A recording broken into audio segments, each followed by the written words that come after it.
Hello everyone, my name is Tamano Peoyo. I'm a T-Rex VTuber for anyone who's new here. Thank you for stopping by. Good to see you all here today, and welcome to my first stream of spring break.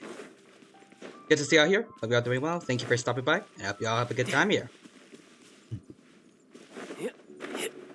The last time, I think we pretty much finished up with all the story for Windbloom, so now we just need to head back to Mondstadt and finish things up there, and then I think it's on to some stuff for No time to lose.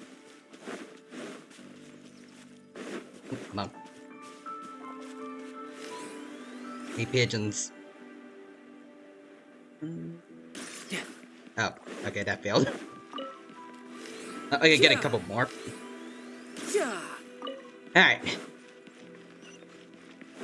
Hold on, I see. He's something over there. Oh, equip camera and... Yeah, I don't really care about that. No, thank you. I have better things to do. I don't really care about this event. Actually, hold on. How much time do we have for Windbloom? We got about a week, actually. Alright, good to know, good to know.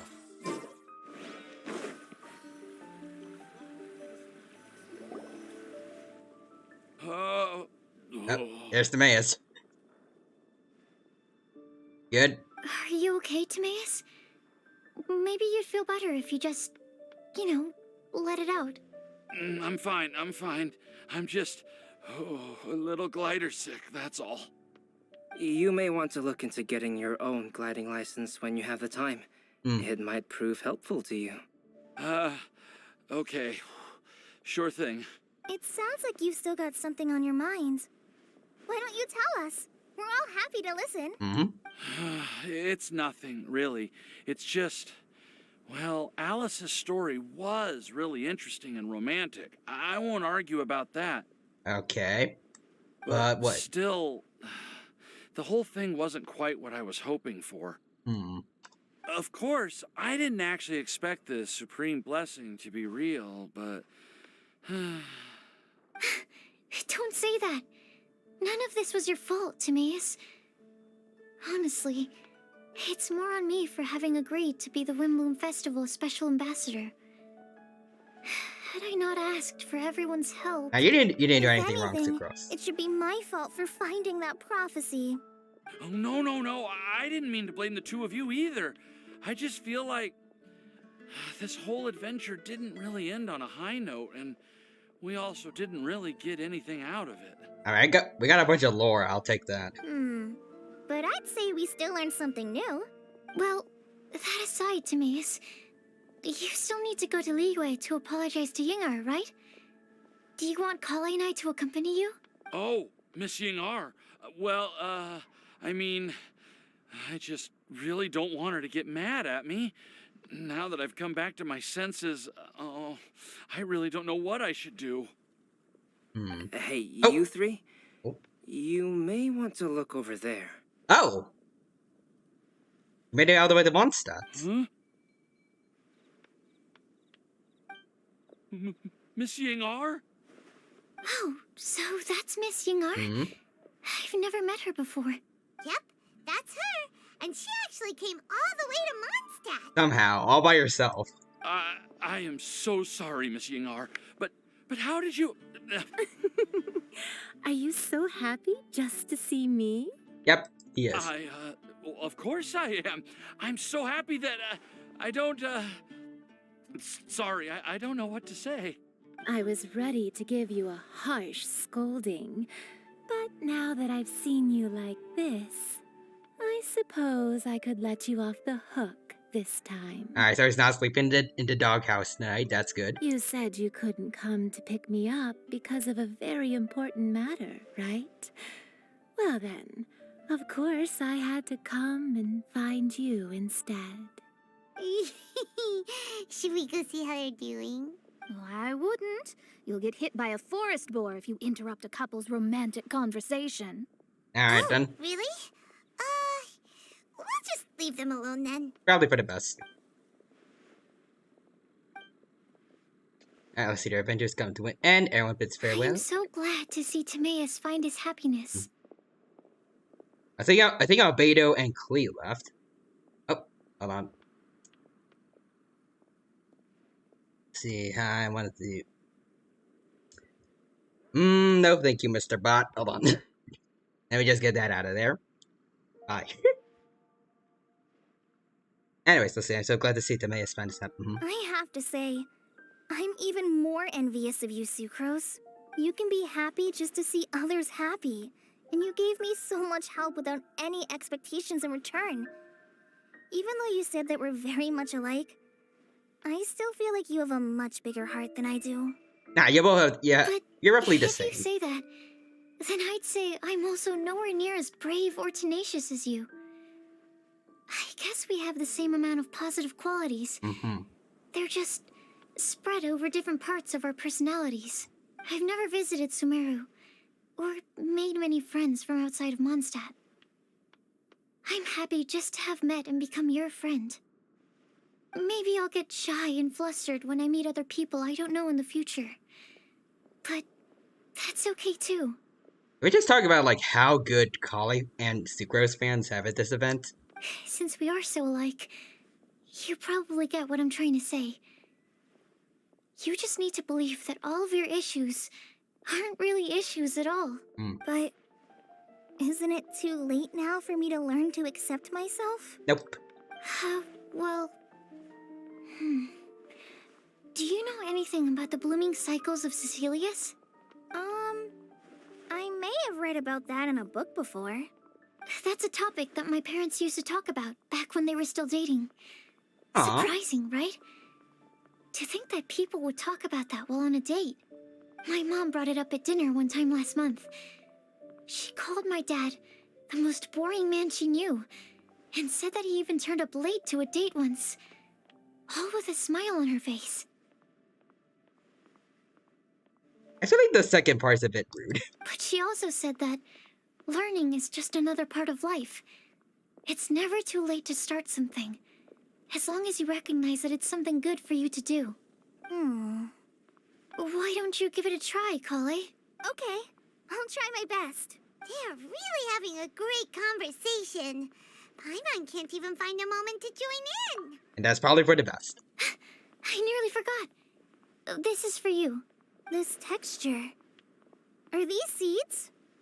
Yep. I believe I mentioned my sweet flower research to you before. These are the seeds of the sweet flower cultivars that I've worked on. Interesting. It's nothing too special, but they're the best cultivars that I've made. So, I really hope that you'll like them. She will. They're super sweet and easy to grow and keep. I'm also submitting them as my Windblooms for this year. I wish that the Animo Archon could also see how lovely they are. I don't know. I'll just need to drag Venti out from one of whatever bar he's in now. Thank you. You'll get to I'll see him. plant them in the Avidia forest and take good care of them. Oh, hold on. I see. Gentleman, Entomologist, do you want to be famous? Be the very best master of games for the small price of nothing. You too can be Hokage at insert link. I was all.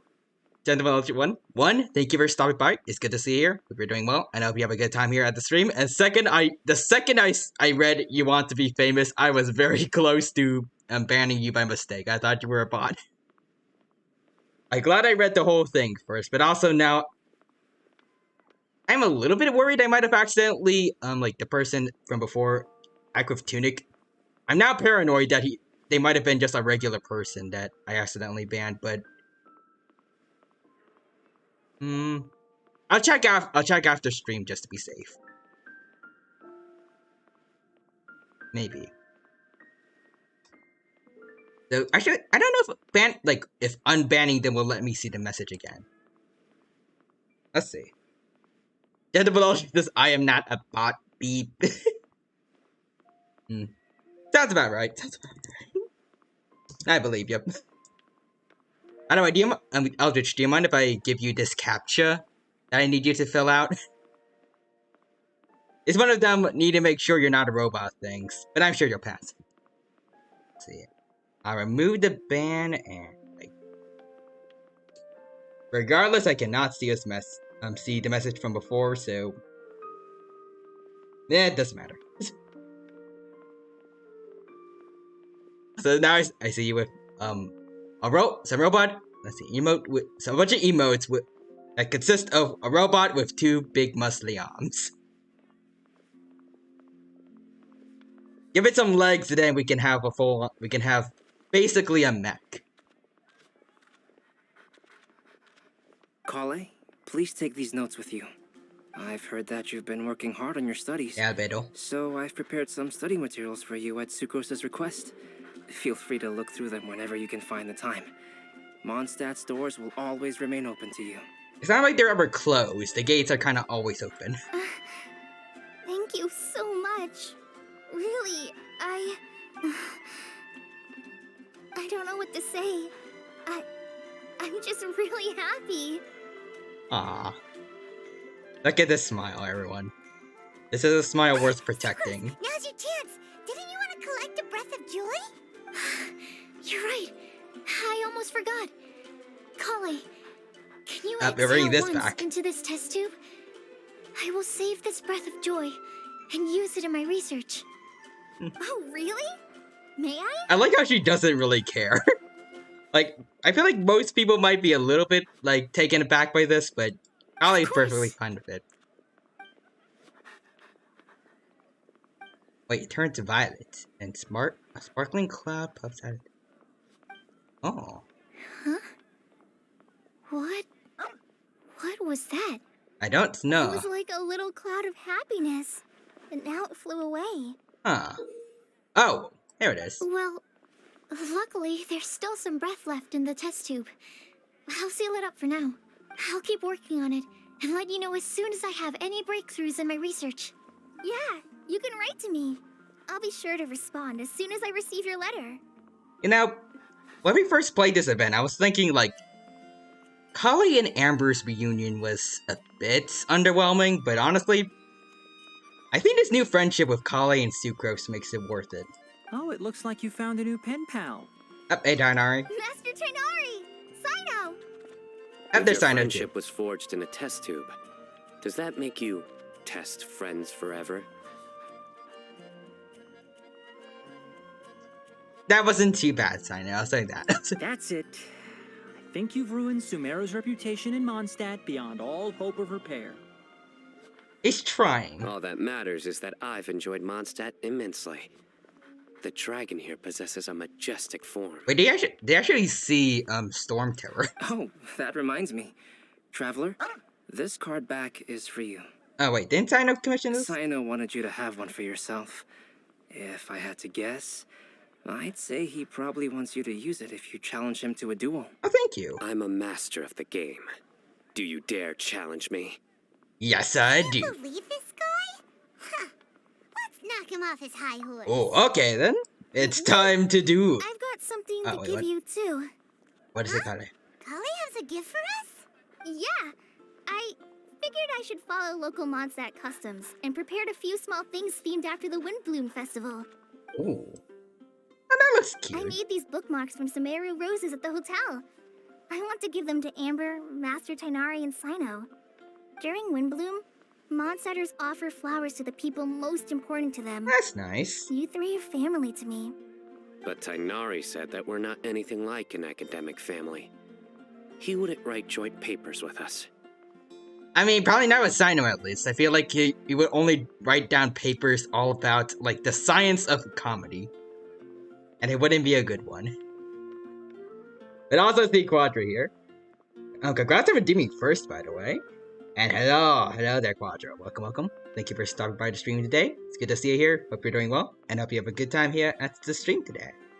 Now, we are wrapping up the Windbloom Festival, I think. At least for the most part, I feel like this should be all. Well, in this case, we can consider ourselves as regular siblings. And that should be just fine. I agree. Oh, and here are some Padisara seeds as well. These are for the Traveler, Paimon, and everyone else from Mondstadt. Is it weird that I see Sino and Tainari more like dads for Kale? I feel like it's more like that. Whoa, are these really for us? Thank you. So, are these your chosen Windblooms? Yes. One of them. Both Potty Sours and Sumeru Roses are my Windblooms. Although they're not native to Mondstadt, they are the flowers that can best express my feelings. I want to give them to the people I feel thankful for. To those who I wish to accompany as we greet more seasons and future Windblooms together. The real blessing in life is when you are surrounded by people who you'd miss day and night, and who you'd want to see even if that Honest meant Amber. crossing mountains and oceans to do so. And also someone here who deserves a rerun more than anyone else right now. I'm so happy to hear you say that. Sucrose, do you see that cloud over there? Oh, Huh? over where? Doesn't it look just like your test tube? And I don't see it. Oh, alright then. I don't see the. Wait, actually, is that it over there? Looks similar, I guess. I don't know. Oh, hey, Yinger's here. Hello. Am I dreaming? Miss Yingar, you really came all the way to Mondstadt to see me? Mm-hmm. Why were you willing to make the trip? I still can't believe it. Why wouldn't I want to come see you, It's not like a quick trip from Liyue to Mondstadt is completely unheard of or anything. Yeah, but like, I don't think NPCs have access to teleport waypoints. So like, did y'all walk there, or like, is there like a wagon or something that we didn't see? Like, how did you get here? Also, isn't it time for you to drop the miss and just call me Yingar? Oh, Yingar. Yingar. I think I still need some time to get used to calling you that. Alright. Look at you, already so flustered. And we're just getting started. No, I'm just overwhelmed with happiness. Thank you so much for coming to see me for Windbloom. Now let's see. Leave them alone, or should I try talking to Timaeus? How do I try talking to him? Oh. Okay, I was wondering if like he would be too busy to talk, but alright. Do you mind if I... Yep, there we go. Do you mind if I just do a little bit of this real quick? Don't mind if I do? You two have fun? But also, Quadra says, that feeling when Ganyu, Xiangling,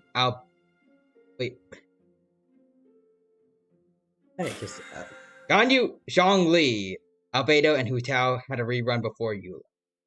Third rerun before you. Yikes. As I feel... Wait. Did I say Xiangling instead of Zhongli? I don't know why I said that. But anyways. I don't think we have anything else to do right now in terms of Windbloom. Did we? Hold on. We just checked, we should.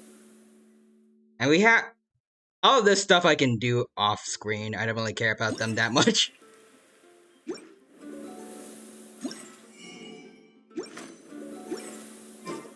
Everything else seems, yeah. Otherwise, besides this, everything seems good, so... Let's start Dehya's story quest. There we go. I'll take this, and yeah. Alright. Okay, Shade upon Red Silk. So go to the Grand Bazaar to see Dehya.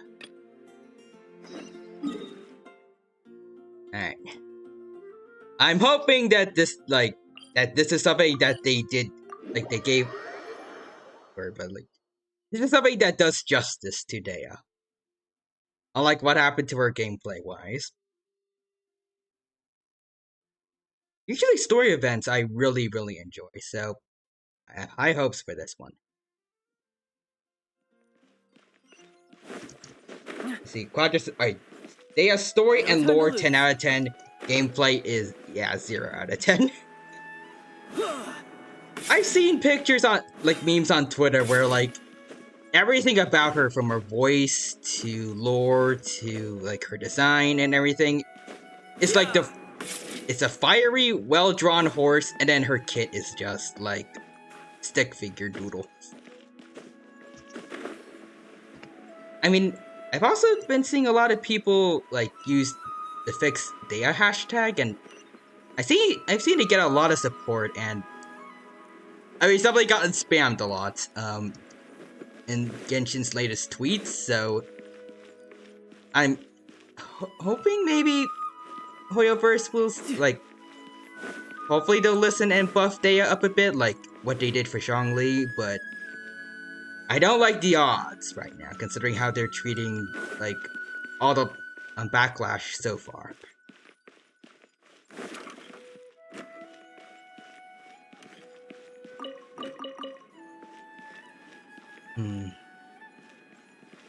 Like I said, but also like I said before, I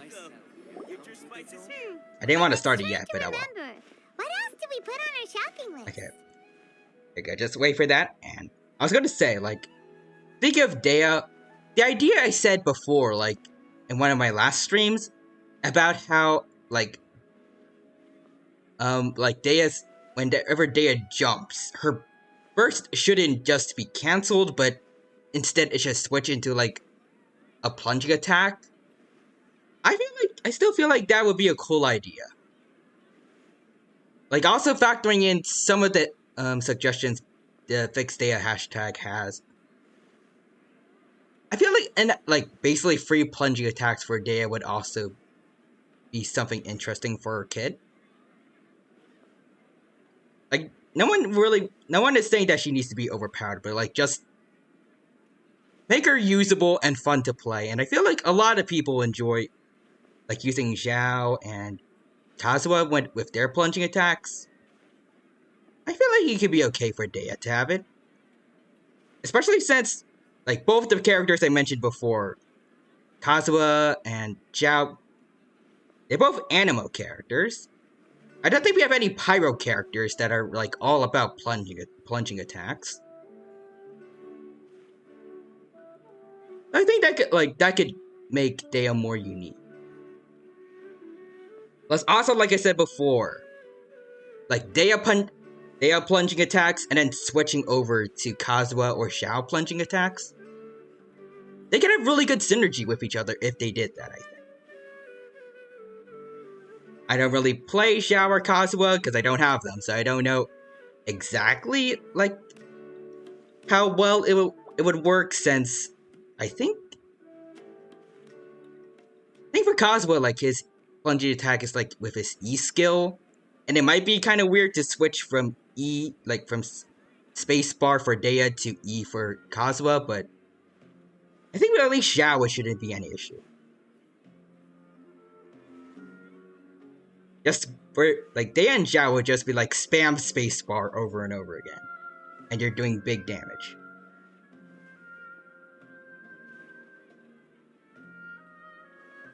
Also, Quadra says, the only bright side for me is that it gives me an easy skip for Dehya, which, yeah, it sucks, but it's good at the same time, because there's a lot of characters that you want to pull for. And Gentleman Eldritch says, yeah, hashtag Genshin gets backlash. A lot of backlash. I honestly don't even know if, like, the Fix Dehya situation is... Actually, I'm going to say it's probably not as big as what happened with the first anniversary rewards. That was a mess. Like, almost every app on the Google Play Store got lower rates because of Genshin. Like, they didn't just spam bad reviews on Genshin, they was also on places like Google Classroom for some reason.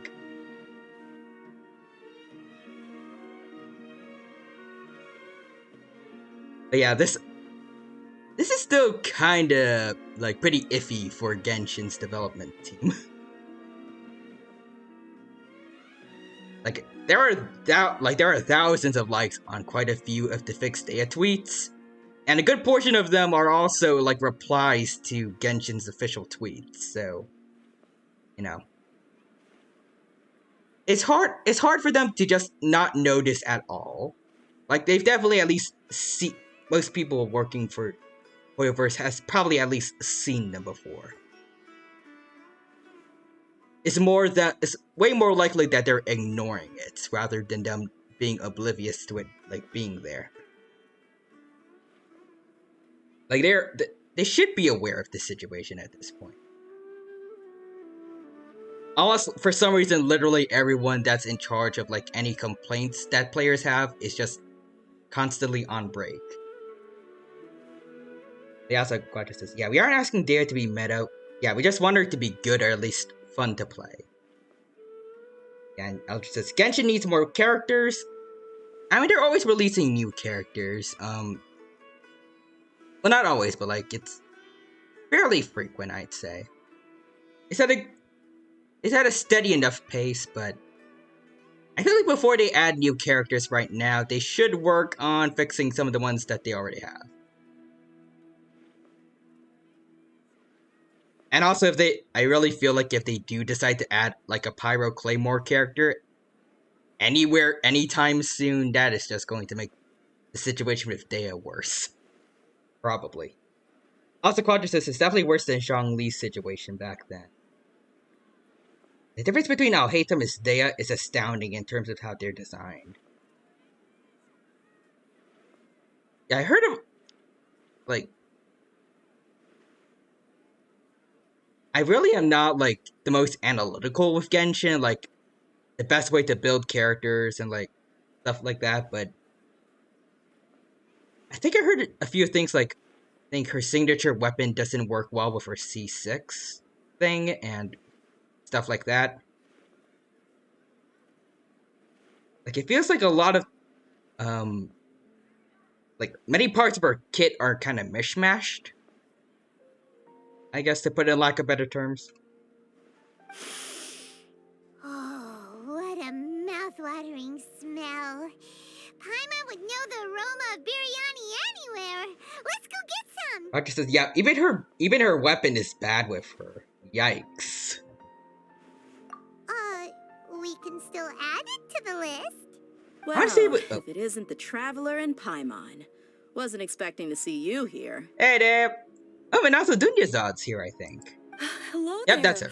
Oh, it's been quite a while. So Hello. you two are still hanging out together.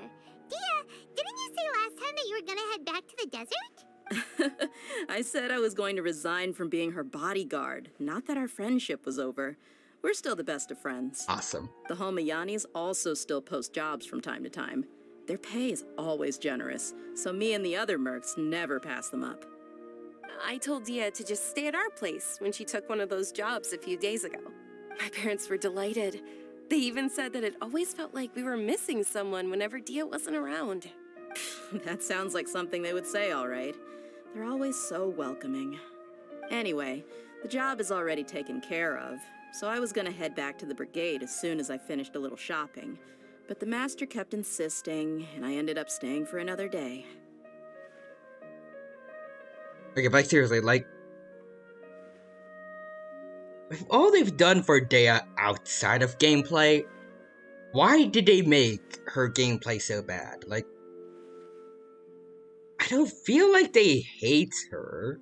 Like, they took the time to give her a story quest and everything. And it's apparently a good one, so I don't know.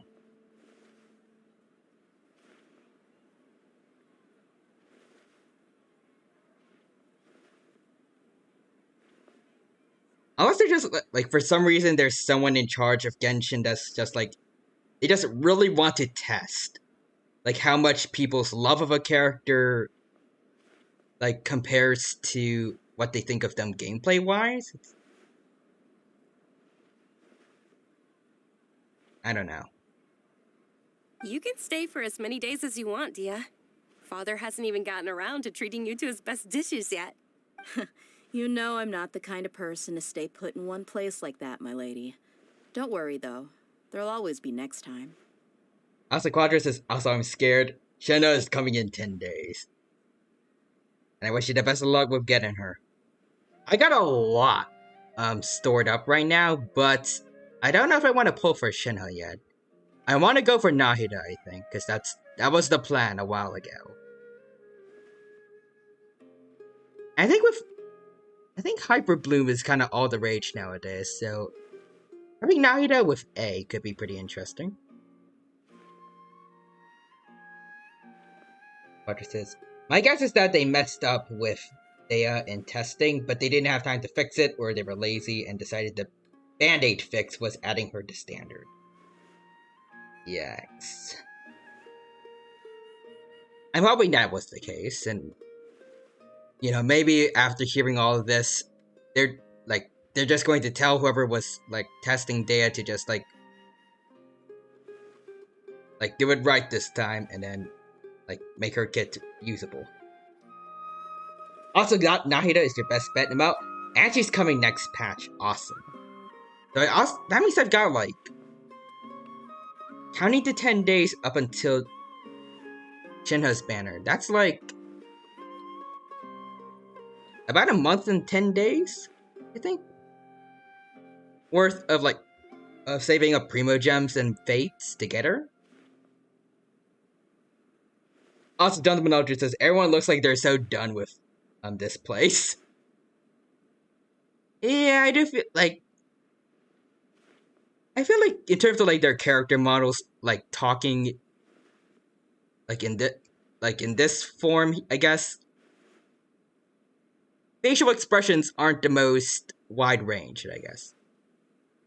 But that always changes whenever they do a pre-rendered cutscene. Those are just always beautiful. I do kind of wish, though, that maybe how they casually talk essentially in-game was a little bit better. What? She said they'll treat you to the best dishes! I can't believe you can still refuse that!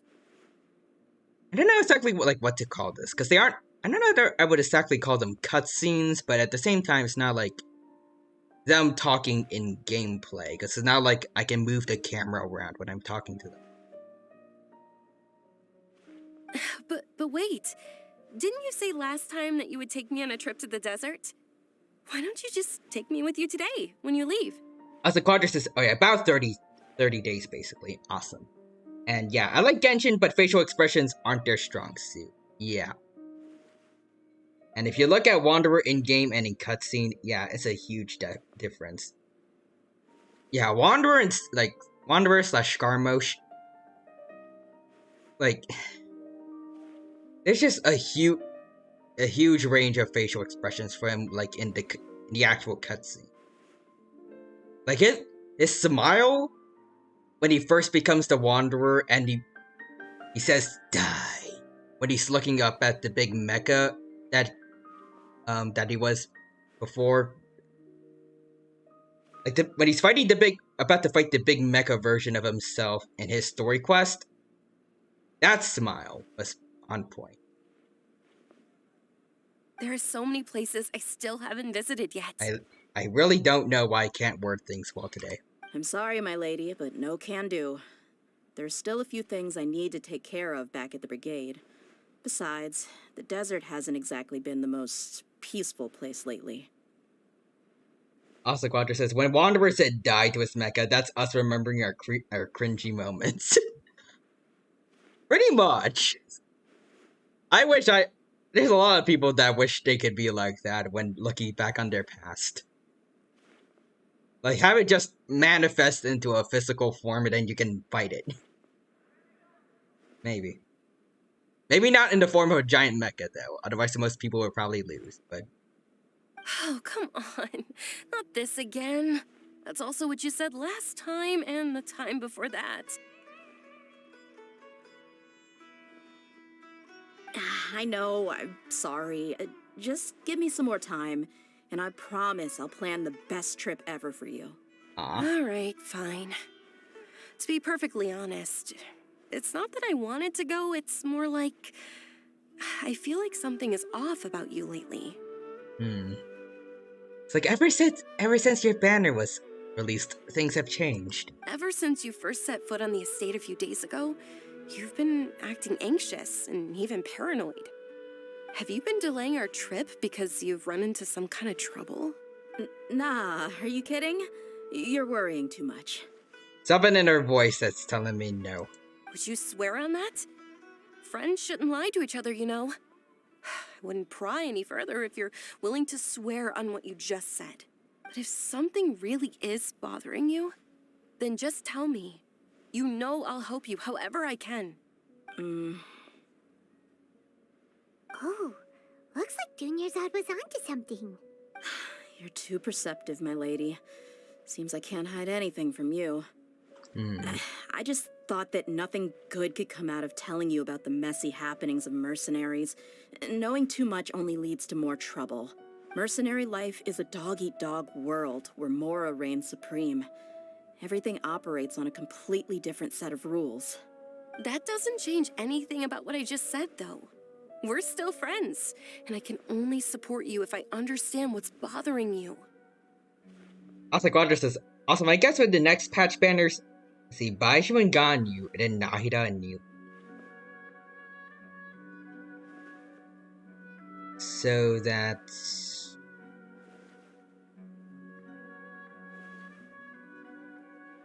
how long did the banners last?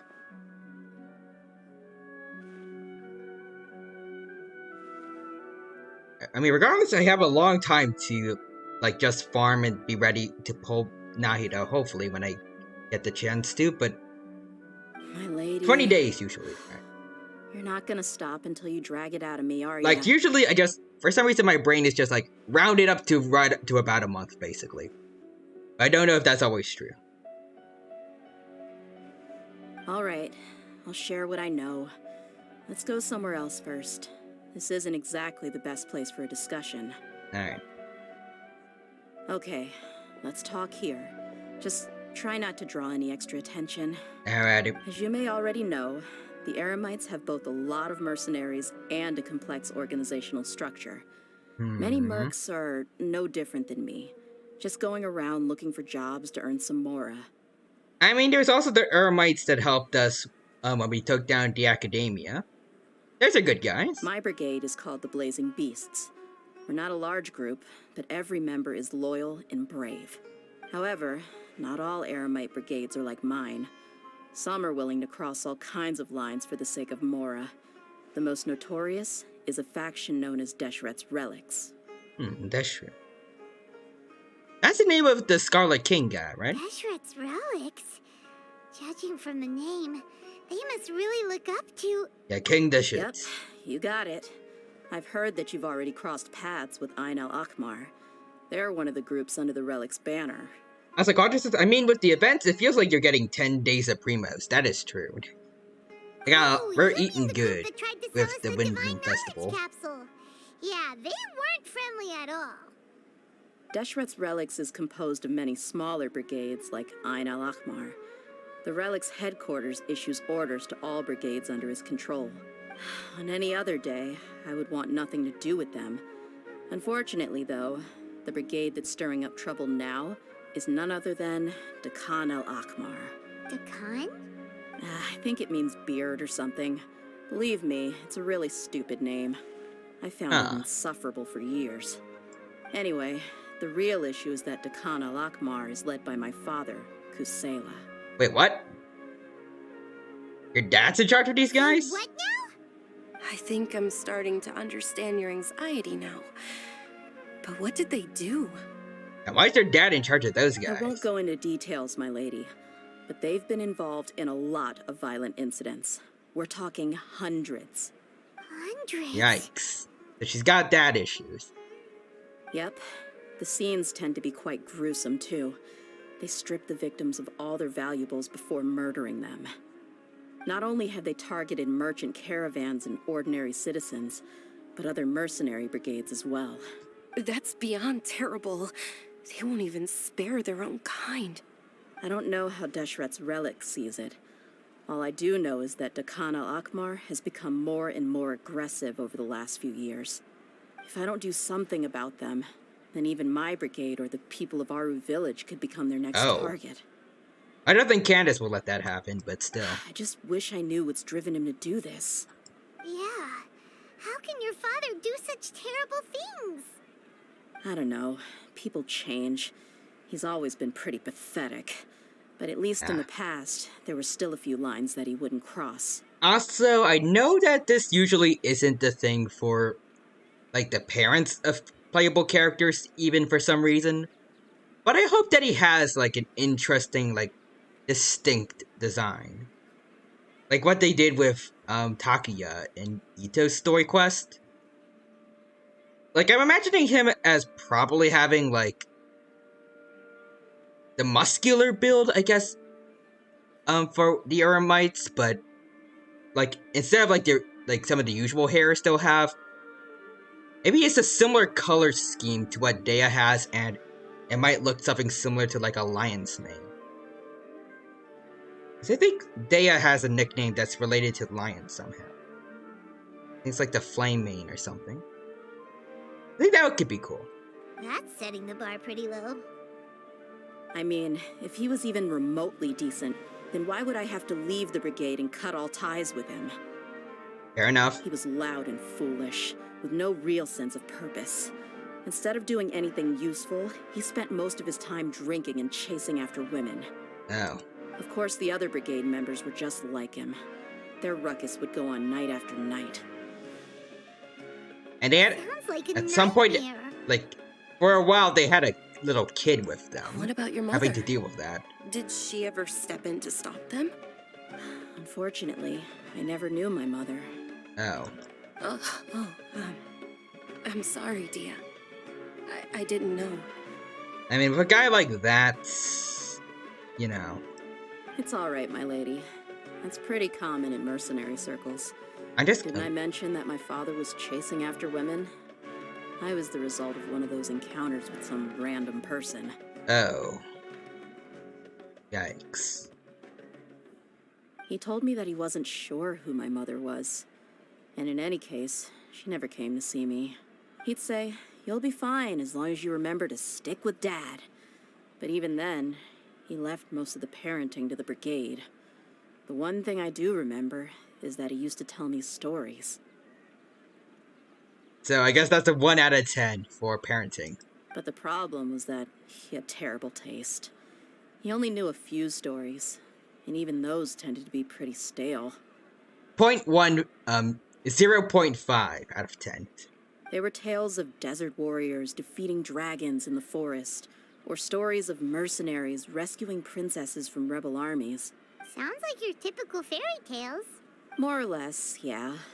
They were interesting maybe the first or second time around, but after about 20 repeats, they started to get a little dull. He seemed to think those stories were the best things ever, though.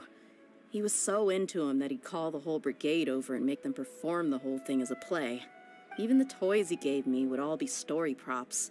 I'd get helmets, shields, and toy swords.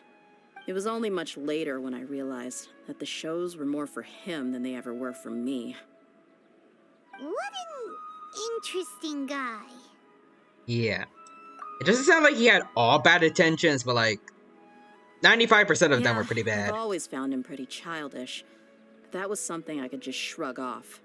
I had no reason to despise him until I grew up and learned the true face of Deshret's relics for myself. Looting, blackmail, violence, and fraud. They not only accepted such heinous acts, they would even openly boast about them. No one in the brigade was any kind of hero. Instead, my father and his cronies were more like the bad guys that needed to be taken down. Did they really think that as long as they didn't do any of that stuff right in front of me, I would never know? I think I can understand your feelings. The difference between perception and reality must have hit hard. Yeah, but don't worry, my lady. It's all water under the bridge to me now. I had a huge argument with my father and left that place behind for good. I mean, they're causing trouble right now. I'm like, and you're worried about it. I'm assuming things are like you're going to to meet them again soon. I'm not investigating them due to any bitter feelings I still have towards my father.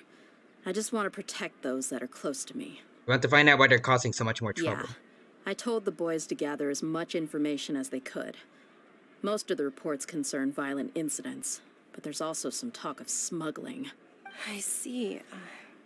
But isn't this investigation incredibly dangerous? I mean, I feel like lots of mercenary work probably fits that bill, so... It is, but every mercenary lives life on the Yeah. edge.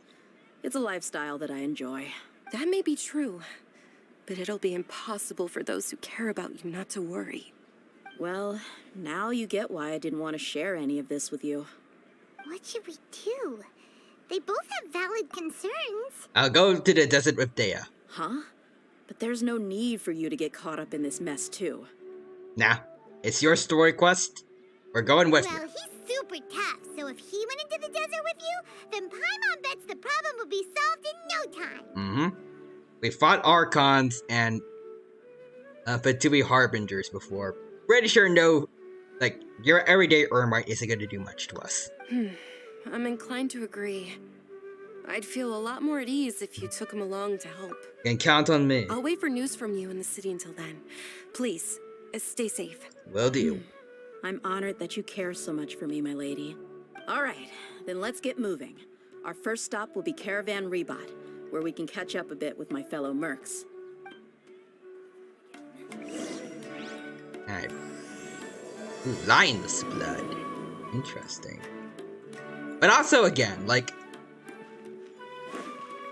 the kind of lifestyle she lives, and I'm assuming she's going to wipe the floor with quite a few Ermites during the events of this story quest. Plus, I'm sure she's beaten up quite a few of them, No time to lose. quite a few other Ermites during the Archon quest. Why is she not a good fighter in game? I know.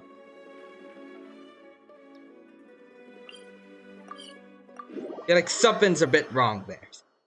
Also, Quadra says, there's no need to pulls out the level 90 Electro Archon. And then never mind. And then I show up. Level 90. R5 maxed out catch. All talents maxed out. And I mean, constellations and talents wise, it's a bit iffy, but otherwise, I am God. You have nothing to fear. Hey, Dehya, you're back. Are these Hello? two friends of yours? Oh, one's a blazing beast. No. I trust Dehya with my life. Yes. Oh, so you've already become like one of us then? Well, that's good to know. Anyway, since we've got a newcomer, let me fill you in on what the Khan al-Akhmar's been up to lately. Got it. They've become extremely aggressive. Apparently, even their own now have become acceptable targets.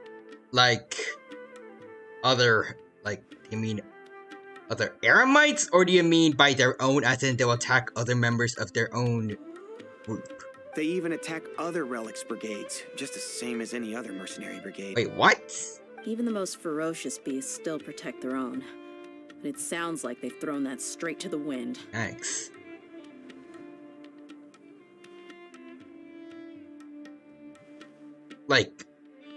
Going back to the lions theme that Dehya has, it's like it's sounding a lot like when male lions, after they take over a pride, they'll go after the cubs. Except in this case, it's like going after their own cubs for no reason.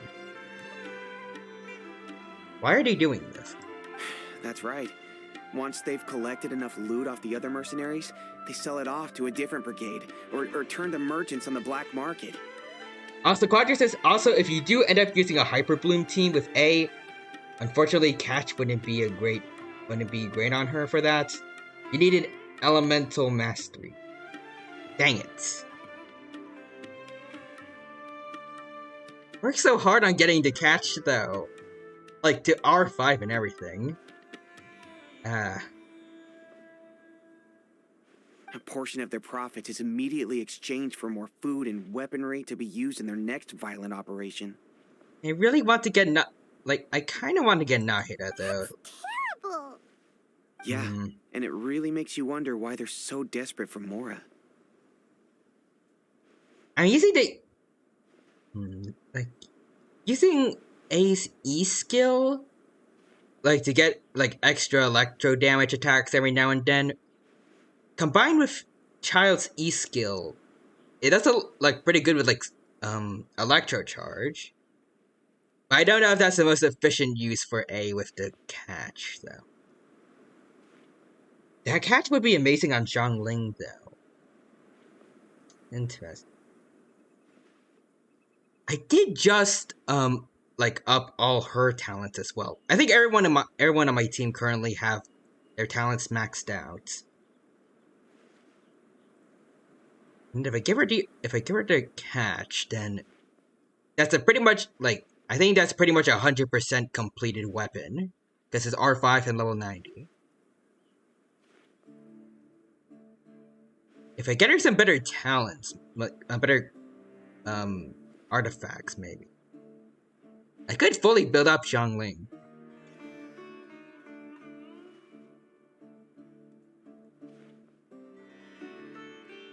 A few days ago, a shaman I really had like trailed them playing for a with while, A and too. even disguised ourselves as merchants to conduct Sure, trade with them. I don't think anyone's saying We that were I able to learn should a get few rid of things from the A. exchange. Like, give the catch to Zhongling and then give something else to Raiden. I don't know if I have any particularly good pole arms outside of the catch. There are always forgeable weapons maybe I can take a look at. Yeah, Quadras, I still stand that Raiden's best free-to-play weapon is catch overall, but if you did Hyper Bloom, an EM weapon would be better. So look into that. Rather than saying they're out to plunder and hoard Mora, it'd probably be more accurate to say that they're experiencing an internal power struggle. Ooh? Wait, a power struggle? You heard me right. The vast majority of their victims are mercenaries from the other brigades of Deshret's relics. Oh, wait, so their own kind is the majority of like those that they're killing. If their only goal is Mora, they could have gone after anybody. The targeted nature of their attacks points to a power struggle between the different brigades within the relics. That's the only plausible explanation we have. Oh, dang. So my guess is that like all the brigades within the relics are trying to take each other out, and probably all the other mercenaries and the citizens that they're attacking, they're just killing and stealing from them, like just to have resources to help them in their fight. Unfortunately, we weren't able to find out anything more specific. It seems they're also trying to keep things under wraps. Roger says, honestly, if you did Hyper Bloom A, you literally just need a different weapon with EM. Doesn't matter what else it is. Oh, one last thing we discovered was that over the past few years, as Dakan al-Ahmar became more and more active, Deshret's relics as a whole became a lot weaker. Really? They're able to cause that much damage to their own, like, group. I guess mega group, kind of. That might make things more confusing. It sounds mighty strange to me, too. Haroon, you can leave the rest of the investigation. I mean, if they're like, maybe they're like imposing a lot, like, bigger taxes or something, or like taking more stuff from their buddies, I guess that's why, like, the group overall is getting weaker. I mean, it seems like the Khan something X bars are like the top dogs of the relics. I feel like maybe like they're kind of mistreating the other brigades, and like they're asking too much stuff from asking too much of them, and that's why they're getting weaker over time.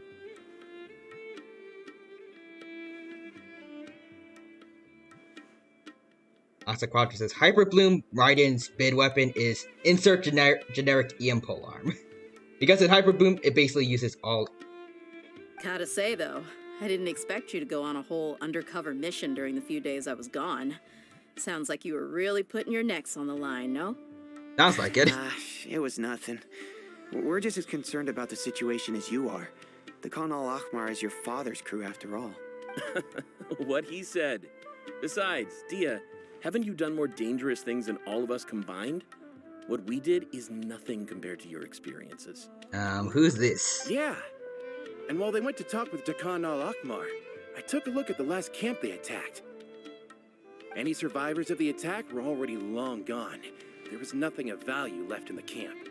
Ah, Hisham and Khalaf. You're here too. We rushed over as soon as we saw you come into Caravan Rebot. Although this new friend of yours looks a little green behind the ears, I'm sensing a special vibe from him. I think that's just like my dendro energy, bro. Now that we know you'll have a I'm well capable partner with experienced you, we can in this also kind of rest stuff. easy. Hey, what about Paimon? Feel anything special?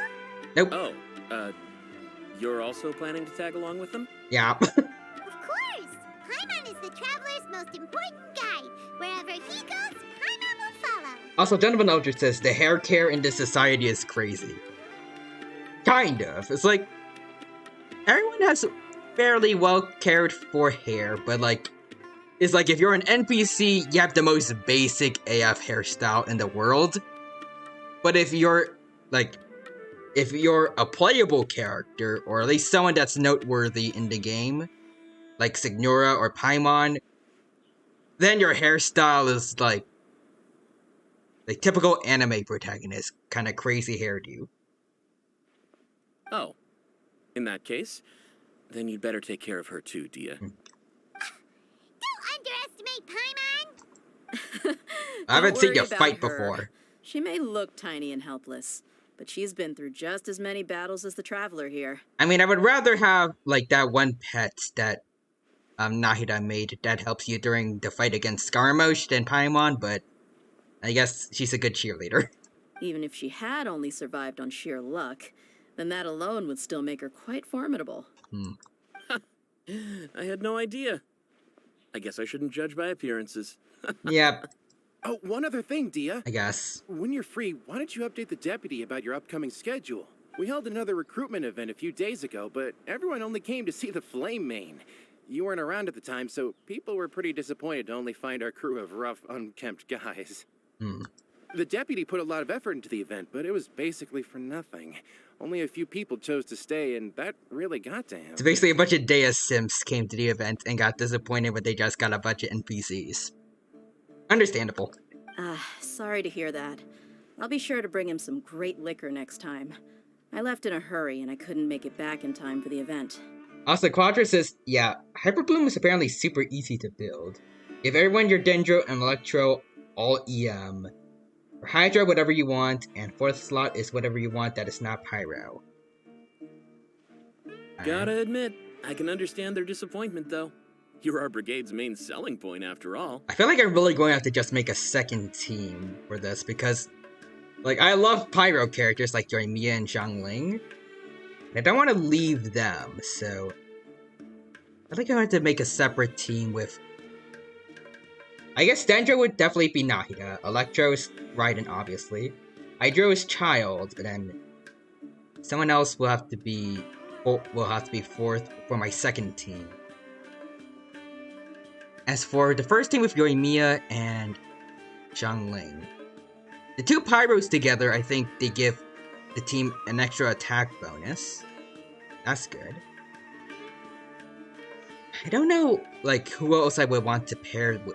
Actually, no, I think I know. Like, I have Bennett and Xingzhu. I think I would want to build them up. I also heard Yunjin, I think, is really good with Yoimiya, so I might want to build her instead of one of them. Probably Xingzhu, maybe? I think, like Bennett's thing. If I do have a mostly Pyro team, then I could actually make use of like his C6 for Xiangling and Yoimiya, and then Yunjin will provide shields for them. I feel like I could do that, and then, like I said, like I said before, Nahida, A, and Chad would be on the second team for Hyperbloom. And then I'll need someone else. Maybe Barbara, because I haven't had a healer in a very long time. Maybe I could even make her a DPS, Barbara, if I wanted to. Probably not. I already got Chad as my DPS, but if anything happens to him, like, say, what happened to me during the Spiral Abyss, it could be good to have Barbara actually be able to do damage.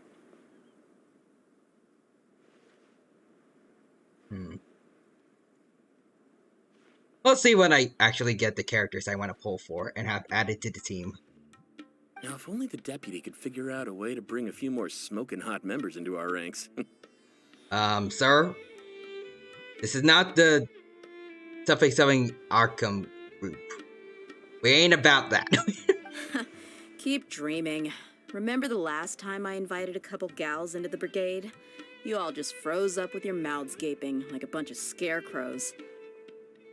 The awkward silence and weird expressions left quite the impression on them. They were originally interested in joining us, but after that, they both told me they were too uncomfortable to stick around. Great job, weirdos. Hey, didn't we agree to never bring that up again? You were the one who brought the topic up. Huh? Wait, are you serious? Why have I never heard about this? I don't think you were part of the brigade yet. Are you kidding me? I missed a once-in-a-lifetime moment like that and you weren't even gonna tell me? I do kind of like that it feels like these guys are actually like a group of friends. All right.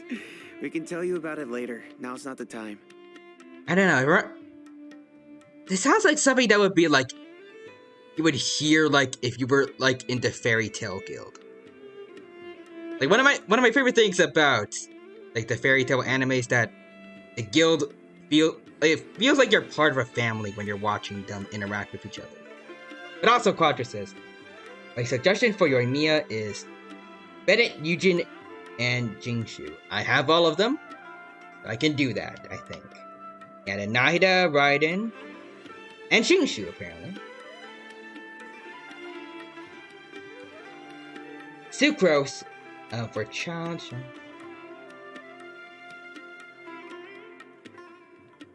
I think that's 3 teams in total. Emiya, Bennett, Jingshu, and Yunjin. Nahida, Raiden, Jingshu, and Jingshu or any Hydro. Then Sucrose. I have Sucrose. I can boost her up. I think it was Jingshu because I do like. I want to try out having like the Hydro sword things that he does. And then for Child, Xiangling and Bennett and all in all, absolutely need to get Jingshu, Bennett, and Sucrose all built up. And a few others like Yunjin, they're important too, but I think they're gonna be more like on the back burner for everyone else.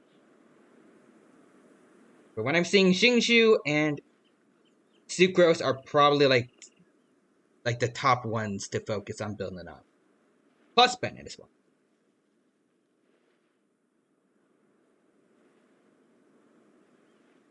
Alright. Hey, don't you try to change the subject. You and Hisham get your butts over here and tell me everything right now. I kind of feel bad for Hisham, but at the same time he seems a bit weird. Are they always like this? More or less. They're like guys in high school. There aren't many rules or graces when it comes to mercenaries. We're used to just speaking our minds. If someone starts getting under your skin, you just yell right back at them. And if that doesn't put an end to it, then you just challenge them to a fight. That last bit sounds kind of fun, actually. But we also don't tend to take many things too seriously. Being direct and getting it all out of your system as soon as things come up is better than keeping everything bottled up, never talking about it. Hold on. I love how they're running around like in the background.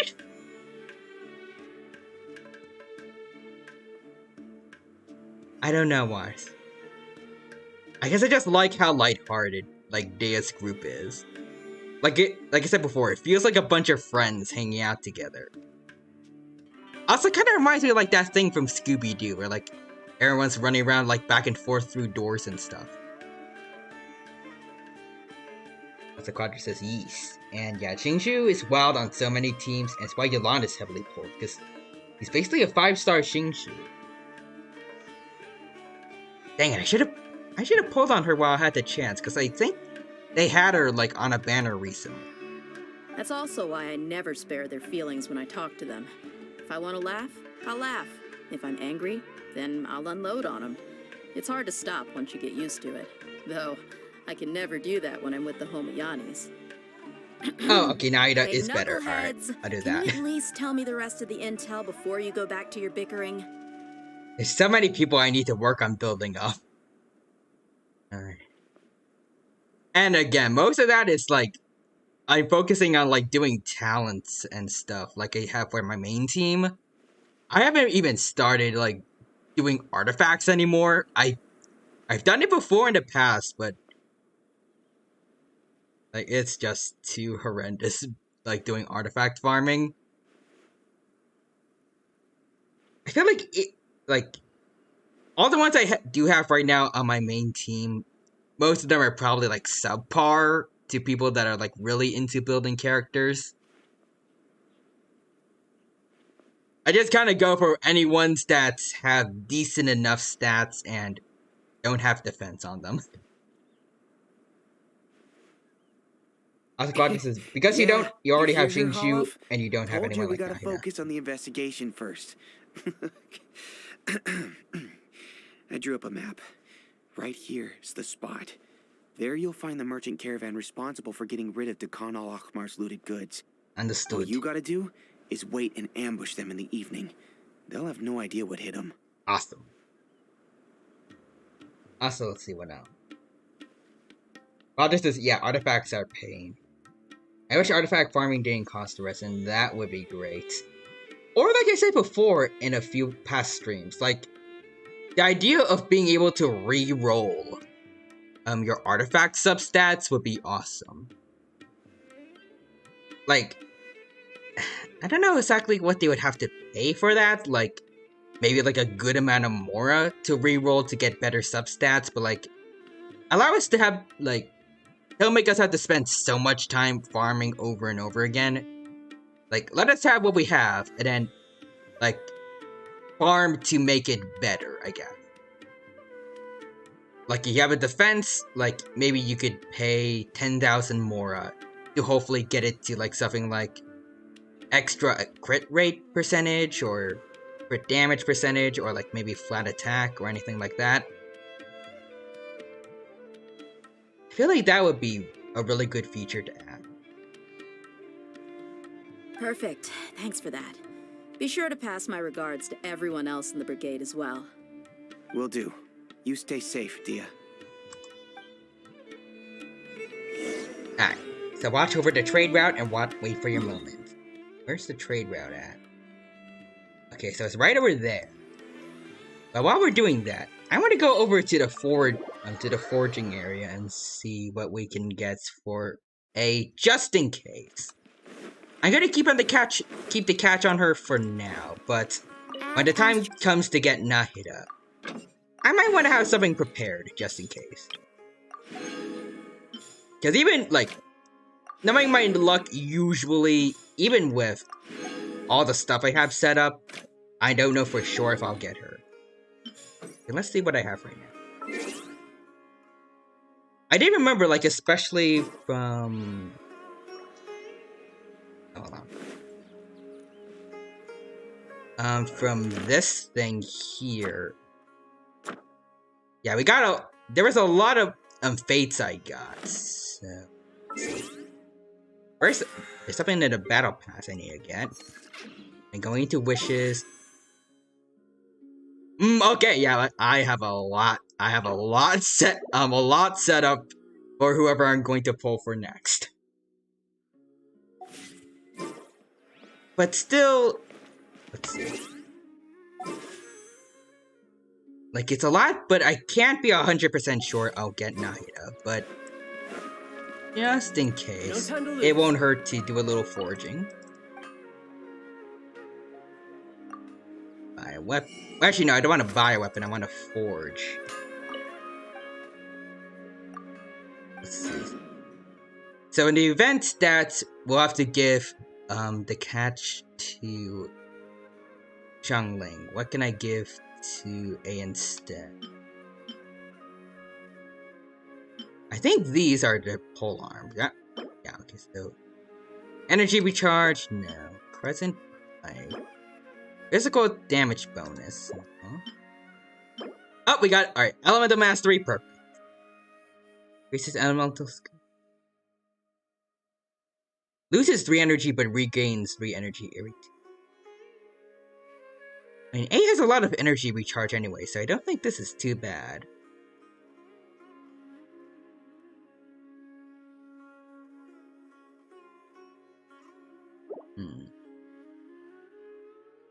Let's see. Only got one of these though. Let's see. Roger says there's also the Sumeru Spear.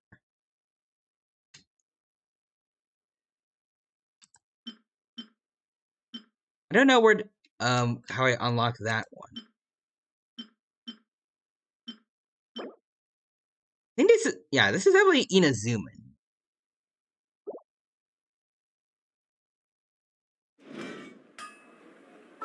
Let's see, do I have things for more polar?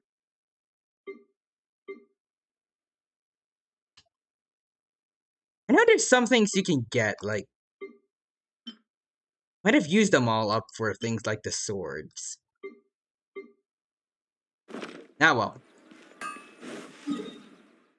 I guess I'll just have to do a bit more farming when the time comes for nothing.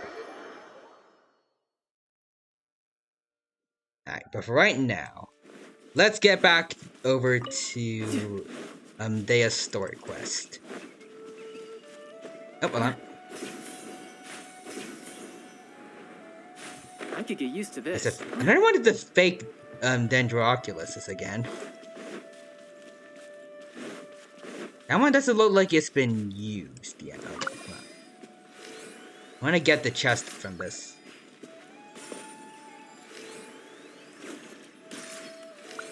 Gotcha.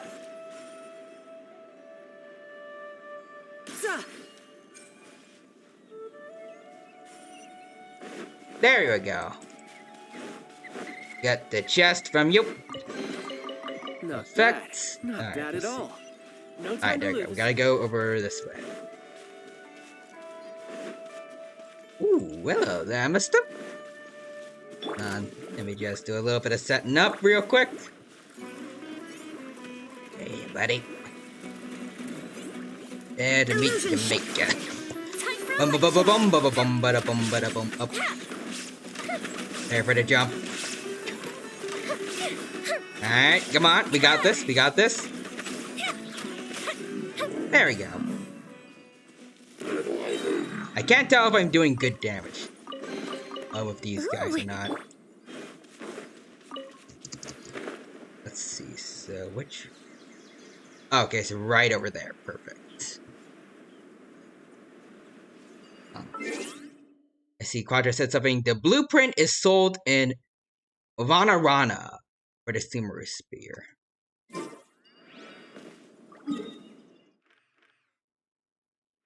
Vanarana. I don't see what that place is.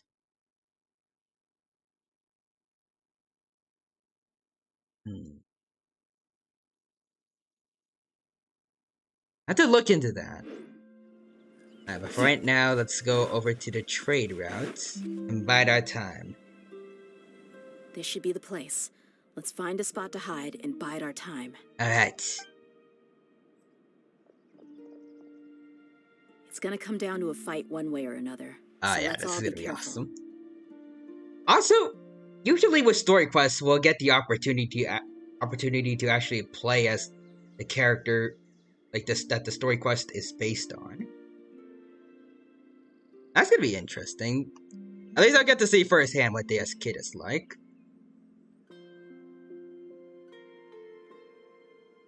Oh, wait, Quadras is... Oh, you haven't unlocked it yet. It's part of a big... Oh, it's the big blue patch on the Sumeru part of the map. Oh. No need to worry. You're gonna have to unlock He knows that. his way around a fight. I'm not worried about that. What I meant is that we probably shouldn't go too hard on the enemy. Oh, okay, After fair all, enough. We still need to get information out of them.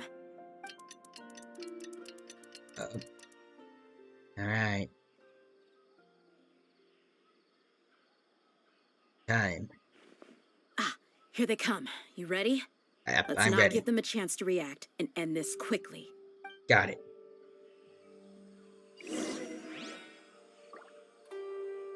Alright, here we go. Quadra says you unlock it by doing the world or R&R quest. Alright. Hello! There is no. Here come the fireworks. Don't mind me. I'ma just... Oh, let's see.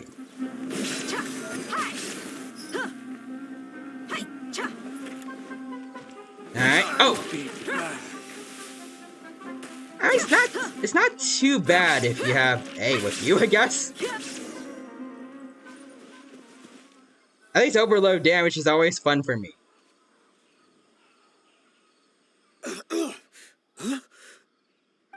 You're the Flame Mane. Yep. Good. That saves me an introduction. All right, time for a little talk. Are you buddies with Dakana Lakmar now? Tell me, what are they after? Also, Quadra says, yeah, also, yay, we play as Dehya. Oh no, we play as Dehya. Oh god. But also, yeah, it kind of makes everyone better. Elemental reactions go a long way. You know the code of being a mercenary just like everyone else. The first rule is to never divulge key information about our employer. What makes you think I'd talk? That might have worked on an amateur, but I know you're just looking to protect your reputation. Think about it, though. What's your reputation worth if you won't have the other tools you need to succeed in this line of work? Tools like, I don't know, your limbs or eyes? Oof. You've got 5 seconds. You might want to think twice about how much your employer's information is worth to you. Yeah, why did they make Dehya so bad in-game? Like, that doesn't look like the kind of person that would be bad in a fight. Whoa! Yeah, she knows what she's doing. I'm not joking around. We can do this the easy way or the painful way. Like, with her burst, she should be, like, if they built her correctly, if they made her kit correctly, she should be like the Saitama of Genshin. But for some reason, she's not. Also, Quadra says, my favorite gameplay elements of Genshin. Chemistry. All you gotta do is make things go boom, and you're good. 2 seconds. I'll save you the trouble. Yeah, keep up the tough guy act.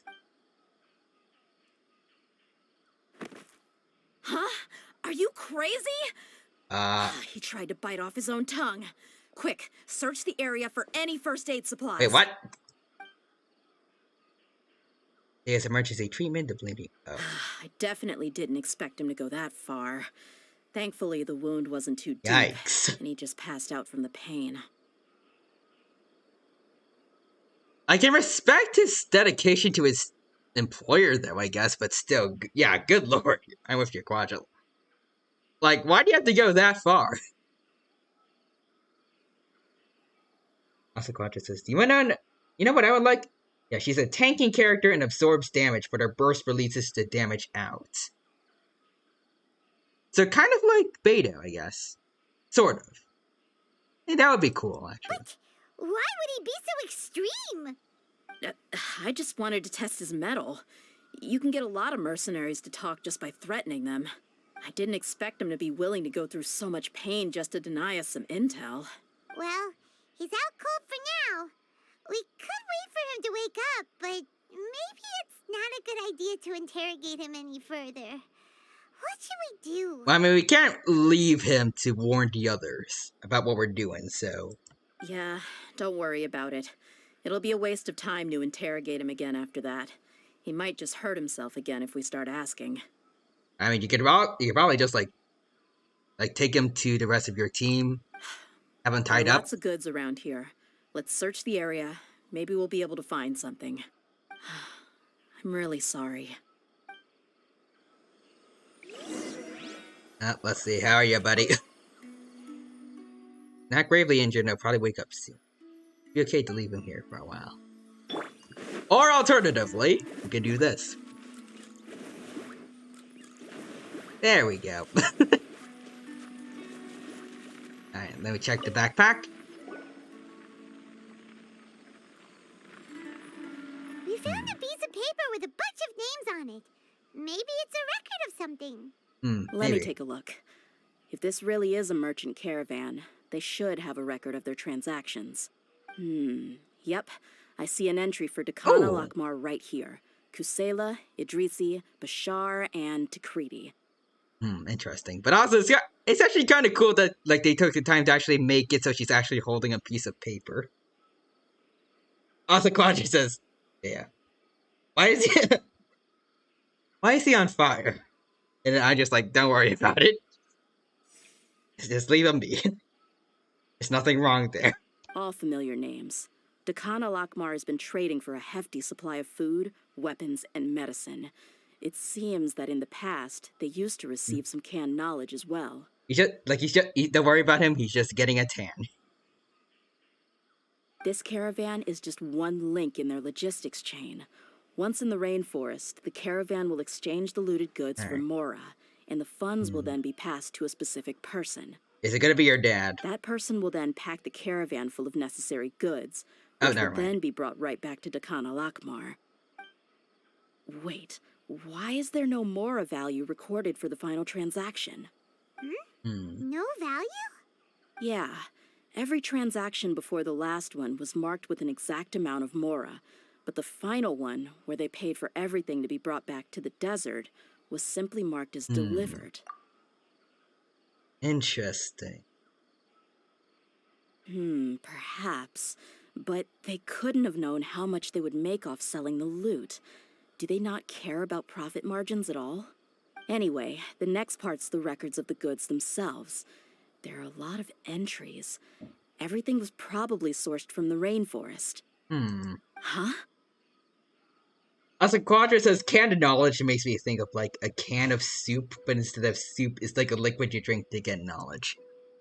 I feel like that would be a more interesting concept than just like what we actually have, where it's like, at least as far as I know, it's like open a capsule up and like just like magic energy just kind of goes into your face. It's like knowledgeable alphabet soup. I feel like that would be cool. What's wrong? Shazamon Homayani? Is that your dad? Homayani? You mean Oh, wait, what? Dunyarzad's family? Could it just be another family with the same last name? What? I'd be surprised to find someone with the exact same first and last name.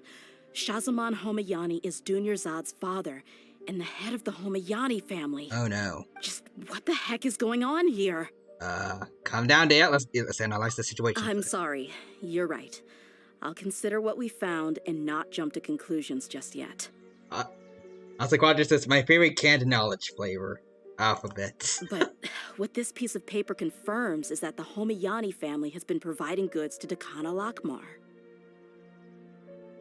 Like, imagine like having alphabet soup, but like instead of just letters, it's like more complicated stuff. And it actually gives you the knowledge when you drink it. Like, that would be cool. But also, Quadra, yeah, like, what is happening? I don't know. Like, one second I was setting fire to an Eremite, and then second, Dehya's just like dropping all of this. What if the Homayanis have been kept in the dark and don't know they've been trading with Dakana Lakmar? I mean, if the Homayanis, like they really care about Dehya. Like, what if the Don Al-Akbar, like her dad, since he's part of their group, he just went up to them and was like, hey, I'm Dehya's father. Mind paying us, like, giving us some money so we can do our thing? Our mercenary thing? And, like, he just never told them that he and Dehya are part of different groups. And they think that they're just supporting their friend.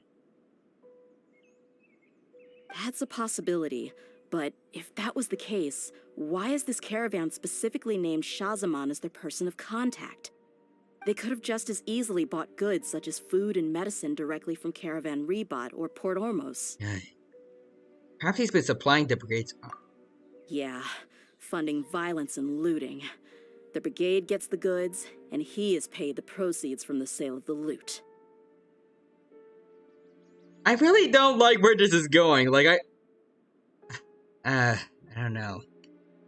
I thought her relationship with, like, Dunyarzad's family was always, like, pretty much picture perfect. I don't like the idea of Dunyarzad's dad and Dehya's dad, like, working together to be part of, like, basically kings of the criminal underground.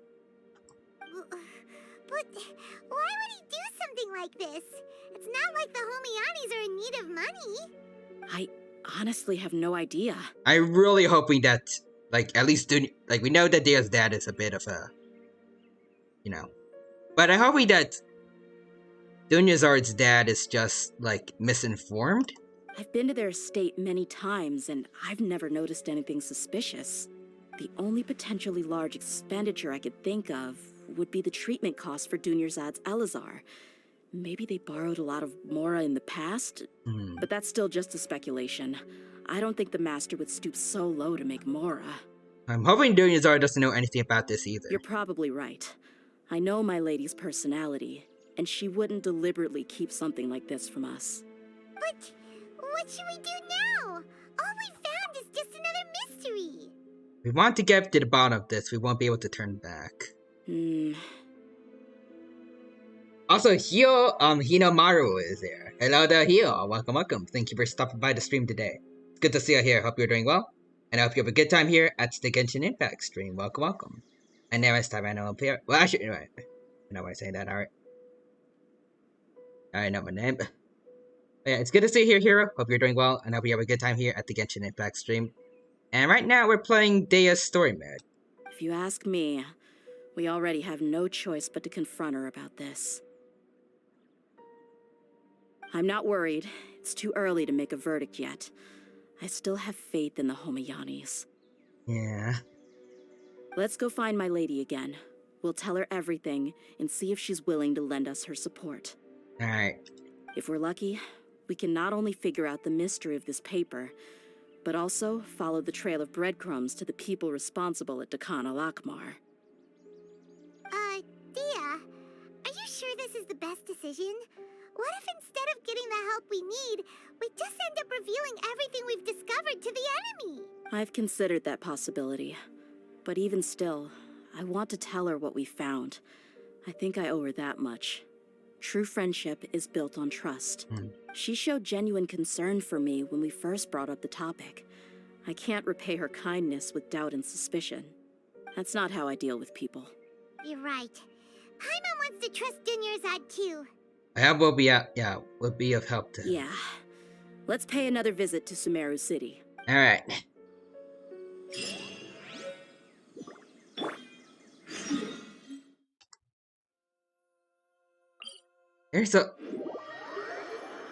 I want to try and keep track of what's going on in the story, but like, it's really hard to do with like all the dialogue and all the insane details that are kind of crammed into it all together.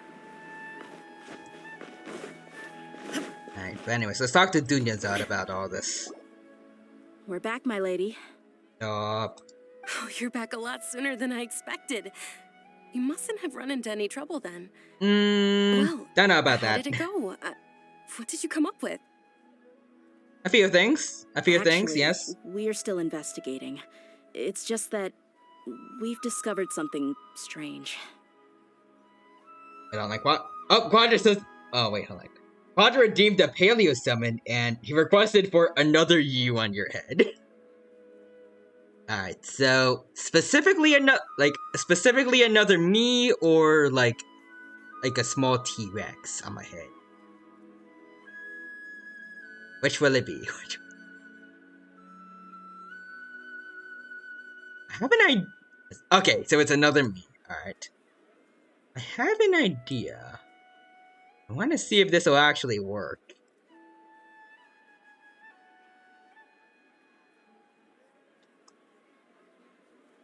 Alright. Oh, wait, hold on. Okay.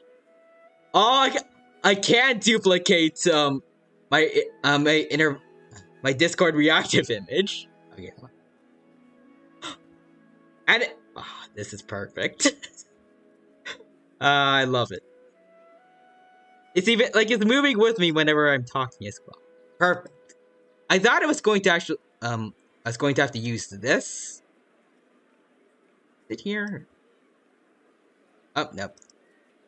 Normally I have a PNG of my chippy self, like just in case the reactive image isn't working.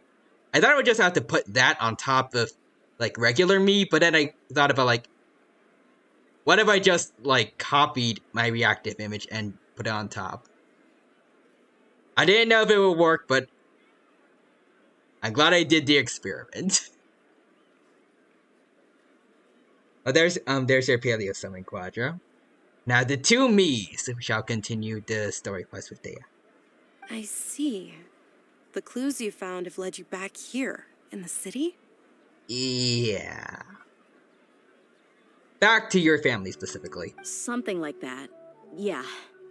You all look a little dispirited.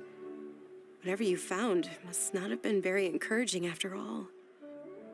Why don't you discuss it with me? Maybe I'll be able to say something to cheer you up? It's okay, my lady. It's not so much about me being upset with my father or anything like that. How should I put this? So something is wrong. Even the Traveler and Paimon have been uncharacteristically quiet. Well, I mean, the Traveler is always quiet, but like Paimon. On any other day, Paimon would have already waved to me with a smile and shouted, "Dunyarzad, we're back!" Yeah. So tell me. But then Aether's just what like... happened? He's just quiet. Well? Your dad's in some shady My lady, business. Please prepare yourself for what we're going to tell you next. It concerns the Master. The Master? You mean my father? Yeah. Okay, I understand. Don't worry about me. I'll listen as attentively as I can. My father has been supplying goods to Dakan al-Akmar? Yeah. Yeah. It makes as little sense to us as it does to you. I've never doubted the Master's integrity, so I'm having a real hard time rationalizing how he could ever support an infamous brigade like them. Maybe he's not actually aware of the full story and just stumbled into the deal by accident. Yeah, seems unlikely though. I can't help but figure agree it with the out. Traveler. Huh? You mean you feel the same way, Dunyarzad? Thank you for sharing all this information with me. Since you've told me everything you know, I should also tell you about some doubts that I've been harboring for quite a while. Oh no. In the past, I thought that my father hired a bodyguard for me so that I wouldn't run away and get lost. Okay. However, there are plenty of capable mercenaries in the Corps of 30. Why did my father go out of his way to hire Dehya? Because Dehya's like one of the best, right? Yeah, please tell me that's like basically all there is to it. About that. Well, the Homayanis really needed bodyguards, so they reached out to the Blazing Beasts. Also, let's see. Quadra says, oh no. Oh no. I don't like where this is Later, going. the Master told me that I was one of the best mercenaries he'd ever seen, and that I should stick around to become one of his bodyguards. Does that have something to do with her dad being in charge of, like, the He Akbar offered me thing? a pile of Mora, so I just signed on. Well, but that didn't really answer my question. Just think about it. Why did my father specifically reach out to the Blazing Beasts? Maybe the Corps of 30 just didn't have anyone available, or maybe someone recommended us. I've never given it too much thought. I think I get what you're saying. You'd think none of this was a coincidence. Their dad set it up. Precisely. At first glance, nothing seemed strange or out of place.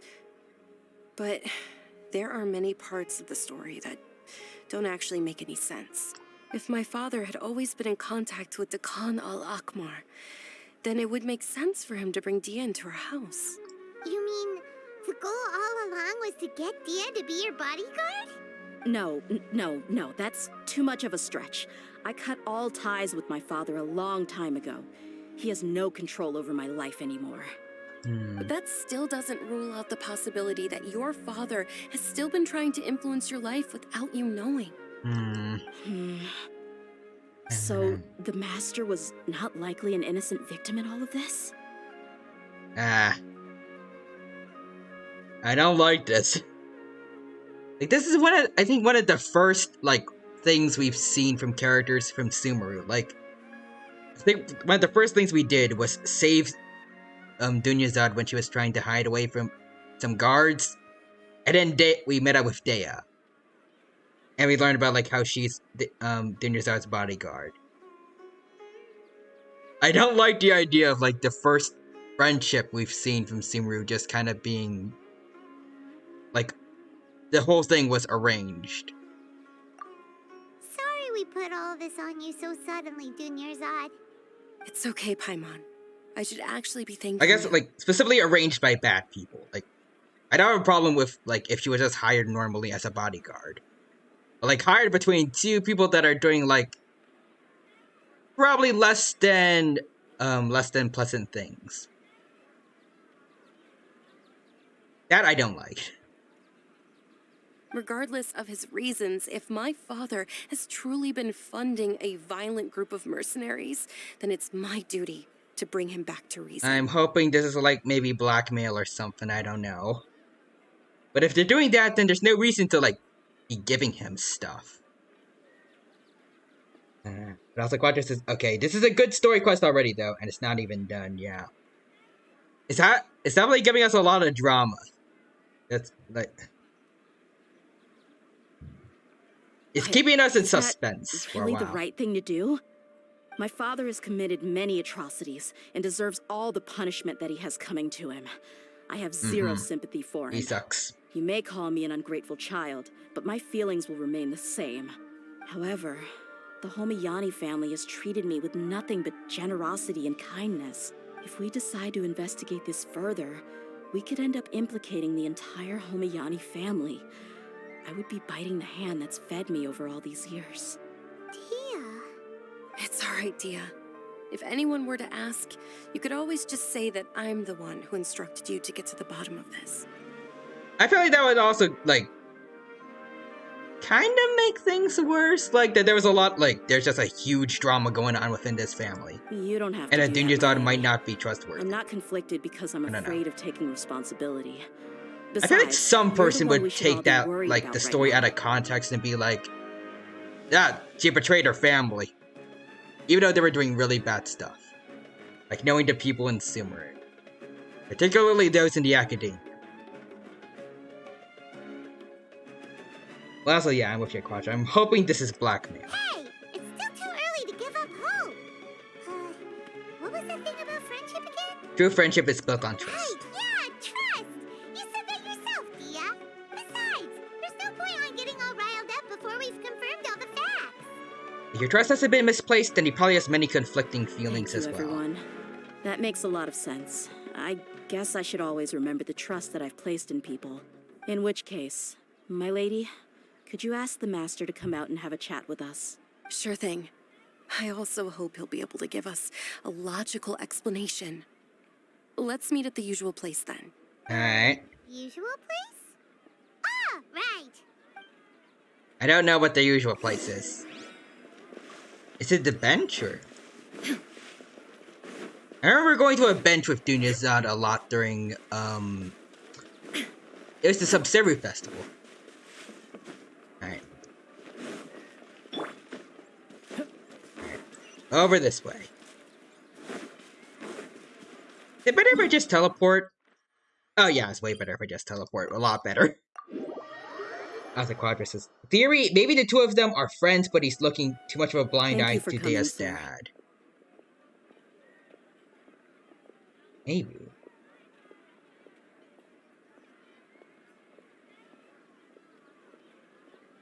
Please allow me to introduce these two. This is the Traveler, and next to him is his travel companion, Paimon. Hello. Ah, yes, my daughter has mentioned them from time to time. It's a privilege to finally meet them in person. Hello. But we may skip all the pleasantries for now. What is the important matter you wish to discuss with me today?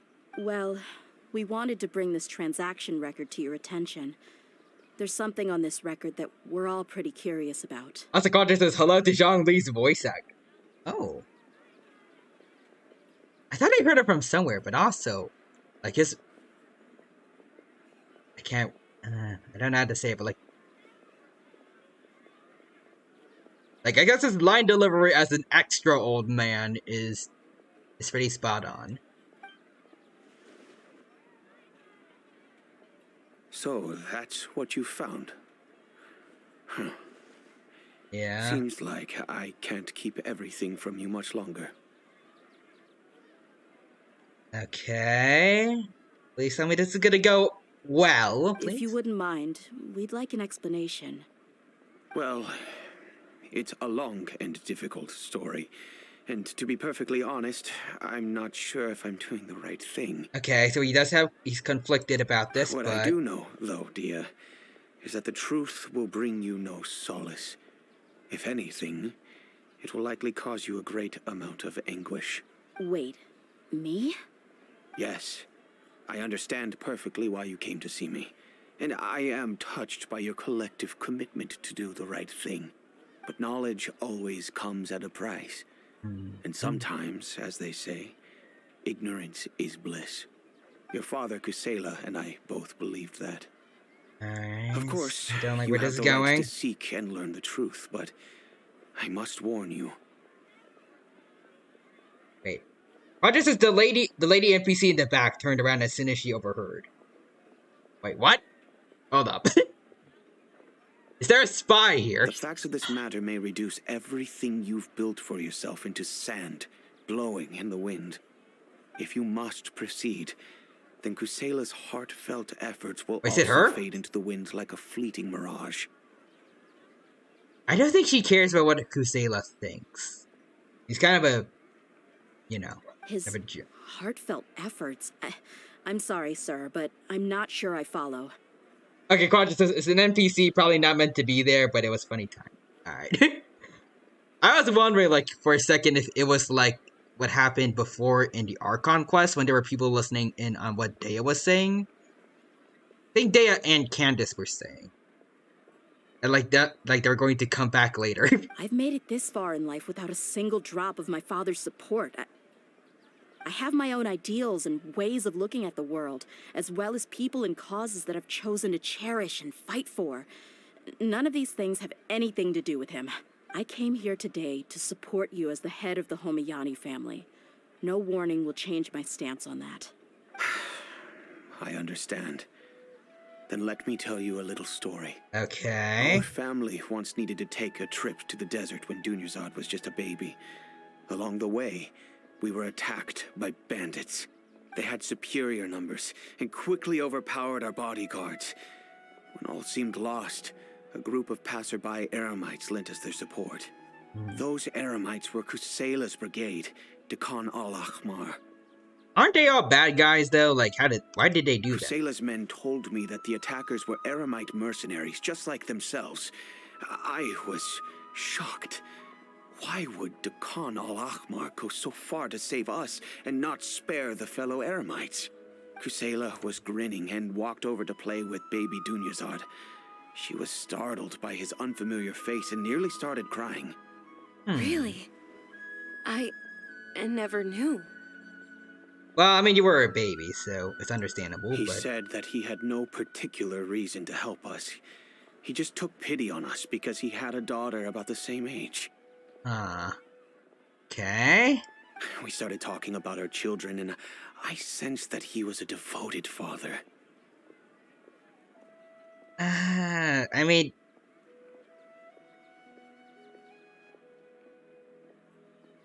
For some reason, it feels like they're trying to actually make us feel bad for what happened for him, but... I mean, for what Dehya said before, he still doesn't seem like the nicest guy. To repay his kindness, I hired his brigade to help out at our estate for a time, and offered everyone generous remuneration. Plus, they kill people. Like, I don't know. So, that's what happened. It was many years before I saw him again. Oh. I almost didn't recognize him the next time he came knocking on my door. That's seriously what he looks like, though. Like I said before, it would be cool if he looked like the typical eremite, but like one of the muscular ones. And instead of like the typical hair, he had something that looks like Dehya's hair and like more in the style of like a lion's mane.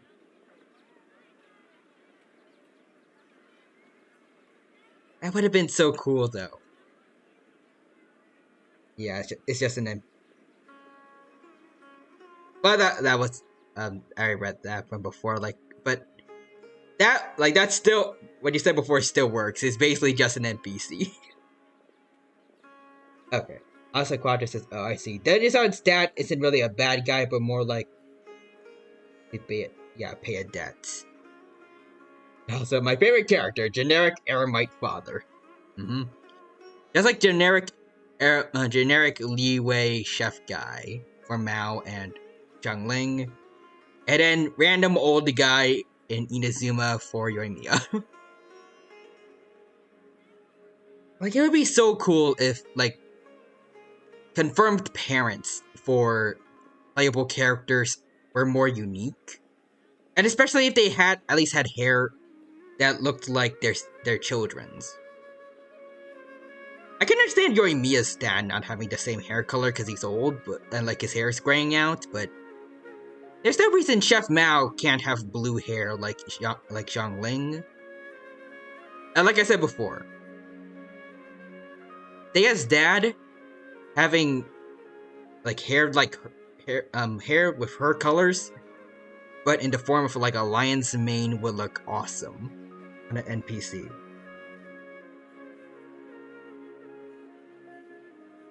Dungeon had a unique model. I can understand, like, maybe for some reason, like, Hoyoverse isn't giving Genshin's development team the highest budget, but still.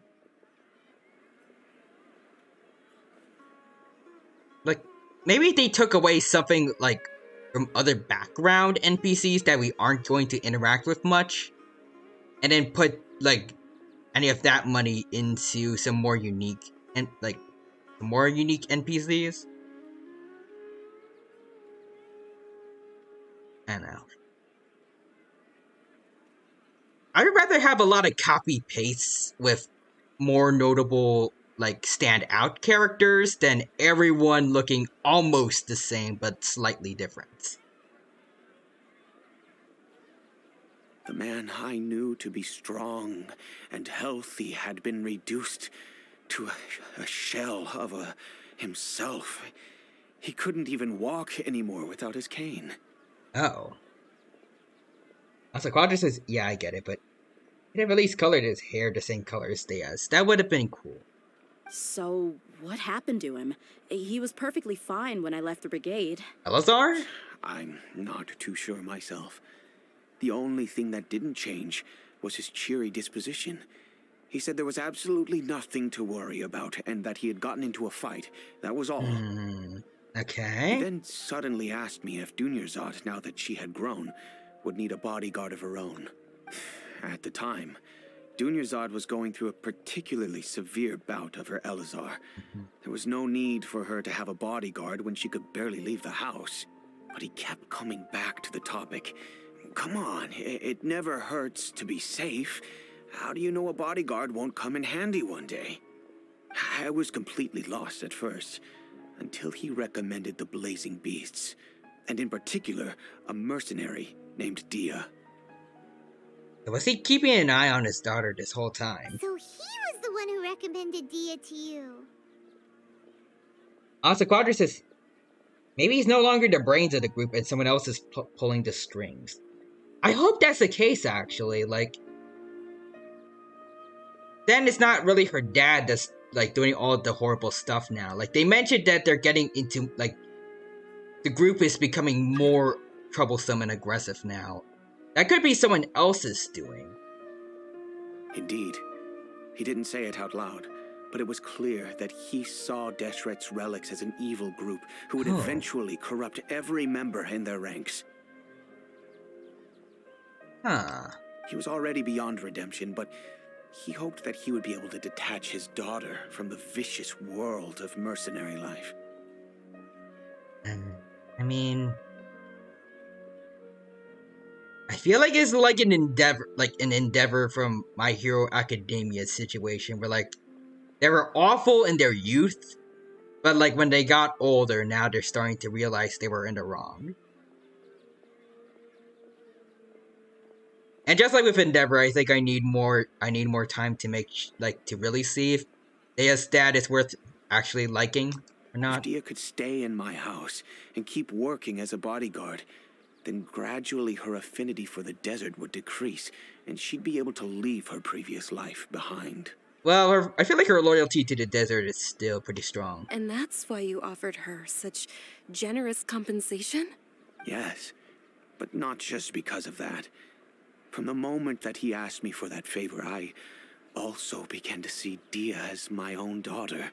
And that's also why I tried to persuade you to stay when you asked for permission to leave. I was willing to spend however much it took. Kusela saved my daughter and I all those years ago in the desert. I could never refuse him entrusting his daughter to me. I like this a lot, saying, yeah, there's a lot of layers to this story. Also, crazy theory, he hired Dehya to protect the Dunyazad because he trusted him. I mean, he does. But he also trusted her dad. He was always like that, acting like he's oh so smart and self-righteous. Kusela said that he'd reimburse me for a portion of Dehya's fees.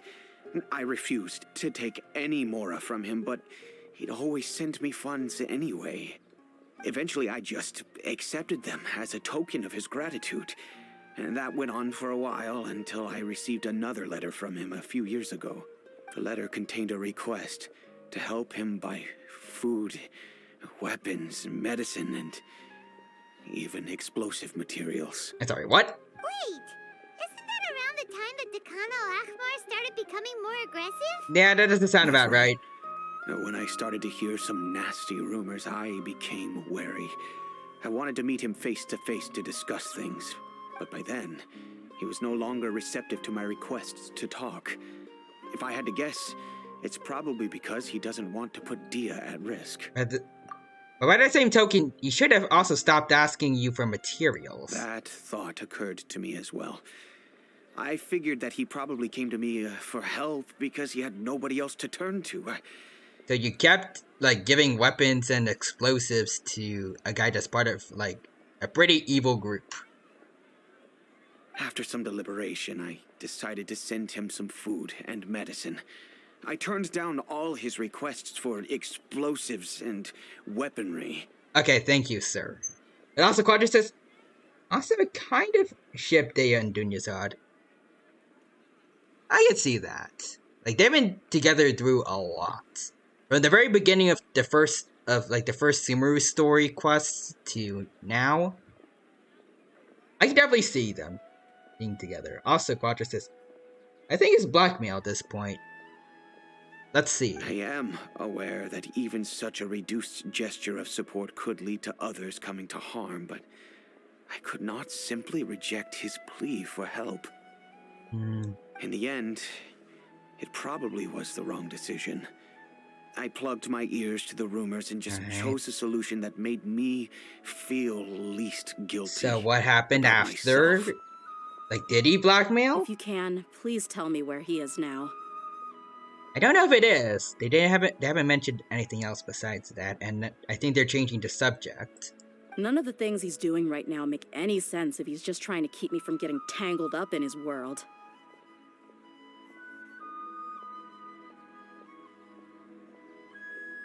Okay, so what I'm hearing right now, I think... I'm trying to get all my thoughts together.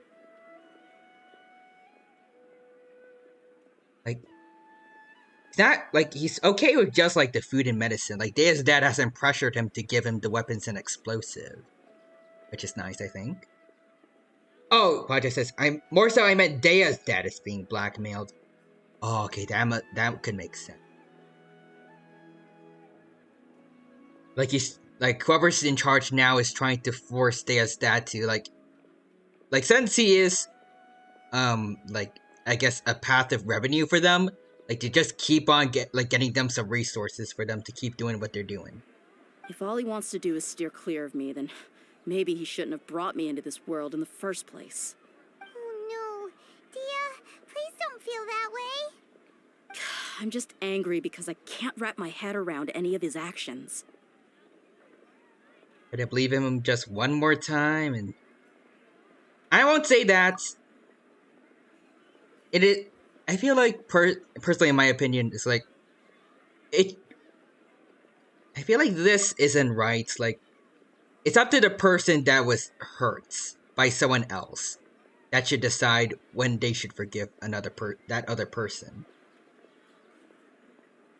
Another way? I don't know. I knew him, and he was nothing more than a childish brute. I can't understand what's going through his head. But I guess you do have a point.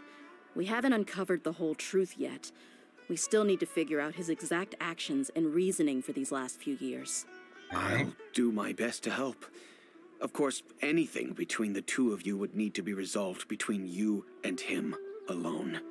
I don't know Kusela's exact whereabouts. Outside of supplying his brigade with some goods, I tried my best to avoid getting involved any further with him. However, there's a man on the list named Jawed. He used to be a mercenary in the desert and is now a member of the Corps of 30. I guess we can go talk to him. He's responsible for supplying weapons and liaising with the Dakan al-Akhmar's merchant caravan. I think he should know Kusela's whereabouts. I've heard that he likes to have a few drinks alone and enjoy the cool wind at night outside the tavern. Maybe you'll be able to find him there. Alright, so outside the tavern and... Understood. Thank you, sir. Then I guess this is bye for now. I'll stay and be with my father here. To be honest, I'm still a little dazed and haven't finished processing everything quite yet. My father has indeed done something wrong, but if I think about it, I'm also not sure if there was a right way to handle this problem. I feel like our only course of action is to turn everything we know over to the Corps of 30 and let them render judgment. Yes. I am prepared to accept whatever verdict they choose. I wonder if we're going to see Sino it's time again. To face my mistakes. Like what happened in our Hatham story quest. Alright, go look for Jawad outside the tavern at tonight. I don't care about whatever that quest was just now. Yeah, better things to do. Alright.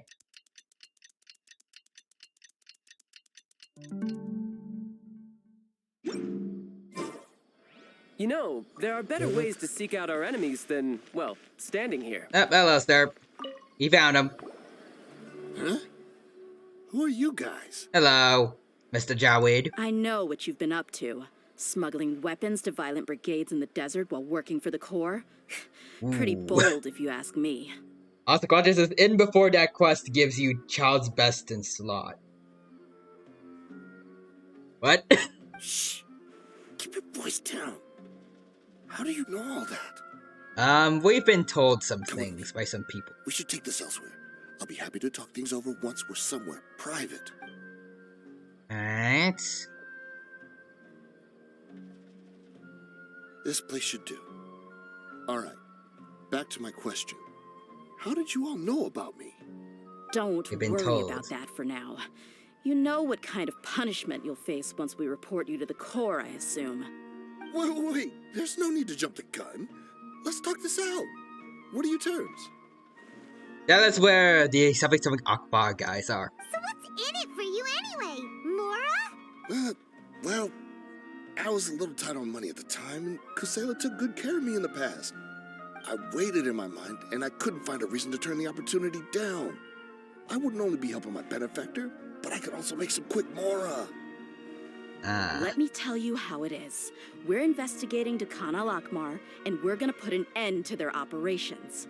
If you provide some help for us, then we might just put in a good word later to reduce the terms of your punishment. Oh, Quadra says it's a joke. Alright. Hey, why don't we discuss this a little first? Listen, I made quite a bit of Mora from my last run. You just give me a number, and I'm sure we can... Nope. Shut it. Thank you, My Dehya. patience is running out. You should know when a mercenary is after something other than money. All right, sheesh. But you gotta promise you'll put in some nice words for me later. They're always on the move. Here's the spot they were at the last time I made my delivery to the desert. Feel free to go have a look. I'm just telling you, though, it's not on me if they're not there anymore. Sure. And then you can forget about any nice words from us. Mm-hmm. Hey, come on. Now you're just being unreasonable. Really? And how do I know you're not leading us straight into a trap? Don't forget, you're the one with no bargaining chips. All right, I get it. Why don't you go take a look, and if they're not there anymore, I'll try to figure out something else for y'all. I don't feel like I should trust this guy, but... Now that's more like it. Let's move. Alright, let's go. And as for you, try to stick around the city until we get back. You don't want us to call the folks from the Corps and have them drag you back to the city. You can't run away, buddy. Oh, but you gotta stay for yourself. Don't worry. I'm not going anywhere. You sure about that? Alright.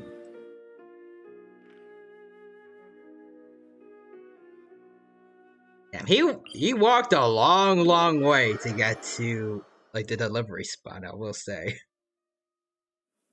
What exactly did I see there before? Or commission quests? A clickety. Oh, it's gone now. Oh well.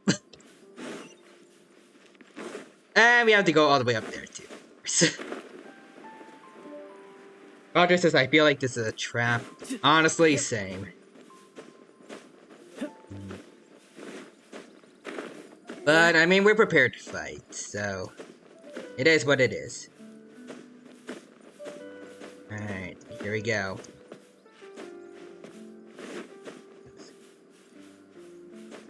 Alright, let's keep going higher up.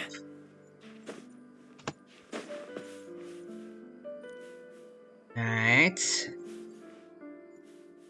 Let the stamina go up. Okay, perfect. Yeah. Got it. Yep.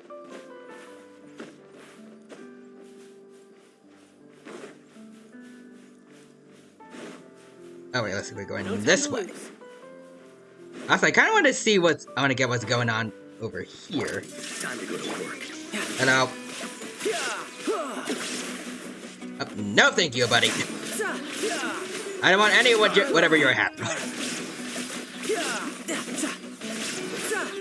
Noticing none of these other guys are helping him out. We'll meet again. Thank you, and hello there, folks. No new punching bags for you. You're the new punching bags here. There we go. And I'll just take this real quick. Also, Quadrus, I feel like you would like Cosmo if you could get him for travel. I probably would. And I also think Venti is good for travel, right? Like, I think he can give himself an air current. Ooh.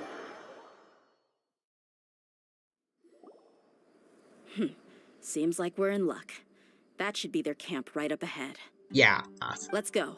We'll finally get to the bottom of this ourselves. Alright, here we go. Is this a trap? I'm here to see Kusela. Tell him to get out here. Hello. Dehya, why are you here? Hey, Dehya! Show him what's up! Oh, what up? Wanna go, buddy? Wanna go?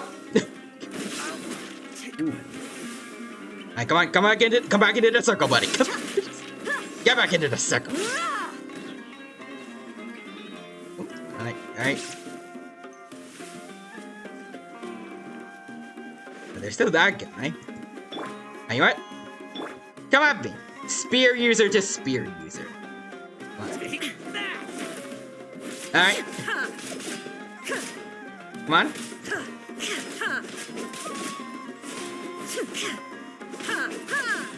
Come on, what's wrong, buddy? Come on. On your feet. Alright, nice try, buddy. Come on. Come on. Come on, you got this. Come on. Alright. And you failed. Haven't you all done enough? Ooh, there's 2 more. So are you also here to stop us? Alright. It's got nothing to do with you. Alright, let me just do a little bit of this. And a little bit. Oh. Oh, okay. You want to go, buddy. Alright. Goodbye. Also, Quadra says, yeah, and also, my man just tripped. I like bullying the enemies. Also, we just beat up a lot of guys, apparently. Enough fighting. We all know I wasn't each paying other, attention to and how I don't many wanna there take were. things too far. Just bring Kusela to me. There's no use hiding him anymore. Did you understand a single word I just said? Or do I need to bash your skull in some more? All right, everyone, let's all just calm down for a second. Nope. We're gonna keep going if you aren't gonna... Dehya, the boss can't come out and see you anymore. Is he dead? He died a long time ago. Oh. There is someone new in charge. What? Seems like you've been out of the loop for a while. Guess that's for the best, though. At least, that's what the old man wanted. Oh. Where's your Quadra? When did he die? What happened to him? A few years ago, Kusela broke up Dakan al-Ahmar and went to the Deshret's Relics headquarters by himself. Oh, so that's why there's a power struggle? So is that when you guys started acting up? We would prefer to call it taking revenge. Every last person in Deshret's Relics must pay in blood for what they did. That's why they turned on each other. Did Let someone me start from the beginning. Dehya, do you know how the head of the Relics maintained order internally? Overwhelming strength and unquestionable authority? Those were a part of it, yes. But just those on their own weren't enough. They had another tool at their disposal. They called it a person's record. Also, Quadra says, oh, was that an imposter? Wait, who? Wait, do you think someone could have faked the letters that were given to Dunyazard's dad? That could be. Regardless of whether they joined by their own will or were coerced, every person in Deshret's Relics were forced to leave a record of themselves at headquarters, whether it be their deepest sin, some unforgivable act, or their most immoral exploit. The record served both as a symbol of loyalty and the perfect material for blackmail. So you mean Kusela thought there was no escaping the record? That's precisely it. Every one of us have a record. Me, Bashar, Tikriti, and all the boys who grew up with Dehya and ended up joining our ranks.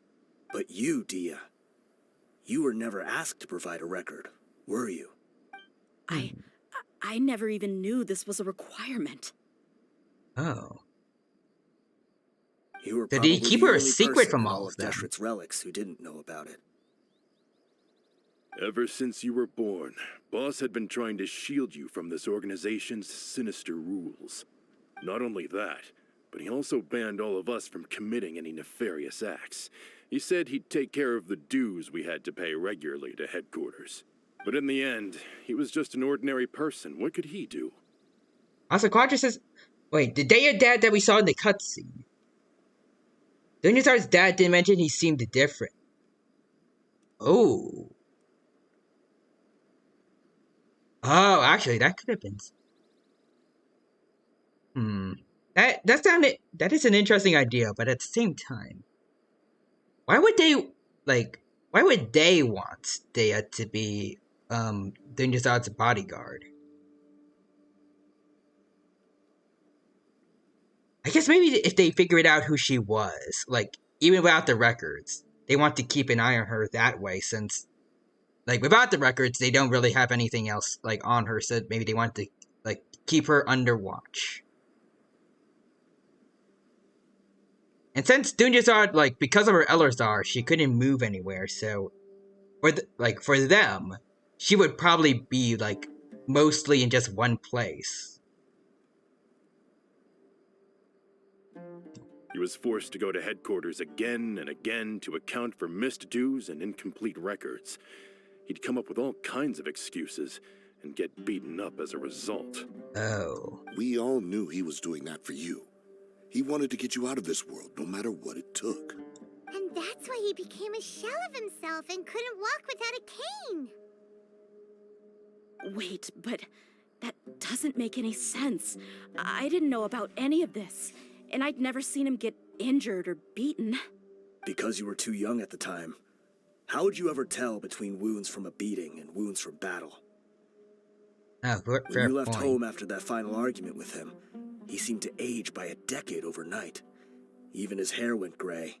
So, even the blazing beasts were... Yep. It was all his doing. Had he not arranged them to come to you, you probably would have been reduced to a pulp before you ever left the desert. I doubt that, but like, you probably like, it's nice that she had help at least to get out of the desert. A few years ago, Boss said he needed to make another trip to headquarters. He was already pretty weak then, and we all assumed he was going to get beaten again. But they went down, like they took things to a higher level, and that's why they're going after that he hand the everyone. role of leadership over to me, but he said there was no longer any need, since the Khan al-Ahmar would soon be no more. His words made no sense to me, but that night, we heard that a massive fire tore through headquarters and raised everyone's records to ash. Oh! Dang. Everyone gained their freedom that night. Many members fled, not just from our ranks, but from the other brigades as well. Well, I won't say he's entirely a nice guy, but he is something of a hero, I guess. But how could we leave with a clear conscience? All of us who knew exactly what had happened. The boss can't have just died for nothing. Those heartless jerks at headquarters took him from us. Okay, but did they kill him after he did this or not? From that point on, the sole purpose of the Khan al-Ahmar became there's revenge. implications, but they haven't said anything yet. The big fire that Boss started was quite a blow to headquarters' strength. It's given us the opportunity to launch our attack. Also, Quadra says, the day of Dad yeah, that's true. Even though we're outnumbered, we vowed to see our revenge through to the very end. But Deshart's relics haven't been the only victims of your revenge. Yeah. Apparently there's been citizens that have been getting killed. There were people from headquarters who changed their names and went into hiding. Some fled to other brigades, and others escaped to the rainforest. But we won't let any of them escape our wrath. They'll all pay for what they've done. Okay, well, what about those who haven't done anything? And, they were happy to leave as soon as, Dehya's dad burnt everything down. We've suffered plenty of losses as well. To keep going, we need an enormous amount of supplies, from food and medicine to weaponry and explosives. All we can do is exchange our loot from Mora, and then use that to get supplies. We forged Boss's handwriting and sent out many letters to his former friends. Thankfully, many people were willing to come to our aid. Wait, so what I said before about the letters being faked? That was okay. I was actually right about that. But they wasn't blackmailed, but they definitely they fooled Dunyarzad's dad to keep providing them supplies.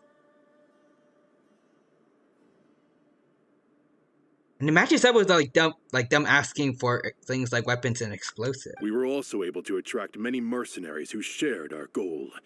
We've endured unspeakable pain to win many impossible battles.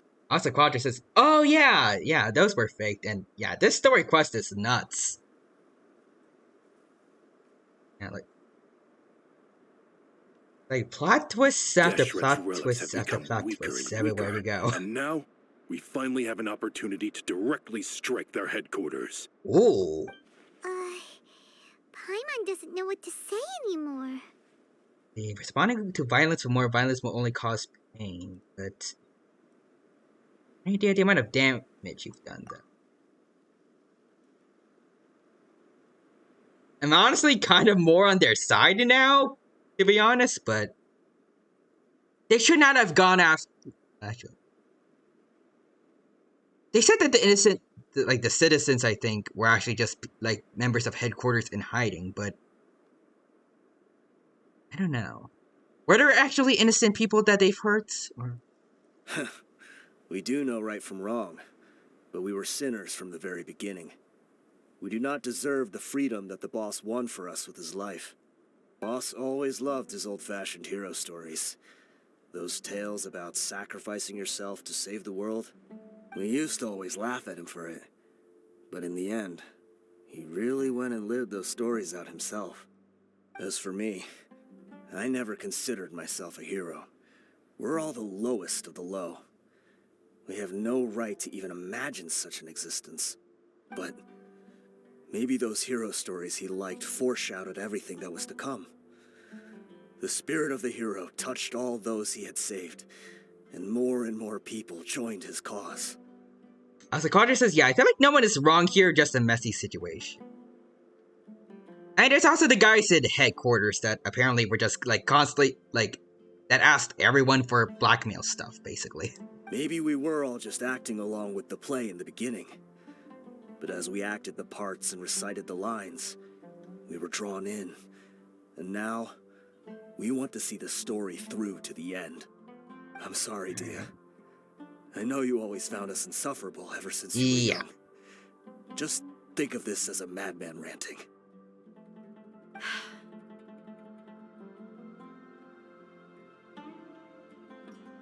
I'll go with you. Huh? Dehya? You wanna go with them? I mean, even if she didn't trust them, there's only one. Like, this is the best way to get information from them. I grew up with these guys, and I know they're not bad people. It's just that some situations get so bad that it's difficult to tell good from evil. All I know is that Deshret's relics must be destroyed. Furthermore, I want to go see the place for myself. I want to know if my father is still there. Like I know you don't want to get involved in this, so like a skeleton, or like they said he's dead. I can do this on my own. I mean, if he's somehow alive, then awesome. But I'm on your side, there. Yeah, Paimon feels like we'd only regret it if we don't see this through to the end. Thank you. We'll be a lot stronger together with you. And I feel like there's gonna be the opportunity for more I bet fights. Boss would lose his mind if he ever knew you'd join us at the very last moment like this. Considering all the losses and injuries we sustained, we can't afford to turn down someone as powerful as you. Yeah. He can think whatever he wants. But the fact is, I owe him this much.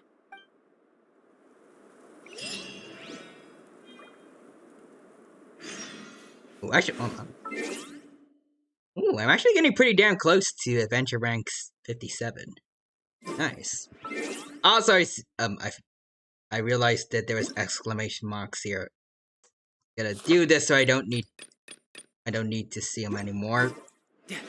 I don't want to risk them bothering me. Alright, hold on.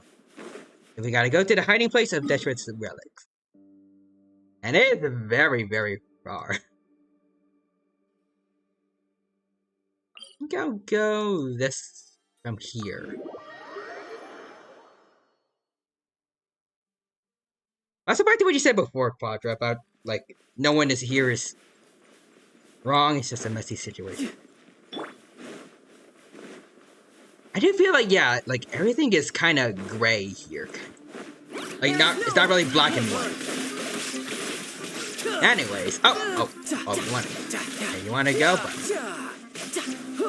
Pachycephalosaurus wannabe.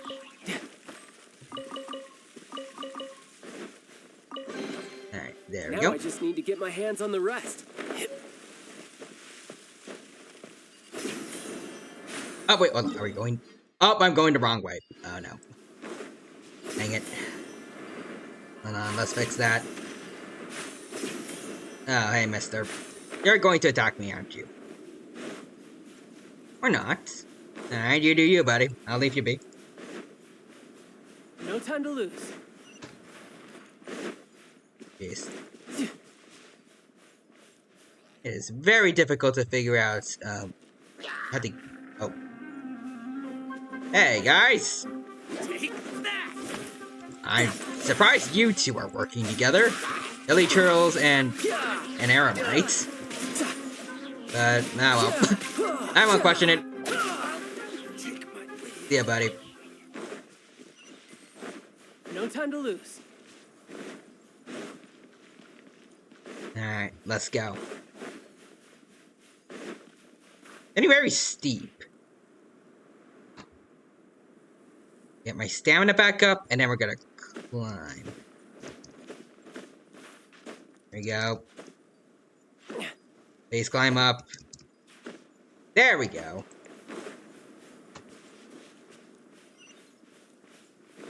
Come on. Why do these things not work? Like when I really want them to. No time to lose. Oh, okay. Oh, wait, hold on. Okay, that's a lot better. I was really not hoping I wouldn't have to go all the way there. Ooh. Oh, no, I'm going.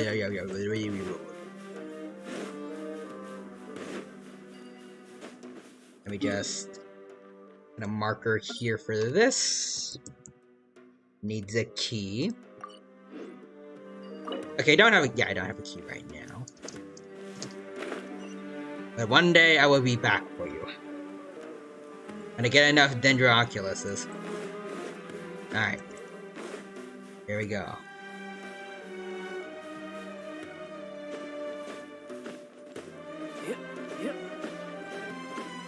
I have a drabby place to hide around in. Is this the entrance?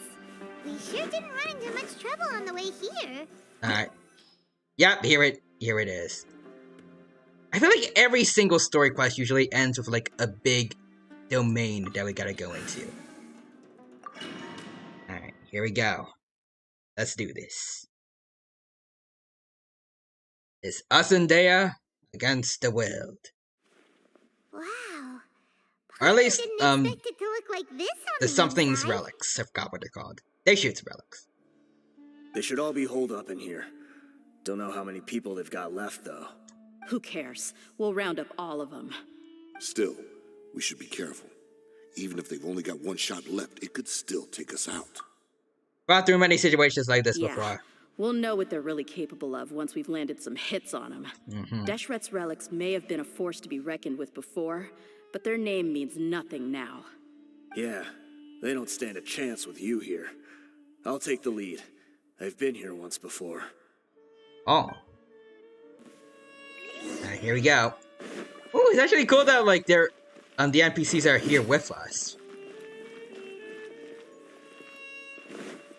Oh, hey guys. You are not welcome here. It's cool how I really love how Sumeru added like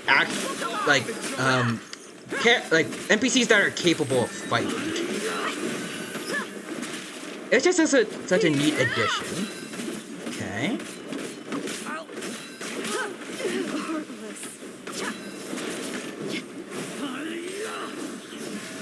Up, up. Where you wanna go, buddy? Let's get it on.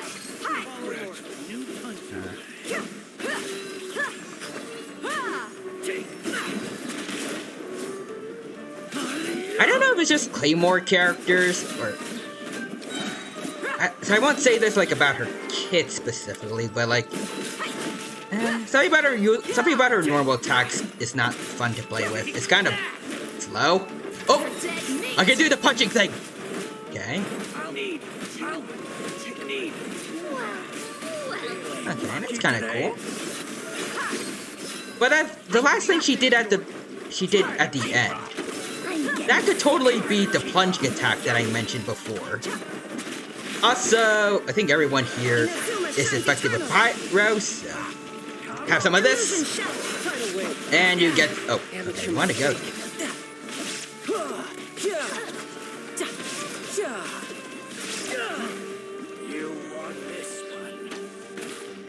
Oh, this. Was it that guy? I think it was him. Alright, come at me, buddy. This way, follow me. We're almost there. Alright. Wait,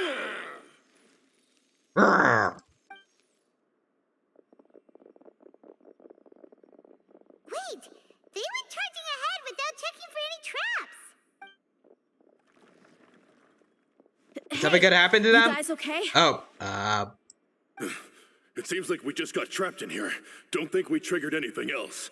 and then we're just gonna hear a big explosion. Watch out, the enemy's coming from ahead. Oh. Well, now that things have come to this, seems we'll have to fight our way through. Oh no. Don't worry about us. We knew something like this could happen. Go and take a look around. There could still be another way through. Alright. Let's go! We can't let the boss down! Let's check if there's another way. The sooner we can make it through to help them, the better. Let's see. Alright. I think I see a way through over there, but it's being blocked by something. Let's try our luck with that mechanism. Okay, let's Thank God they always leave the mechanisms out in the open for us to play around with. Alright, also... First, everyone that got damaged during the flood. I'll give you something to heal up. And also, Quadra says, the issue with Dehya's Claymore strikes is that, while yes, they are slow like other Claymores, they do significantly less damage and knockback. It's like a slow, wet noodle. Ah.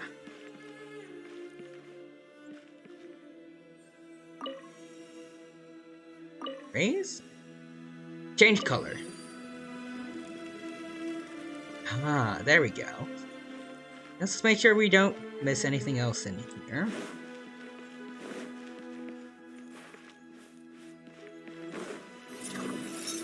There is no escape. Hello, buddy. Don't mind me.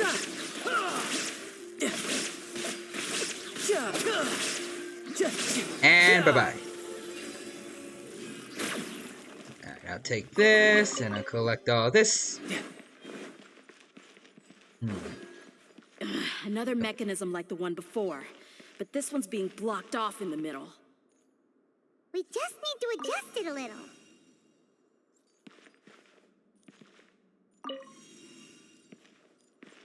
Alright, changing the color. Rotate device, but obstructing the... Does he rotate? Oh, wait. Hold on, I got it. Hold on, I got it. Change the color.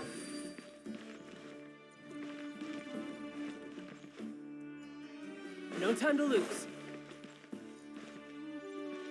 Okay, wait, hold on. I lower this. There we go. Okay. Make sure we don't miss anything here again. Let's see. No time to lose. Alright, let's go. Still though, like I feel like we talked a lot about it lately, but still, I just want to say, like, I mean, it is appropriate since we are playing her story event, but, like, I really do hope that something good comes out of the fixed Dehya event and, situation, and hopefully they do decide to, like, take the community's, I guess, complaints seriously and make her hopefully useful. Oh, hold on. I think I need to do this.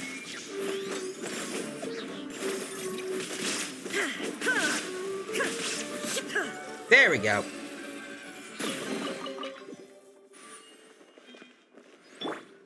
Like, I feel like there's definitely potential in her kids. She just needs to be reworked.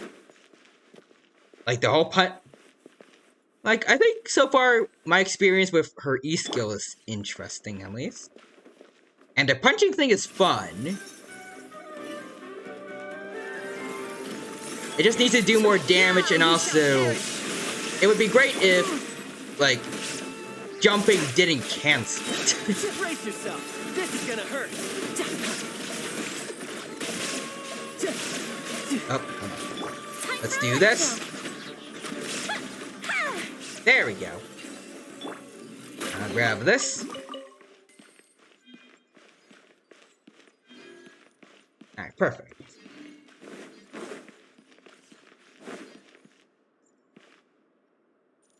No time to lose. Now we just gotta do this. So rotate it.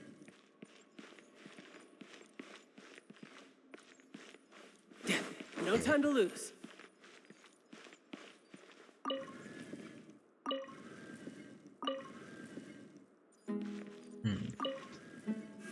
Okay, so raise this up. Raise it up again. So we got that taken care of. Okay, and then we got this. Change the color. Lower it. Rotate around. Oh, wait, we need to change the color here, and then we need to move this back up. No time to lose. Rise. Also, Fancy Flugel is here. Hello there, Fancy Flugel. Welcome to the stream. Thank you for stopping by. It's good to see you here. Hope you're doing well. And I hope you have a good time here at the Genshin Impact stream. And thank you for stopping by. Right now, we're playing Dehya's Story Quest, and it's going quite well so far. And I hope that you enjoy watching us play it. And Paimon is emergency food. Yep. As per usual.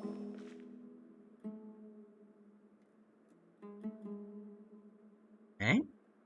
There's a chest over there I want to get. I wasn't expecting anyone to make it through from the other side. Deshret's Relic's leader. So we found one of the big guys. But as a desert dweller, I suppose we should be used to our folks defying all expectations. Hey. Don't waste your breath. You have nowhere to run. Run? Had I wanted to run, I would have fled 1,000 times already. I witnessed the golden age of Deshret's relics. Even if I could leave this place behind, all that awaits me now are endless days of humiliation and ruin. Yeah, sure, keep whining, buddy. Also, Fancy Google says, including you. Hey, what? Even now, my brothers and I still believe in one thing. The greatest should never live to remember their fall. So you want to go out in a blaze of glory? Let us draw our weapons.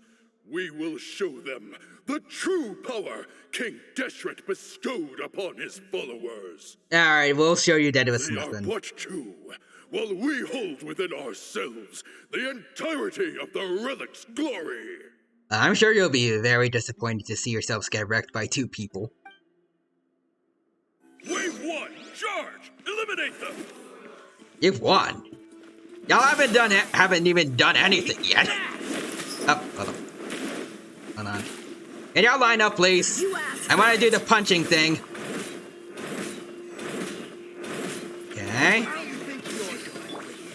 Alright. Wasn't too bad. Alright. And like that, small fry. Alright. If y'all want to take this seriously, now's the time. Child, it's time to go. Right, I went the floor with some peace. Good old crowd control. Nothing like this. Oh, okay, you want to? Okay, you want to go, buddy?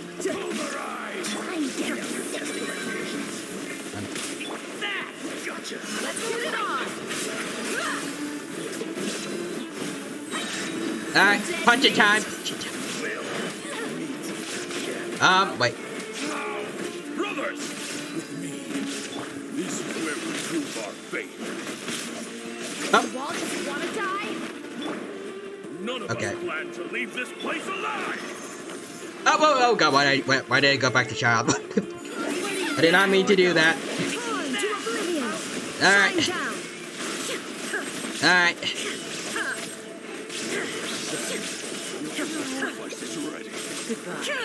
But we'll meet again. Hold on. You know what? I want to take out your little first. Oh, and save you for last. Oh, and I got it. Hello. There is no escape. Goodbye. The golden slumber.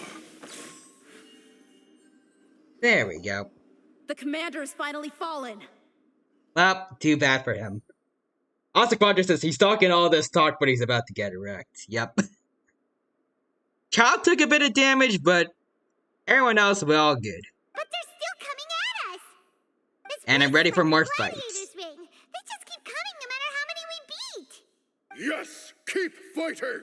There's Oh, no wait, he's need still to up there. fear, and no need to back down. This is our last stand. So you talk about all the might of the Deshret's relics when you're sitting up there, up on your high horse, doing nothing? You sure King Deshret gave you any power, buddy? When the next wave comes, try to draw away their attacks. I'm going to see if I can take out that high platform. Oh, okay. Up there's the rest of... Get out of my way! At least some of the Dakan al-Akmar guys. Come and face me, Michel! How many of them are still alive? So they've broken through the front as well. Yep. Apologies, Lord Michel. They fight like absolute madmen. No matter how much we throw at them, they just keep coming for more. Actually, no, a lot of them are still alive. Well, someone's about to get pulverized. So, it would seem like this is the end. Yep. Time to pay for everything you've done, Michel. You think I would give you that opportunity? Yes. I will be buried in the sand alongside all the rest of our fading glory. So they have... If you got any time now to do the whole, like, take down the platform thing, you might want to do that now. Hey, wait! Stay up.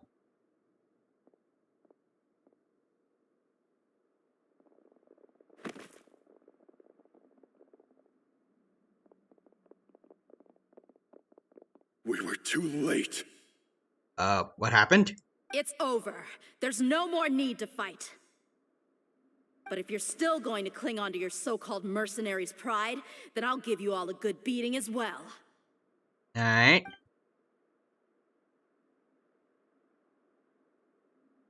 Hey, Dehya!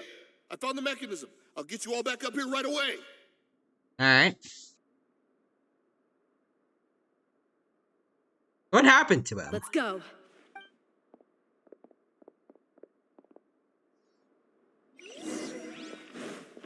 Oh, hold on. First we need to heal everyone up a bit. This child especially. And then something for Xiangling. Oh, shoot. No time to lose. I don't even know how that happened, but I just know I need to do a lot of this then.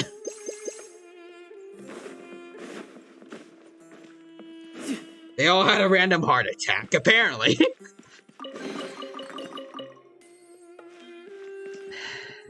I don't even know how that happened. Oh, wait, no. Elevator, come back down, please. Alright.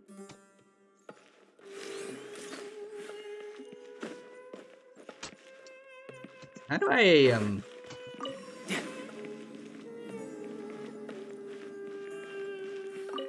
how does this elevator work, exactly?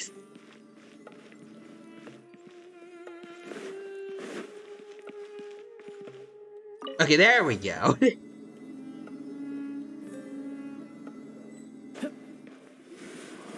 Who are you filthy rats? And why are you always pestering us? You know, one of our guys that you killed, right? You call yourself a member of the infamous Deshret's relics, and you still can't even tell who's made it all the way to your headquarters? Who knows what intent a bunch of rats may have? We try to catch a couple, and you all just show up on the other side instead. How are we supposed to figure out what you're after? Hey, have you ever heard of a man by the name of Kusela? Why would I know? It's not like I'm in charge or anything. This is your last chance to talk. Hey, I said I don't know anything. I'm just an average member here. I'm telling the truth. So do you want to know what the other guys have been doing to other members of your group? If you're here to find someone, why don't you look through the records yourselves? Who can remember every name and face with so many people coming in and out every day? How about all the records were burnt, dude? Irony. His life became a light for so many, yet to others, it wasn't even worth remembering. Where's the records room? Answer me! It's right over there. All the files are in there. You can go through them as much as you want. It's not like any of them still matter anyway. Also, I see John Rice is here as well. Hello there, John. Welcome, welcome. Thank you for stopping by the stream today. Good to see you here. Hope you're doing well, and I hope you have a good time here at the Genshin Impact stream. Welcome, welcome. Hello. John said hello, and also the guy in charge? Definitely not this guy. Whoever he was, he ran away somewhere. I don't know where he went, the though. old records room. Like, he's gonna talk about, like, burying everyone under the sand, but we aren't looking for him for some reason. The old records room? You mean the one that got burned down? Yep, that one. Kusela. Ah, yeah, I remember him now. The guy who could hardly walk. That's all you remember him for. That's our boss you're talking about. He was definitely faking it.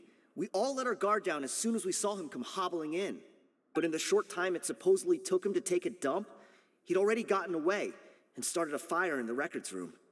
He couldn't have possibly outrun us if he wasn't a fraud. And after that, Deshret's relics fell into complete disarray. Stop wasting You don't our remember the time. name of the guy Every that one did of us that to here your is group, perfectly like, aware until of we what he had mentioned him? done. Tell me, where is the old records room? It's just over there. Go see it for yourself if it means that much to you. There's nothing left in there but ashes.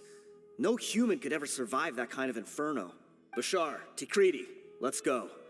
We'll leave the others here to guard these guys. Spare them no mercy if they try anything. Alright, let's go take a look.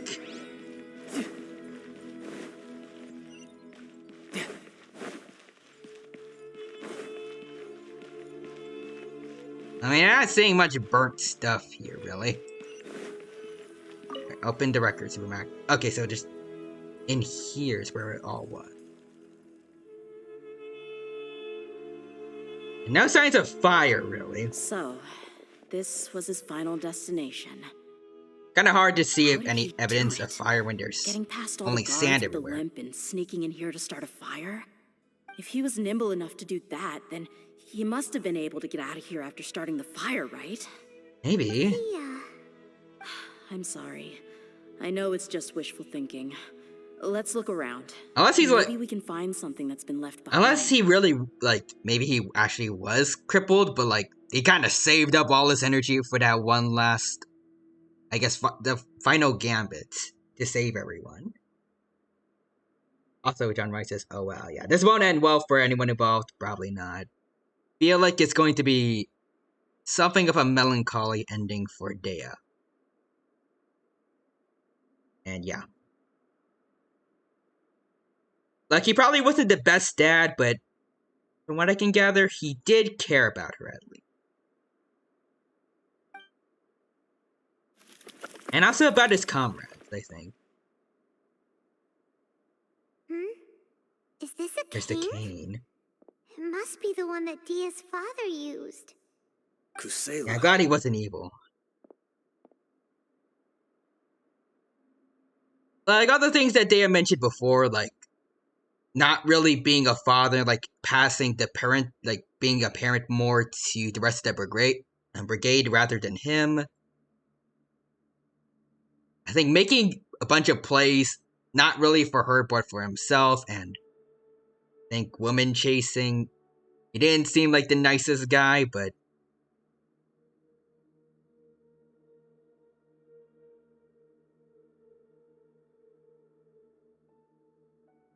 at least, like, he had genuine care for his daughter.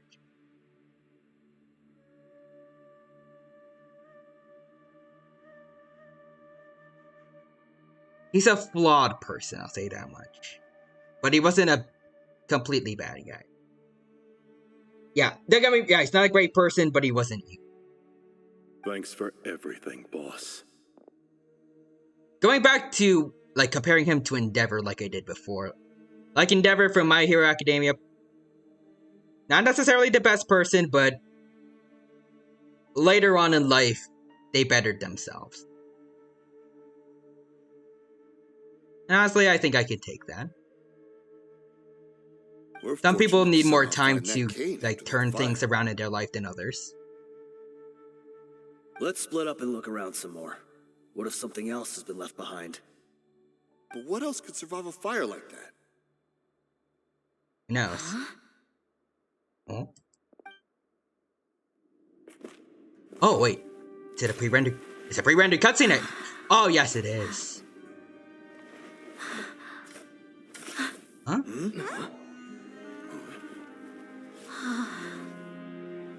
The sword? So was he actually... So. Is he actually... Wait! Isn't that the toy sword you played with as a child? Wait, a toy sword? Wait... The dragon is no more, for Princess Dehya has slain it. Its head now hangs above the city gates. Her bravery has brought eternal peace and prosperity to us all. Dehya, come on. This is the most important line. You can do it. But Dehya, you defeated the dragon. Everyone's waiting for your speech. Still too shy, huh? All right, I'll do it. I hereby proclaim our victory. Evil shall plague us no more.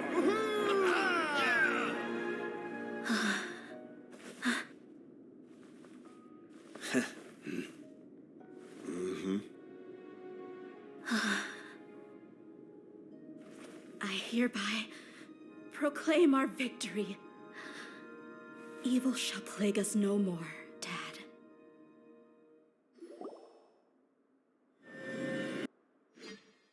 Oh. So, a few things. One, that's the one, that last pre-rendered cutscene. Like all the other pre-rendered cutscenes for these kind of events, I love. What's this? Second, I'm with you, Quadra. Small Dehya was absolutely adorable. Third, I think this was enough to redeem Dehya's dad for me. Like the fact that he was carrying some kind of memento of his daughter with him for all this time up to the very end, I think was very touching. Fourth, I do feel like Dehya might have actually been wrong about how the plays were more for him than for his daughter. I think he actually, like, they were for her, but maybe he was, like, she was shy. Maybe he was just pushing her a bit too much to be, I guess, part of those plays. I don't know. Maybe she might have misremembered it, just maybe she just remembered the fact that as a kid, she didn't exactly like the plays, but didn't remember exactly why, maybe?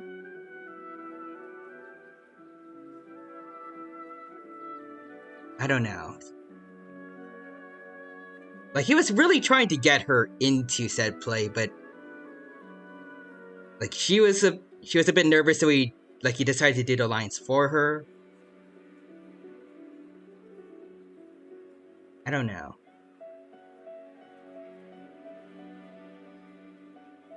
Or maybe she just thought that he was trying to make the plays more about himself, like, because he was pushing her to be, like, I guess, I don't know. Still bad at wording thing.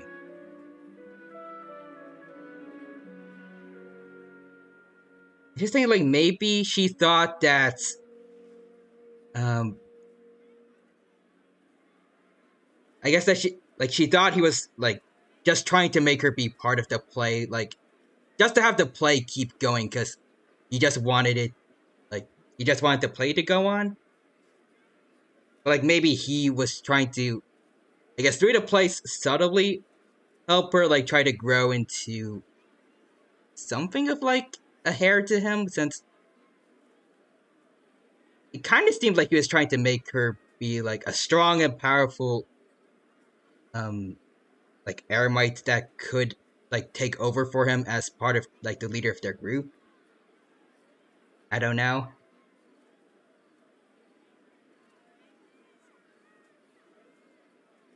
I guess to put into, like, more into words that actually make sense, maybe she didn't understand what he was trying to do with the plays, I guess. Also, Quadra, I think Dehya was just being very soon with her dad. I missed a bunch of messages before. John said rock. I mean, there were a bunch of rocks there before, so I don't know which one you would talk about specifically. Yeah, small Dehya was adorable. And I agree with you too, John. All this food, all on Paimon's tab? It is all on Paimon's tab. Don't you remember? You asked Paimon what she would do if she were to wake up tomorrow with loads of money. And Paimon said that she would get boatloads of tasty snacks. Oh, you're talking about when they were talking about what could survive the fire. It was an adorable thing to Okay, say. yeah, that's true. Rocks could do that. These opportunities don't come by often. So today, Paimon's gonna treat you to a special crash course on Paimon's life philosophy. But also, actually, I remember. Number 5, for what I was going to say about the pre-rendered cutscene just now. I loved how Dehya actually remembered, like, the line that her dad wanted her to say all those years ago when she was a kid, and recite it now when she's a full-grown adult. I think that was perfect. Rarely spends her allowance on other people. Hey, come on! Paimon's not that stingy. Anyway, the point is that you should eat to your heart's content. You'll feel better for sure once you've gotten something in your tummy. Dunyarzad will also be here shortly. She's already heard that we're back. Also, Quadra says, yeah, fix Dehya mihoyo. I want to pull, but I can't. Like, it's not even like that meme where it's like everything else of her is a fiery horse. It's everything about Dehya is just heavenly. And then it's just dirt for what her gameplay is like. Like, if I could put it into numbers, like, for what it does, like, what it does justice for her,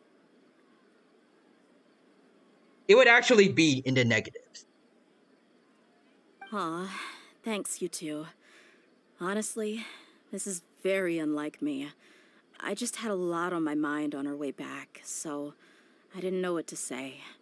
My chest was filled with all kinds of intense emotions. They just shook me even more than all the feelings we've shared during our previous adventures. But when everything came to an end, those emotions also vanished without a trace, and I was left feeling more empty than ever before. It was as if I'd lost the thing that was most important to me. Yeah, that happened pretty darn fast. You're right. To many mercenaries, Mora is the most important thing in the world. But perhaps to us, it's the most worthless thing of all. Idrisi and the others all used to say that they would quit if there was no Mora to be had. But when it came to avenging my father, there was no Mora to be made anywhere. My reality shattered when I found out that the father who always told me hero stories was in fact a bad guy. But look at me now. Am I any different? You're a lot different. I think he did what he set out to do in his older years. You knew he was a pretty bad person, and he tried to get you out of it. Despite all my promises about never forgiving him and never trying to understand him, I still went to such lengths to find out the truth, and nearly even shed tears for his sake. I think that's just part of being human. We're hypocrites. All of us. Yep, like I said before, that's just part of being human. Sometimes we don't always keep the promises we make. It's just a pity that we often only recognize our true feelings after it's already too I will late. say though, like usually if it's a promise that you regret making, usually it's okay to break it.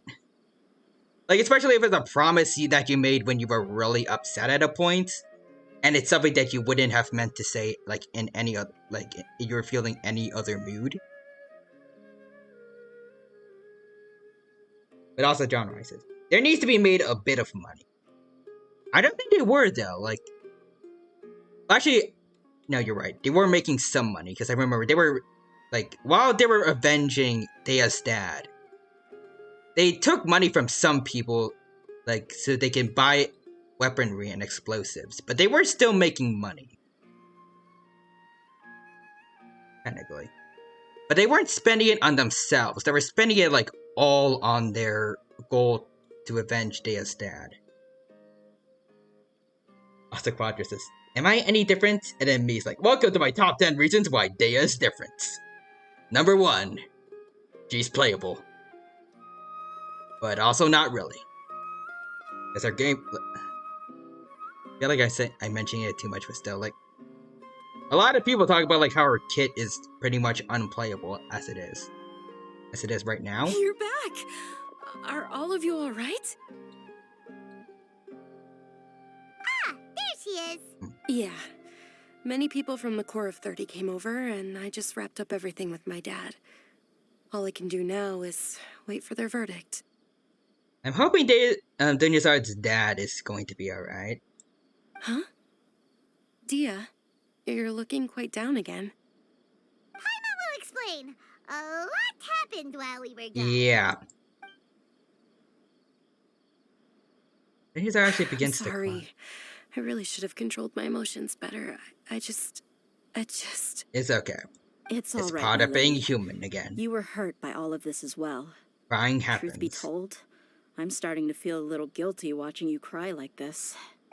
Dehya, your pain must be even worse. You shouldn't need to comfort me. Hey, don't worry about me.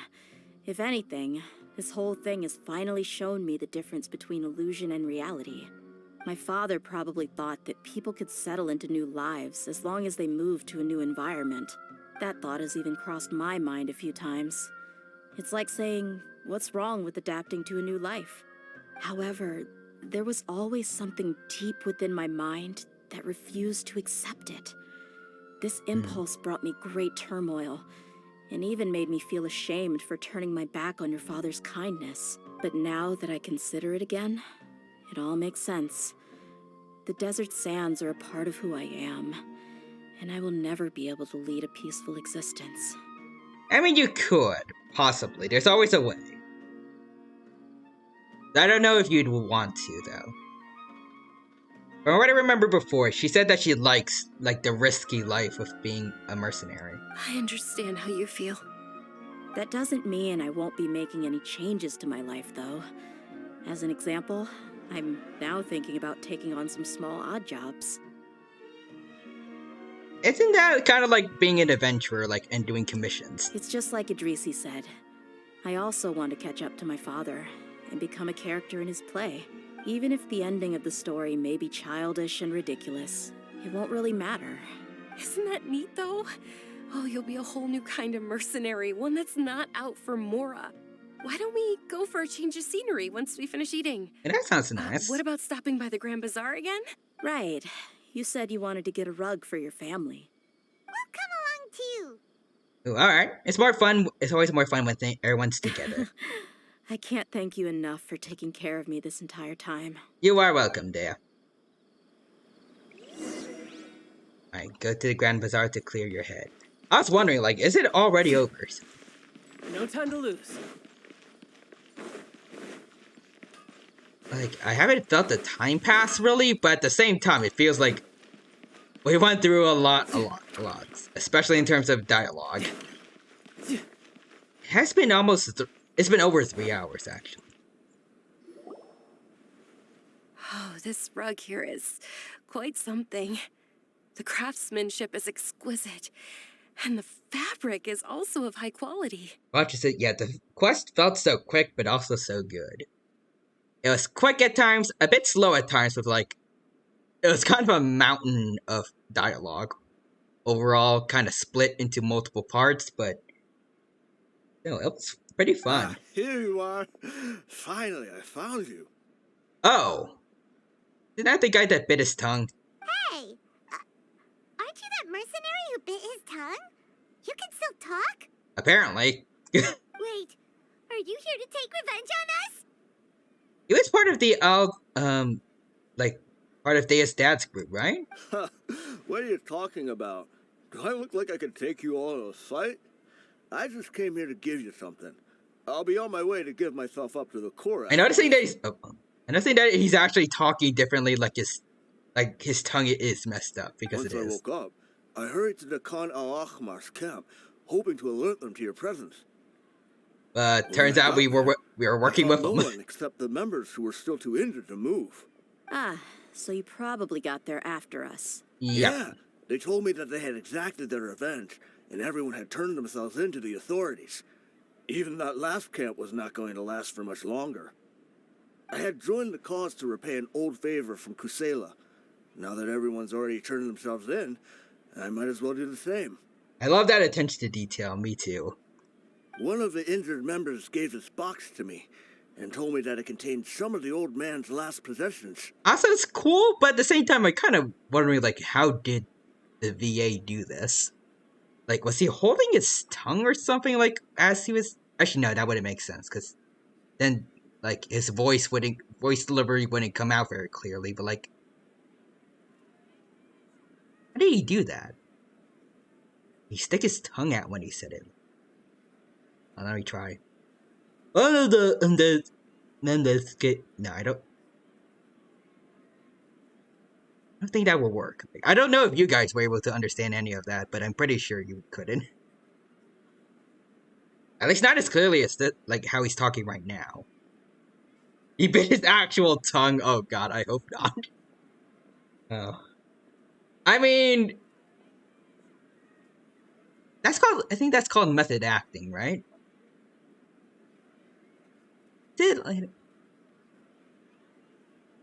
I don't know if that's actually what method acting is, but like I've heard like when people like try to put themselves into the actual situations of like the characters that they're acting as. Is that it? Sorry. Oh yeah, method. Okay, method. That is it. Method acting is crazy. I mean, if he actually did go as far as like to actually bite his tongue, I mean, great, like dedication to the job. But at the same time, if your job's a voice actor, I think that is pretty detrimental. Like if you have any other jobs besides this. Everything left in the camp will get confiscated, so I figured I should get this to you before the court could get their hands on it. Thank you. No worries. We are all just living our own truths. There's no need to comment or judge anyone for it. So this box contains everything that Dehya's father left behind. Huh. It feels lighter than expected. Let's see what's in it. Back in the day, the first thing he did with any Mora was spend it on things like drinks and meat. But let's see what's inside. What's this? It's just a bunch of junk. It kind of stinks. Well, I mean, it's old. So. Perhaps it's just been left unopened for too long. Maybe. A handwritten copy of a storybook. The paper's already yellowed, and it looks like it's about to fall apart. Please tell me it's going to be one of the stories that you read today. It was against the Academia's rules to possess books for personal use. If he was going to break that rule, he could have at least copied something useful. Well, I'll pay him respects for going against the Academia's rules. It's F-word, the Academia. That probably means this was really important to him. And here are a few bags of children's snacks. The packaging's completely deteriorated. Ew. Maybe that's where the smell was coming from. Did he get those for you? So children's snacks and books. Yeah, but here's the thing, though. Even when I was a child, I was never a fan of these kinds of snacks. He'd always say that he got them for me, but in the end, he always ate more than I ever did. Oh. Who even leaves snacks in a box like this anyway? Isn't that just common sense? Forget it. Let me see what else is in here. I feel like you might have been trying to be a good dad, but just failed miserably at it, and then made the most out of like his situation.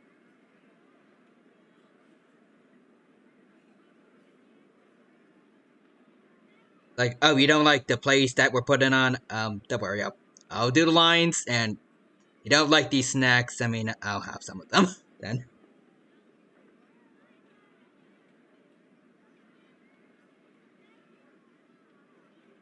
Also, Quadra says, tie to the Academia. F you, F you, F you, points to all hate them. You're cool. And F you, I'm out. That's something straight out of, The Boys, right? I think I haven't seen the show, but I've seen the clips, I think, of Homelander being like that, and then I think the You're Cool is... What's his name? Is this something noir?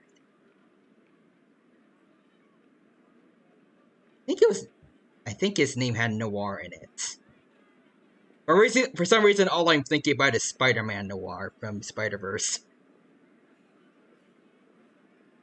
I don't remember any other names with noir in them.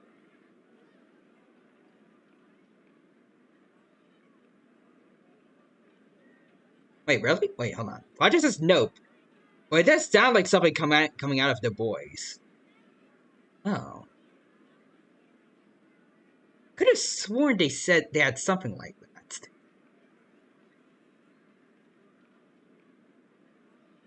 Razors, I might be misremembering buttons, some round iron tiles, a wooden toy puppet. Oh, toy puppet? A wool scarf. Oh, which, I thought that was going to be from the something for looks of it, her. probably belonged to a woman. And a hair clip? Why are these things here? But he's from her mom? I'm suddenly feeling a little scared. I'm sorry, my lady, but this is just the kind of man he was. He probably saw this box as some kind of personal trash heap and dumped any and everything in there. So, I'm hoping this worthy from Dehya's mom, or... I don't think so. 2 empty liquor bottles. Tell me, you guys, are these the kinds of things that a normal person would leave behind? He's an interesting man, yep. Quadra says, nope, but it does sound like something that comes out of the boys. It's from the movie Scarface. I haven't heard of that movie yet, but I'll look into that. And also John Rice's, who knows? Huh? There's something in the bottle! Oh, you're right. Okay, please tell me this is gonna be something good. All right, I got it out. It seems to be a piece of paper with some writing on it. The bottom part's all damaged from moisture, though. Let's hope the writing didn't smudge. I was suddenly seized with an urge to write a letter after finishing this bottle. I just folded it up and left it in the bottle, though. If I end up forgetting about it, it won't really matter. To Dehya. Aw? It's a letter from me? Don't need to read it out loud. It's all right. I'll just read it out. If he went to the trouble of writing a letter, there must have been some important things that he wanted to say. Okay. Or at least record down. Let's see how this goes. Also, Quadra says, in the bottle, Dehya.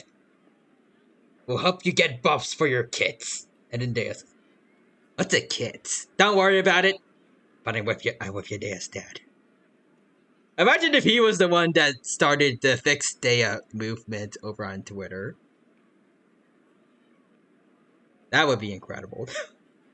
My condition's becoming worse and worse. Can't even walk without a cane anymore, much less go out and have fun. Guess I don't have many days left. If you're reading this letter, then I suppose I'm already long gone. Perhaps, yeah. You were adorable as a baby. Everyone loved you. And regardless of whether you were crying or laughing, everyone enjoyed having you in the group. But once you grew a bit older, you were no longer nearly as happy or cute. It's probably Idrisi's fault. He was never up to any good. I feel like it was also partially your fault, dude.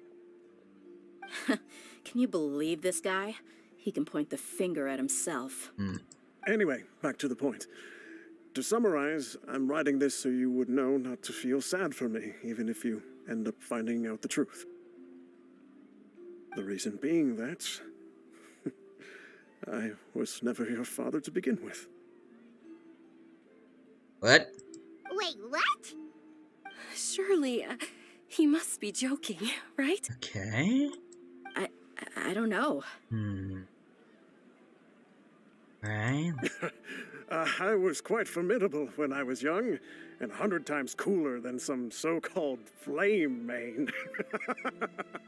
Yeah, sure, buddy. Really felt like the whole world was under my feet. With just a teeny tiny bit of effort, I felt I could rule over the entire desert. Also see, John and Quadra just both like, what? Alright. So we got the test results and he's not the father. Let's see where this is going. But as fate would have it, I went out into the desert for a drink one day, and discovered a baby in the sands. Oh. It was you. You were just lying there, small and helpless. You were so tiny that if the wind blew for just a little while longer, you would have been buried forever. Was abandoned by her biological parents. But your cries were so loud they made my head hurt. Now that I think of it, you really were a bundle of energy. Sounds like he's serious. I told Idrisi and the others that I had slept up with a woman while out and about. None of them even doubted me. But also, I do like how there was how the little kid and her dad playing in the background, then switch over to here with Dehya and her dad. Like, the cinematography of this is pretty good. I don't know if cinematography is the right word, but I guess the visual choices were nice. I'm sorry that I had to lie to them for so long, but I really had no other choice. Yeah, Quattro says, and that explains his womanizing day. It was never a womanizing. I mean, he did say that, like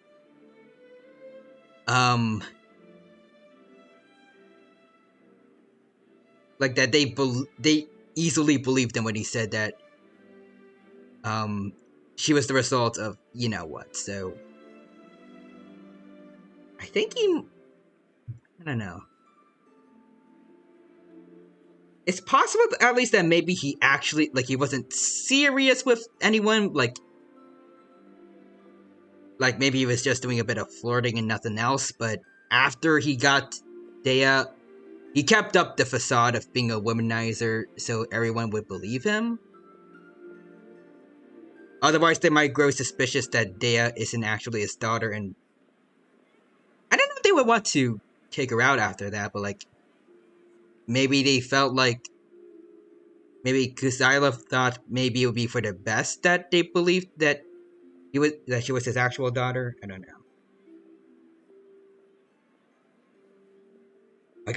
Wait. Oh yeah, that's true actually. Yeah, that does explain why his hair wasn't the same as Dehya's. Yeah, wasn't just a lazy NPC. It was foreshadowing all this time. Damn.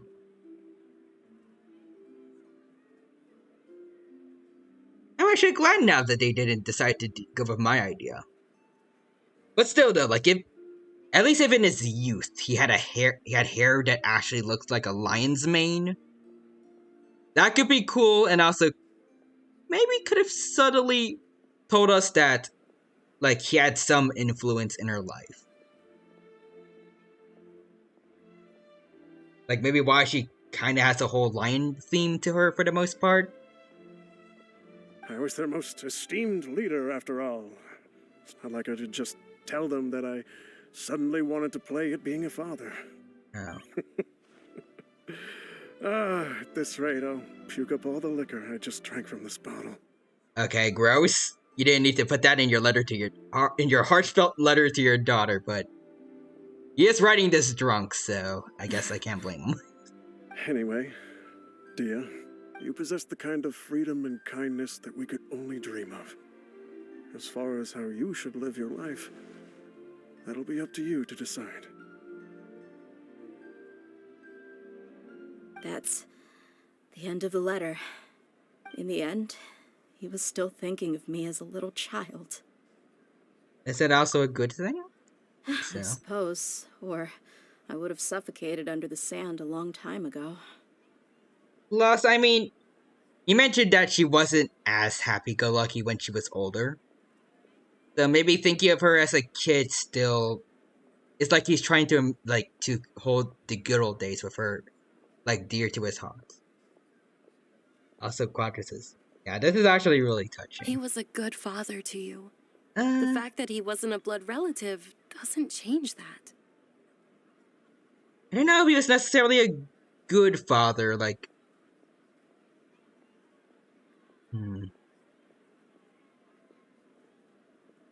I think he wasn't...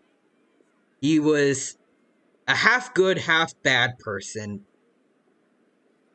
Morally gray person. but a caring father that tried.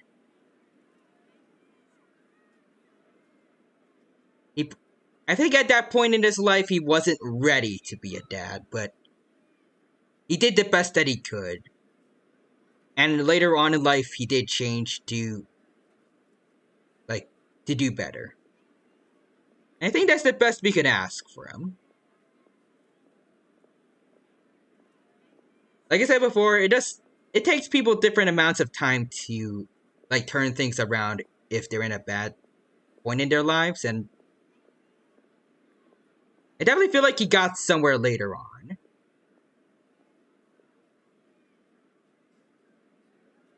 And yeah, he tried his best, and yeah, he was a decent enough dad.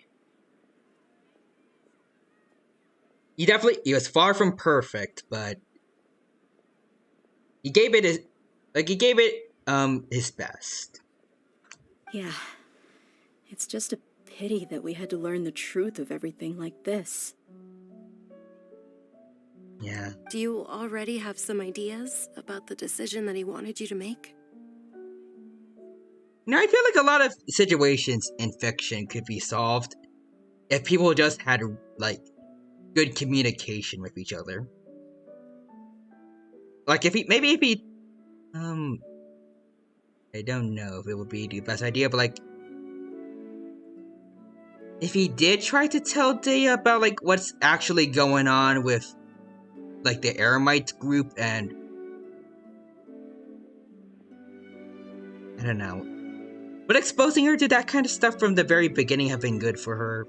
Probably not.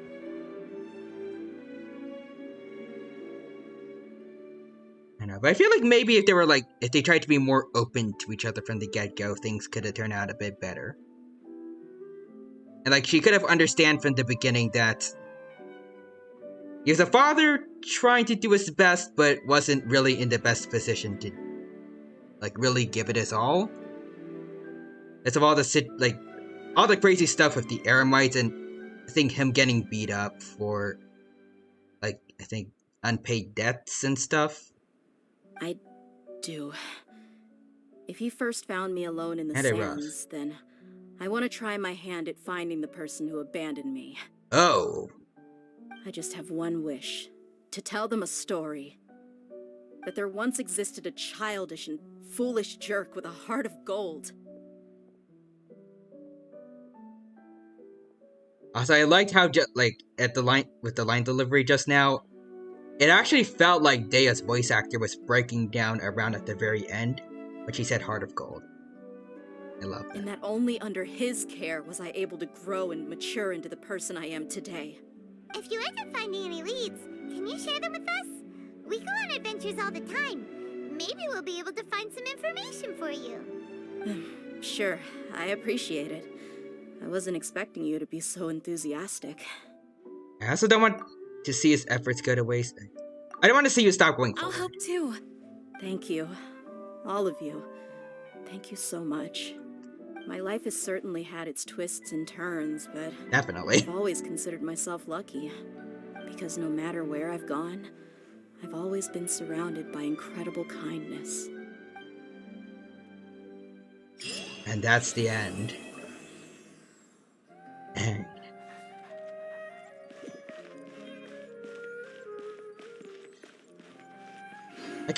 Like I always say, that You're mine. They always pull out all the stops when it comes to these story quests. And I hope that never changes. And again, this just makes me wish more that they do her better with her gameplay. Because a character with this much effort put into everything else about her, from her voice acting to her lore, she deserves the world. Yeah, I wish Dehya was better, because her story quest was 10 out of 10.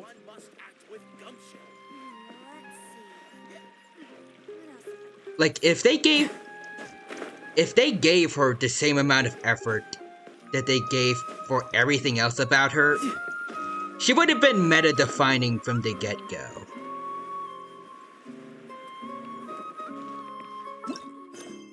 But No, it's not meant to be, at least not for now. Maybe things will change, but we'll have to wait and see. For now, though, let's go meet another Sumeru character. This time, it's gonna be someone brand new. Baruzan. Alright, and now let's begin to hang out. I don't know, honestly, I really don't know anything about her except the fact that people think she looks like Hatsune Miku, and that I think she was created pretty much solely to be a support for Wanderer. At least that's like her main purpose, from what I can gather. Asaquadra says she doesn't even need to be meta defining. She can even be Sino level and I would still pull for her. Same. Like, I'm saying like, yeah, she doesn't need to be meta defining, but if they put in the same amount of effort into her as they did like into her gameplay as they did for everything else, she probably would have been meta defining. Like, looking at what we had for the story quest and everything, No time to lose. that kind of effort put into her kid would have made a phenomenal playable character. But actually is now, I don't need her to be meta defining. I just want her to be good. I feel like that's what she deserves. At the very least.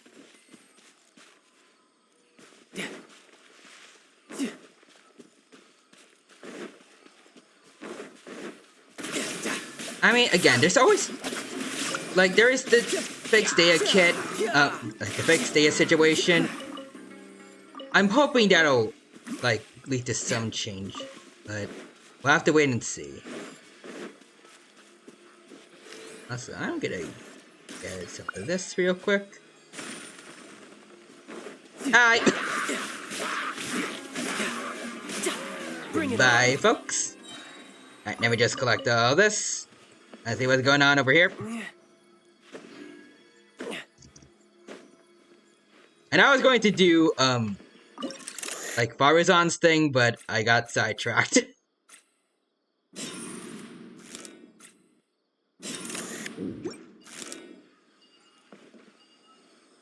Hold on, I want to do some of this. Also, Quadra says, also good news, with recent time, Wanderer's a pretty good character now, meta. No time to lose. Really? Brace yourself. This is gonna hurt. Yeah, that's not gonna sting you, buddy. Oh, I thought I was gonna take him out with that. Alright, get him out of here.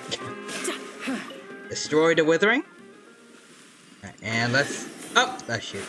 I forgot the chest. Not bad. See, let's get on back. Oh, now we go over here. Alright, so Wanderer is a pretty good character now, meta-wise. Awesome. But he needs 3 good supports, so all the damage comes from him. I mean, having a whole team centered around one character is... I don't know if that's necessarily good, but... Who's next? I think it's alright, at least. Like, I remember he was seen as, like, really, really bad, when he was first released, so it's nice to see that people were, like, now they, I guess, started to like him more. After discovering a way to make him, like, I guess to make him more useful in the meta, I guess. He's not top tier, but it's like, if you're willing to dodge and deal with his harder playstyle, he's really good now. Yeah, I think I like that. It's ironic because lore-wise, he probably wouldn't want any help. That is true. Oh. You thought you were going to get me with that, weren't you, Mr. Boar? Even though most of the academia's right, restrictions Tanari. are significantly relaxed, I'm still a bit worried that the Matra might give her trouble. We just met you. I need to stay here to keep an eye on the situation. Kale, can you head to Sumeru City and Oh, find okay, out why she isn't here we're yet? walking in on Tainari and Kale talking. Does it have to be me? Honestly, it's nice getting to see Kale again, even though we already saw her at the very beginning, at the end of the Windbloom. I can't tell if it's just the lighting, but her hair looks like a different shade of green. I'd only assign a job this important to someone I trust. Are you not feeling well? Yeah, Quadra says, suddenly Tainari. And also, hello, Kale. Oh no, I'm fine. I've completely recovered. It's just that if I'm going to see her, I think I need to mentally prepare myself first. It's really honestly nice getting to see Kale, like, just so much now. I feel like I always thought she was really underused in Sumeru's Archon quest. It's nice to see her, like, so much now. I know. You'll have Especially with all these keeping her by interesting yourself. character interactions, like with Sucrose. We could arrange for someone to accompany you. And now we're gonna see her with Faruzan. I honestly thought, like, the whole Faruzan thing in general is pretty interesting, since I really don't know anything about her, like I mentioned before, so this could be my first real introduction to her character. In our predicament, I see. Hello. Oh, hey there! Hi. It's been a while. What a coincidence. I was just thinking about asking you to accompany Kale to Sumeru City. Also, it's not been a while. We saw each other like a couple of hours ago. So, what do you think of me, and what made you think I had time with them? Sorry, that's not what I meant. It's just that this matter concerns research banned by the academia. Not the sort of thing you'd shout from the rooftops. F the academia! I'm on board with this. Also, you happen to know about this situation? There are very few people I can trust to be discreet right now. After giving it much thought, I believe you're the most suitable person for the task. Research banned by the academia. It's complicated, and this isn't the best place to talk about it. We'll fill you in on the details once she arrives. Also, Quadra's the same. I was disappointed with how much Kale was in the Archon. Yeah. I'm glad that they're giving her more spotlight here in this update. You might have heard about her in Sumeru before. Her name is Faruzan, and she's a very experienced senior researcher. And when you say very experienced... Let's just say that a huge part of Kasharawar's mechanical research over the past 100 years have used her academic discourse and manuscripts as their foundation. 100 years? Is she human? She is, but she vanished for 100 years because of a certain incident.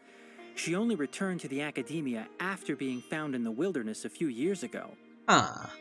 Because of that, her current personality can be a bit strange, as is her attitude towards Kale. I'm getting a headache just thinking about it. Okay. She doesn't have bad intentions, so you don't have to be scared. I'll try.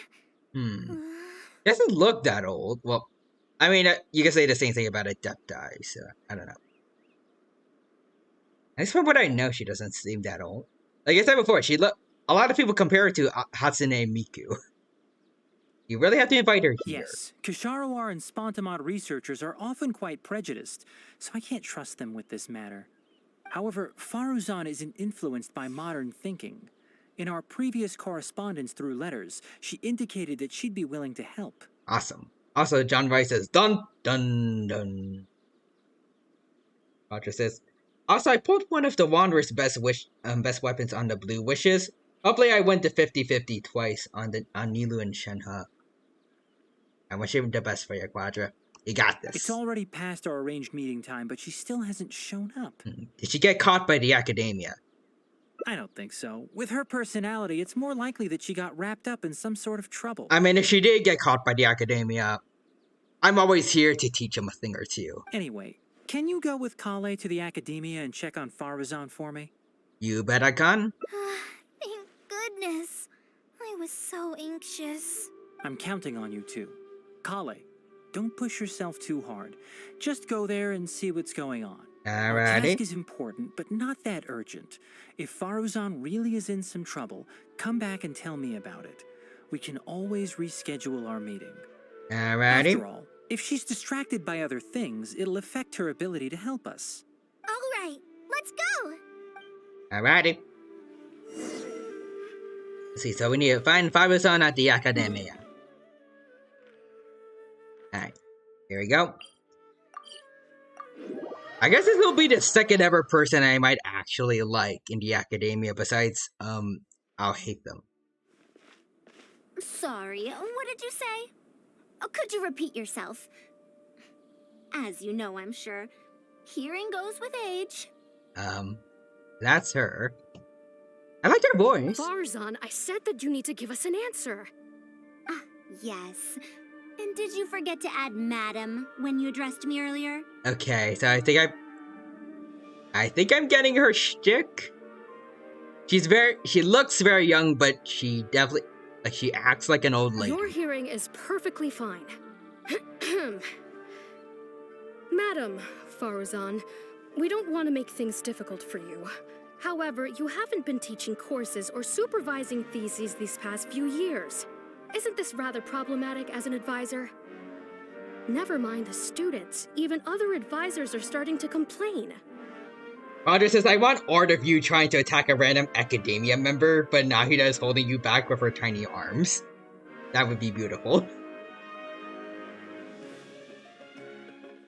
And like for the academia member, it's like it's like a small dino with a knife trying to get at them, and then a small radish trying to hold them back. I think that would be cute. But also, Quattro says, I like Keiba. Oh yeah, I forgot Keiba was an academia student. I guess he's cool. So he's more like, I guess I'll hit them's kind of punching bag. Like, I like him, but more so in the fact that he's good comedy relief. And who, if I may ask, complained? If they have any issue with me, tell them to talk to me themselves rather than waste any of your time. Yeah, I'm really getting what her character's like. You don't have to tell me anything. I very well know that it's those people from Haravatat. How I wish they'd put their time into doing proper research instead. Insulting academia members. I like you. But, Madam Farzan, it has been a long while since you last made any practical academic contribution yourself. We need more people like Faruzan who is just making everyone else in the academia miserable. Those guys deserve it. Everyone should be like Keiba, for I'll hate them. I would just want him to roast everybody he meets on a regular, everyday basis. They'd all deserve it. Well, most of them at least. At least the people that bullied that one guy from Al-Haytham's story quest. Those guys were just horrible. And also Azar, actually. Now, Azar and the other sages, they deserve far worse.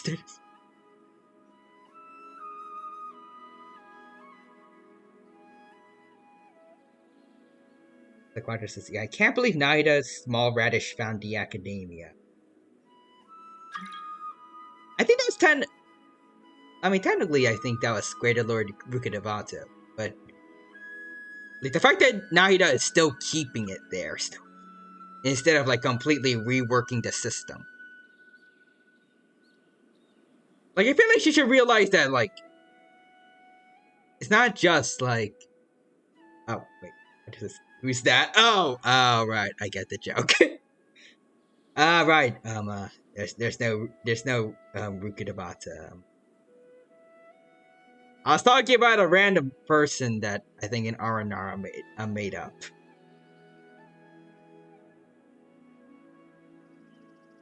But in all seriousness, I'm wondering, like, why did Nahida like abolish the academia, or at least like change some things around? I don't know. I feel like at least something about like the governing system should have changed up. Also, Quadra says, but in all seriousness, yeah, technically, Lesser Lord, Lord Ravioli found it. Honestly, who can really say, like, who? It's a lot easier to just write, like, Ravioli than Rukadabata. Yeah, an actual Lord Nahida did find it now. I still don't think, like, when it comes to, like, physical things, after you erase memory, like, you erase someone's existence with Irminsul, I don't think it affects the physical world. I think it affects people's memories of how the events turned out. Like, when Skarmosh erased himself from existence, the person that I think died because of him in a furnace in Inazuma, they still died, but the way everyone remembered him dying is different. I think he still died the same way.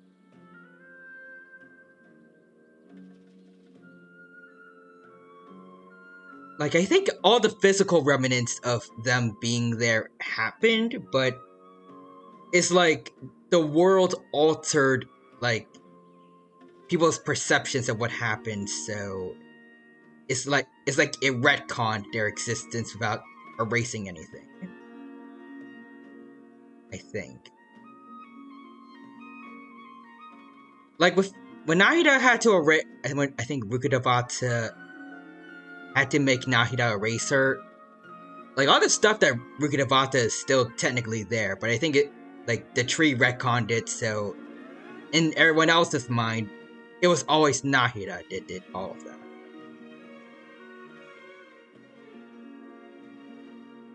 Let's see. Oh yeah, that's a good point. Yeah, by that logic, we shouldn't have the Scara Mecha boss. Oh yeah, that's true.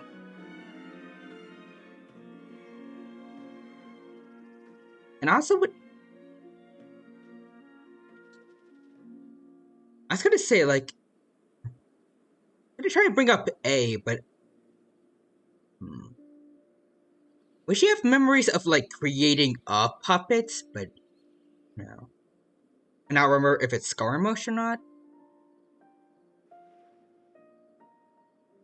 Also, I don't know if anything's changed about, like, how people address the Harbingers, like the 11 Harbingers, and, like, I think people are still thinking there's a number 6 for the Fatui Harbingers, but they just kind of forgot who it was. Like, so, like, they have a meeting set up, and then there's, like, the 6th seat is empty, but they're like, is the guy that we invited was supposed to be here? No one knows? Okay, then. I don't know.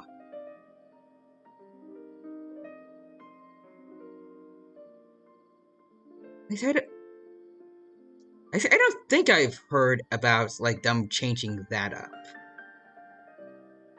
At least as far as I know, there's still, like, at least people still think there's a 6th Harbinger. Oh, actually, the number 6 has been empty for over 100 years in this lore. Huh. So is there always just supposed to be at least 11? Or there's only ever seats for 11 of them? And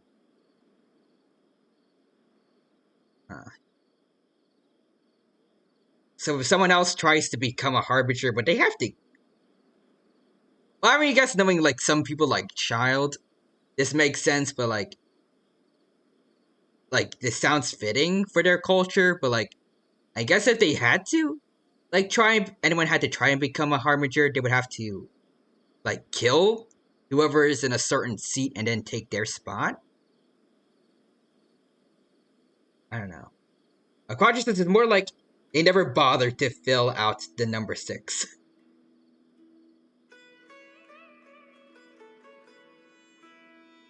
And I'm just imagining, like, in this lore, Child is like he's introducing himself as, like, the number 11 of the 11 Fatui Harbingers. Oh, so there's 11 of you. Well, actually, there's technically 10. There's technically 10, but you left the number 6 seat empty. Why'd you do that? I don't know. We just did. Actually, hold on. Speaking of child, like he was on the hunt for Scaramouche in Inazuma, right? Did he suddenly just like forget like why he was there?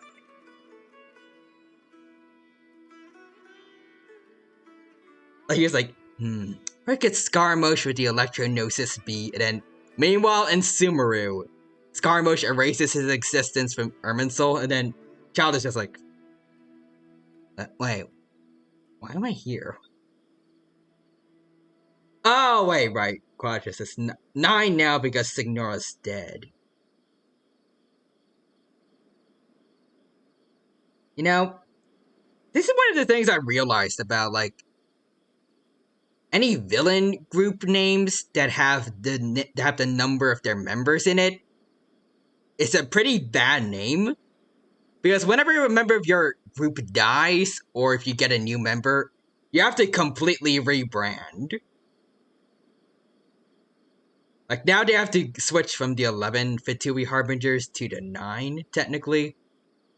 And, like, if the Sinister 6 lost someone like, say, Doc Ock, like, had to take a sick day, but they have to change themselves, like, change their name to, like, the Formidable 5 instead of the Sinister 6. Roger says, Organization 13 is funny as you play through Kingdom Hearts 2. Like, I'm just imagining, like, you're taking out all of their members, and then it just goes down to Organization 1. Or 0. I don't know. Also, sorry to Nadwa and Faruzan. We've been keeping them waiting for a while. Academic contribution cannot simply be divided between the tangible and the intangible. The issue here, I believe, is that the reviewer doesn't understand the very nature of knowledge itself. I feel like Faruzan's personality, it's kind of like Aqua from Konosuba. Like, she's acting all very high and mighty. And when someone is actually, like, talking back to her, she kind of stumbles a bit. But tries to keep up the facade. In any case, it makes no sense to use a metric like this to evaluate a mentor.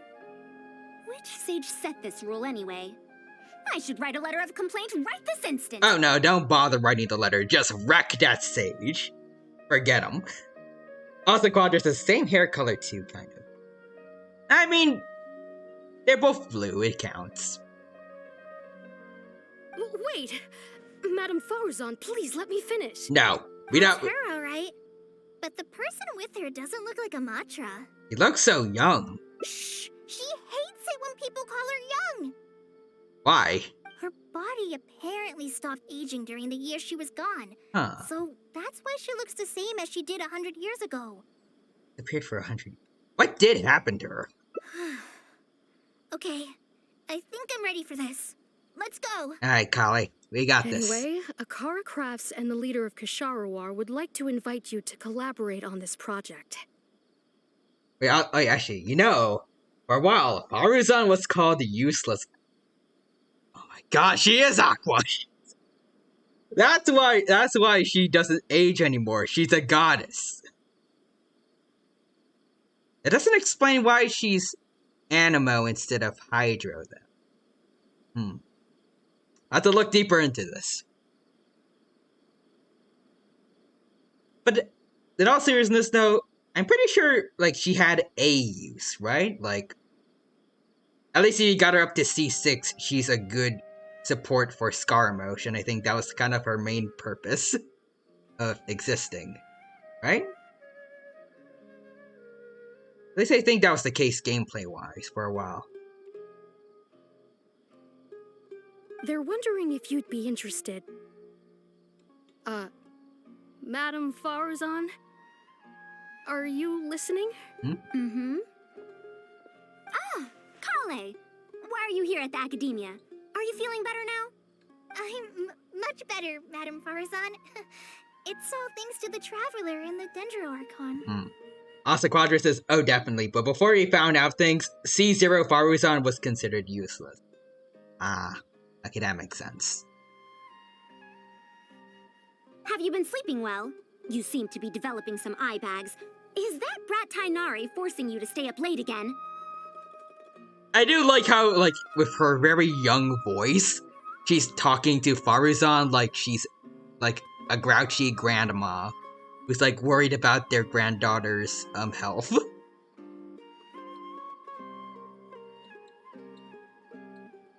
Also Quadras. But yeah. I think I remember, like, I don't know if you were the one that said it, but, like, I think a while ago, so, like, it was said that, I think I was told that, like, again, she was, like, basically just meant to be a support for Wanderer, but also, like, I think all the good parts of her were stuck behind C6, or at least, like, a relatively high, constellation level, and then without those, she's just garbage. This feels so weird, but not in a bad way, but weird, yeah. It's odd, but it does make her character more standoutish, at least. It's unique. And Quadra says, yeah. And they still are. Dang. I think she's okay now. Oh, that's good, at least. I haven't seen her gameplay-wise, really, so I don't know if she's, like... If she could at least be a decent support to everyone else. She's Animo, so I'm thinking about, like, maybe she's, like, just, like, the dollar store sucrose if you don't get her. I'm hoping. Maybe she's, like, of some use. I don't know, I'm hoping so, because I like her character right now, at least. No, it's interesting. Because I'm a slow learner. It's not Master's fault. It's good to be hardworking, but you need to take care of your health. I'll have to give Tainari a right talking to when I see him. I'll also prepare some health supplements for you. It is nice that Faruzan really does care about Kale. There's really no need. Ah, and is the person beside you the legendary traveler? Hello. Pleasure to make your acquaintance, madame. Oh, I've heard much about you before. In fact, I've been meaning to meet you for a while now. Really? It is thanks to you, after all, that the academia is finally getting back on its feet. Debatable. I mean, it's better, I guess. At least Azar and the Sages are out of business. But the people actually, like, everyone else, well, most people in the academia are still just... Like, we definitely saw from Al-Haytham's story quest that things are still not necessarily pleasant in the academia. A lot of the students there have potential to be future sages, I'll say that much. Also, Quadra says Sucrose is more... She's a good elemental crowd controller, while Faruzan buffs Animo DPS. Alright. I guess that's not too bad. Like, if you have Kazuha or Xiao, or... I don't know if Jean's really a DPS kind of character.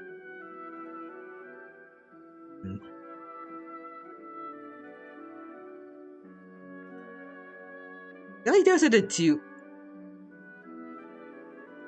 I guess... I was going to say Wanderer again, but we already established that she's a support for Wanderer, mainly. Madame Faruzan, I believe we were still discussing the collaboration with Akara Crafts. I'd wager it's those Kasharawar dunderheads finding excuses so that I'd go to their darshan. Say no more. I have no plans to change my field of research.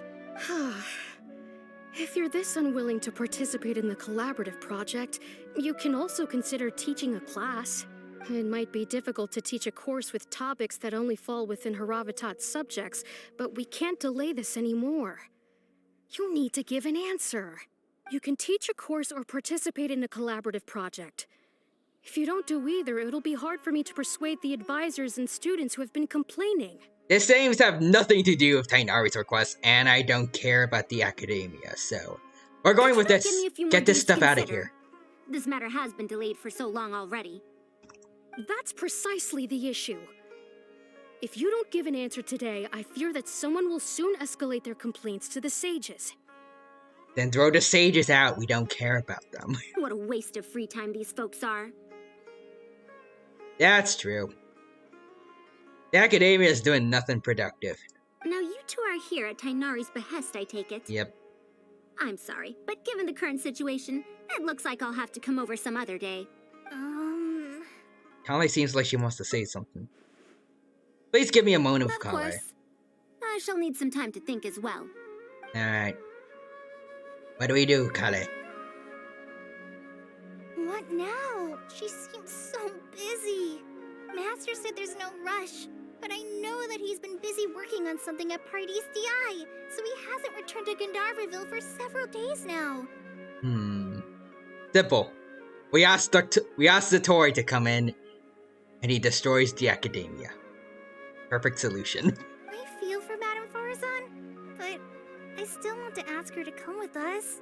But if I get her in trouble with the academia, then she won't have the time to help Master. What should I do? Oh, this is such a headache. Let's help her resolve her current problem first. Let's think of some way to get her to Paradise Dehya. Let's take her to Paradise Dehya first. After the academia. We don't care about whatever she needs to do here. Situation more awkward? Like I said, F the academia. And if we the don't care. academia investigated and found her at Pardis DI, things would get even worse for her. Kale, listen to me. F word the academia. We good. Do you have some way to invite her over to Pardis DI without stepping on the academia's toes? But I want to do that. I have the markings of an idea. Okay then. I'm counting on you. Alright, we got this. We don't want to just observe the situation. That'll take too much I have time. to teach students from Haravatat or owe Kasharawar a favor. It strikes me that they might be even less happy about such a deal than I am. I think I can sympathize with them. Madame Farazan, we're back. Sorry for asking again, but are you sure you can't go to Pardis DI today? Well, since you're asking me so sincerely, let's just ignore the academia. Yes. Please, Madame Farazan, focus. Today's the deadline. Ignore Ignore the academia, Farazan. Ignore them. Step into the lights. Also, Tainari wants to invite her over to do some research. Huh? Yeah. Yes. I see. No wonder he sent you two over. Why, that lad didn't make it very clear in his letter, now did he? Otherwise, I would have reported it as part of my research. Yeah, Mm-hmm. that's right. Yeah. Master sent us over to explain everything to you. Wait. Opportunities for collaborative research don't just come out of thin air. This seems like too much of a coincidence. Shush. Also, there isn't much overlap between Madame Farazan's research and that of Amorta, right? What will you even be collaborating on? Master wants to research, a fully automated irrigation system. A fully automated irrigation system? Precisely. It's a system that can automatically adjust the amount of water it provides based on the season and the plant species involved. Yeah, that's what we're doing. I saw a similar mechanism while exploring a rune in the rainforest. That's why Tainari wanted to collaborate with me. A mechanism like that exists? Why haven't I heard of it before? Because the academia sucks. They don't have any of the books about that stuff. stuff. I found it 100 years ago. They don't know. So it's only natural that you don't know about it. Why don't you go ask your teacher's teacher? Perhaps they've heard about it from their teacher. But we can't prove its existence one way or the other, right? Shush. Fret not. I'll have Don't worry Tainari about it. write an official proposal to the academia later. That should do it, right? An official proposal. Fine. We haven't made any progress with either the collaborative project or the elective course anyway. I'll go inform my superiors now. Please do take care of the paperwork as soon as possible. Don't delay this any longer. Sure. I'll be sure to needle him until he gets it done. Alright. The researcher leaves clearly still having some doubts. Phew. I think she bought it. That's some quick thinking back Even there. though this is our first meeting, I must say, we make a good team. Wow! You made up that excuse on the spot, huh? Madam Farazan, did you really find an irrigation system 100 years ago? If the academia asks for any details... Then we're gonna have to invent one on the spot. Who knows? It's been 100 years, so it wouldn't be too surprising if I've forgotten a few details, no? Huh? Then how will we explain things to them? I'll let Tainari worry about whatever documents we might need to send to the academia. Oof. If I'm right, the request he has in store for me won't be any simpler than the academia nonsense. Alright, now we can finally leave the academia. Alright, so where are we headed? Back to Paradise, the Alright, let's go.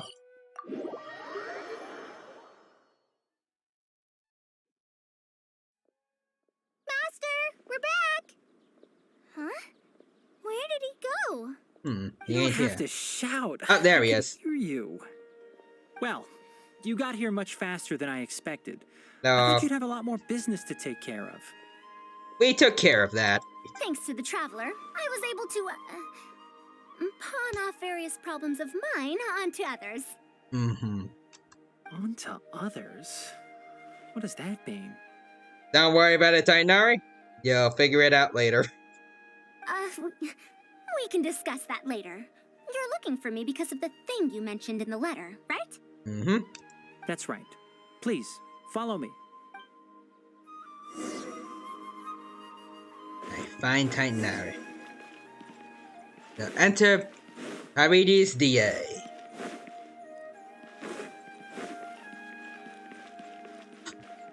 Oh, it's this little spider crab robot guy that we met before. I think in Tainari's story quest. Karkata! A monster? Why is there a monster here? Kali, don't worry. He is friend. Don't be scared, Kale. This is the mechanical life form the Traveler and I saved a while back. Its name is Karkata. I miss the little robo crab boy. It's the final work of a late junior of mine. You mean Abatui? He must have been a genius to create one of such polish all by himself. It's uncommon that a Spontamod researcher is able to create such an intricate machine. If he were still around, we could probably chat the day away. What a shame. Hey, Karkata. You okay, buddy? Something seems wrong here. Have you been maintaining it? Mechanical life forms are much more fragile than they look. Is Karkata sick? Karkata has been lying down like this since a few days ago. It could be an old malfunction acting up again. Oh. I've taken a few courses conducted by Spontamod before, so I've managed to perform some passable repairs on Karkata's energy supply module. However, it seems the issue this time is with its transmission. My knowledge can only prevent its condition from deteriorating any further, but Madame Faruzan, you should be able to find a way to repair it. Alright. Not necessarily. Mechanical life forms are created using techniques from alchemy, elemental science, and more. There are multiple modules here that influence each other. A simplistic knowledge of mechanisms will not serve here. You know that as well. Each mechanical life form is very different from the next. So even I cannot be sure if my understanding of mechanical life forms is going to be of any use to our little crab friend here. Oh. But you can try, like, for our buddy here. Look at him. He deserves the help. Karkata. Can you all go outside for a minute? I need a bit of space. Before I do a thorough check, everything we've just said is but conjecture. All right. We're counting on you, Madame Faruzan. Alright, here we go. Talk with Tardari as you wait for the results. Actually, I want to try to talk to her right now. Who knew that I'd encounter a mechanical life form in this manner after 100 years? Alright. Let's go to Kale and Titanari. What do you think, Kale? I didn't know mechanical life forms could get sick too. You have to get better soon, Karkata. It states how, after she was very scared of it when she first saw Karkata, now she's feeling bad for him, because he's sick. It's nice seeing, her warm up to someone so easily now. In the meantime, I'd like to talk to you about her. I also want to know about her past. Her past, huh? Quite a few people in the academia know about what happened to her. Perhaps it'd be best if I'm the one to tell you. Alright. I've told you before that she disappeared for 100 years, right? From her perspective, trapped might be a more apt description. Trapped? Her exact words were... That ruin was crawling with traps and coded inscriptions from wall to wall. Oh. I did all I could to decipher the code and deactivate the traps to escape the ruin, but there was no way out. I lost track of time and I ran out of pen and paper. In the end, I had to use stone shards to write on the walls and on the floor to decipher the code. Then, before I realized it, I ran out of space on the walls and floor. I had to calculate all the possibilities in my mind. After that, my memory started to become fuzzy, and my cognition slowed down. She doesn't remember anything else, including the location of the ruin and how she finally managed to escape. When she was found in the outskirts of Sumeru a few years ago, she looked exactly the same as she did 100 years prior. However, she was in a stupor and struggled to form sentences. Only after a lengthy recovery period could she speak again. The academia speculates that she must have gotten trapped in an unknown ruin while researching machines a century ago. Yikes. And because of the ruin's special properties that halted her aging, she was able to use those 100 years to crack the trapping mechanism and then escape.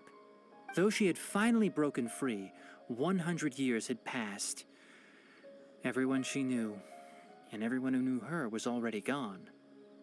Yikes. In the end, even the academia had to rely on century-old records in the Akasha to confirm her existence. Don't make that face. I'm not telling you this because I want to drum up sympathy. She wouldn't want others to pity her because of past events. Rather, she sees that period of entrapment as an experimental error. As a researcher, she must accept everything that results from her experiments, even if they don't fall within expectations. Even after going through so much, she's returned to Sumeru and still hasn't given up on her research. Due to changes over the years and drift in academic subjects, she holds some rather strong opinions about the current academia. I can understand why. She has no shortage of detractors herself. What I want to say is that no matter what era we're in, Faruzan is a true senior researcher in every sense of the word. Alright, but I also see Kagami Riku in this here. Hello there, Kagami. Welcome to the stream. Thank you for stopping by. It's good to see you here. Hope you're doing well.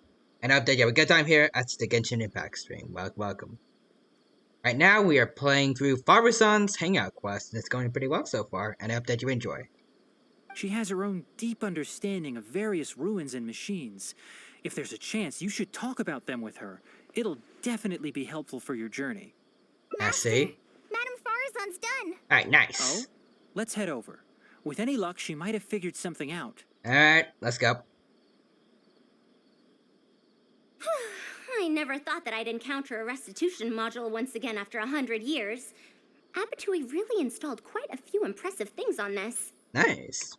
If my guess is correct, this mechanical life form has displayed attempts at self-sustenance before, right? Such as collecting parts to repair itself, for instance?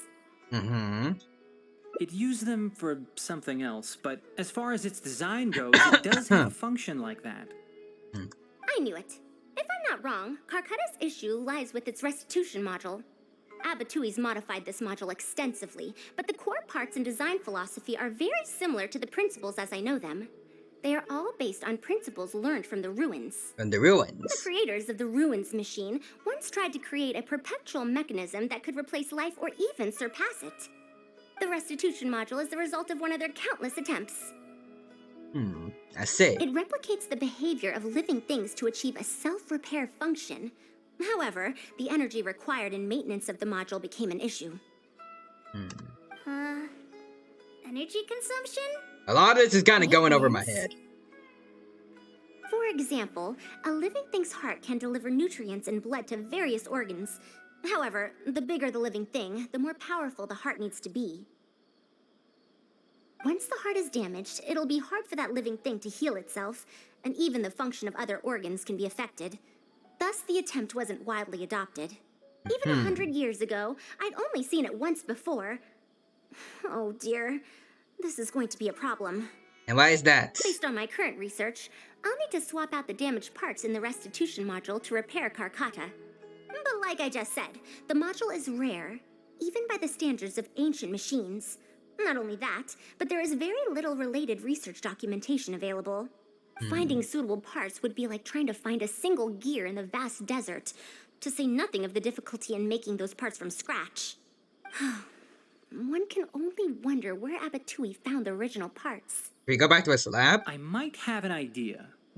Abatui was, for a time, quite passionate about excavating the Great Red Sand. This was when he had just gotten expelled from the academia. You mean to say he found a restitution module in the desert? Well, that is indeed possible. Alright. The desert's huge. How are we supposed to find the parts that Karkata needs? I guess just by, like, going around the places that he used According to to the visit. Academia's records, no similar parts have been found in the Great Red Sand over the past 100 years. If we want to try our luck, we'll have to explore ruins that have never been explored before. Okay. I do know that a Vahumana researcher formed an expedition team after the sandstorms and earthquakes subsided. They are now exploring areas of the desert that used to be difficult to access. Should we ask them if they've made any new discoveries lately? The chances are slim, but it's at least more effective than running around like headless chickens. Alright, let's see. Where's the archaeology team stationed? His name is Raid. I think he's stationed at the northeast part of the Hypostyle Desert. Let's go look for him once Karkata settles down. Oh, Okie you dokie. and Pale should probably stay. Karkata's condition may be stable, but it would still be better if some of us stay to look after it. Besides, you still need to take care of the trouble that the academia left for me. Ah, yeah, right. He needs to write a letter and stuff. Trouble from the academia? I thought you said you pawned it off to someone else. Wait, don't tell me. Have fun, Tainari. I'll let Kale fill you in on the details. I look forward to seeing your work, Tainari. Sorry.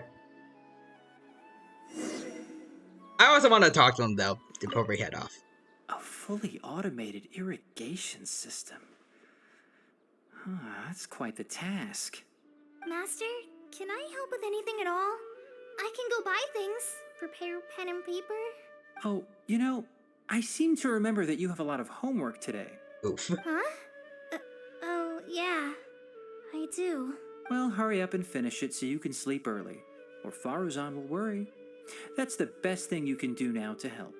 Oh, okay. It seems like everyone here has got it rough. Anyways, let's get to work. Go over here.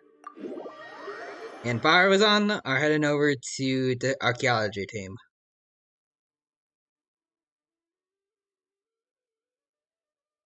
Let's see, how many endings does this hangout event have? Let's see, so 4. Already found a way to one of them. Alright.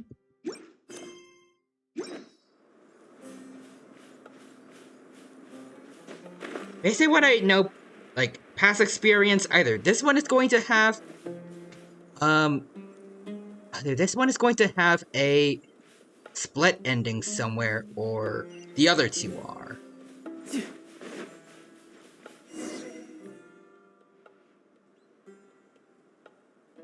Big robot. What is this? Halt! Mr. Raid's permission is required to proceed any further. She's a researcher from the academia, That bro. still won't do. Mr. Raid told us to keep people away from the ruins so they don't damage the site. Damage the site? I've excavated more ruins than you've visited restaurants. Which batch of students is Raid from? I want to see him right now. He isn't at the campsite now. You should all leave. Only he can give you permission to enter. We get sneak over. What a stubborn guy. Can't just waste our time here like this. Wait for the researcher to come back. You're right. Even if there is new information, we still have to wait for him to come back so we can ask him about it. So let's just see what we can find out from the people here. I'm going to give that Raid a good talking to when he gets back. Starting from who in the world mentored you? Alright. Who do we got? I tried talking to this guy again. Halt! Mr. Wright.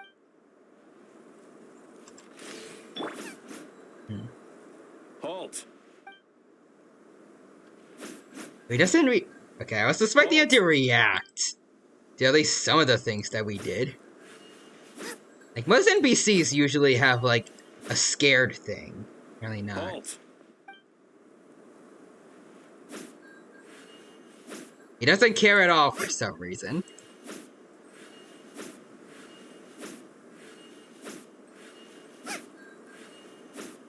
Still nothing.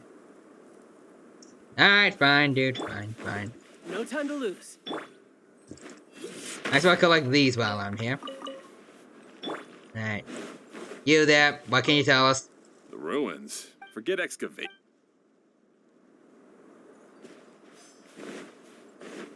Alright, let's see where's the next person at. Hello? Not that. That's... This area used to be wrapped. They say that this was done by...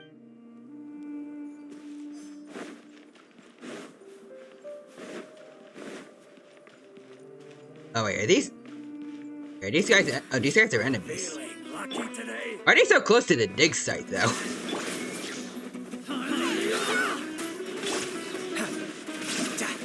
Alright, hold up. Let me just take care of all these guys. You want this one? I wonder if they were part of the same group as the guy from before. That kept telling us to halt.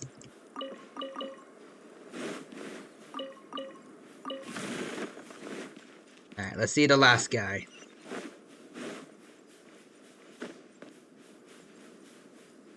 Yo, that, sir. That machine looks the location seems... Alright, let's go. Well, I found out everything I could. Is there anything that stands out to you?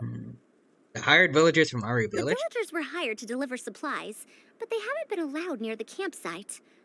That's definitely odd. However, I'm more concerned about this Ruin Wanderer they speak of. Ruin Wanderer. That's the first time I've heard that name. But that wreckage did seem a bit weird. What's so weird about it? Is the Wanderer in there? It's a bit far away. Is Scar Motion the bot? I can't really say for sure from this distance. Perhaps we should ask the villager from before about the legend first. Alright. Huh? What are you guys doing back here? I want to learn more about the Ruined Wanderer. I wouldn't blame you for not knowing about it, youngsters. After all, it's a tale that's over a decade old. Oh, he just called her a youngster. It's said that this monster, the Ruin Wanderer, traversed through various ruins for centuries. Many adventurers had claimed to see it while exploring. Also, Quadrus is a wanderer. Did you call me? Not you, sorry. But I do want to know if you made yourself a second mecha wanderer. Some said that it was like a giant, while others said that it was like a beast. However, none knew why it wandered the ruins. Then, about 10 years ago, we stopped hearing any news about it in Sumeru. No one has seen it since then, and the legend has since faded into memory. You youngsters probably don't know about the Ruin Wanderer nowadays, but it was famous for centuries. I feel like she's going to be very upset about how he keeps calling us her youngsters. Centuries? Impossible. I heard nothing about it back then. It could only have been around for a few decades at most. Wait, back then? Indulge my curiosity for a moment. Why do you think that wreckage is the Ruin Wanderer? I thought she was, like, I remember Kali said that she hates it when people call her young. Why she didn't, like, go off on this guy for that? Well, I had also heard that secondhand from... You heard that nonsense from the Eremites after they got drunk, right? What? Who are you? Madam Faruzan, it is a pleasure. I'm Raid, the one who organized this archaeological expedition. Hey, buddy, get that I'd heard of you one at the Eremite Academia, bodyguard but out of the way. I didn't expect to run into you here. Truly, it is an honor. And this must be the famous traveler, I presume. Hello. What brings the two of you here? Have you found any special contraptions and relics in the ruins that you've been investigating? I'm ashamed to say that we haven't found anything noteworthy, even though we've been investigating for a while now. Really? Alright. That ruin wanderer isn't noteworthy to you? I'm afraid those are mere rumors. Really, I sometimes wish that those people would put as much effort into their work as they do into gossiping. Alright. You're right, sir. I'll get back to work now. The wise do not buy into rumors, so it is said. I believe that you too, Madam Faruzan, do not put any stock into such baseless talk. It is also said that real knowledge shall come from practice. I can help you research the excavated relics and see if I can find out anything new about them. You can take credit for any new discoveries.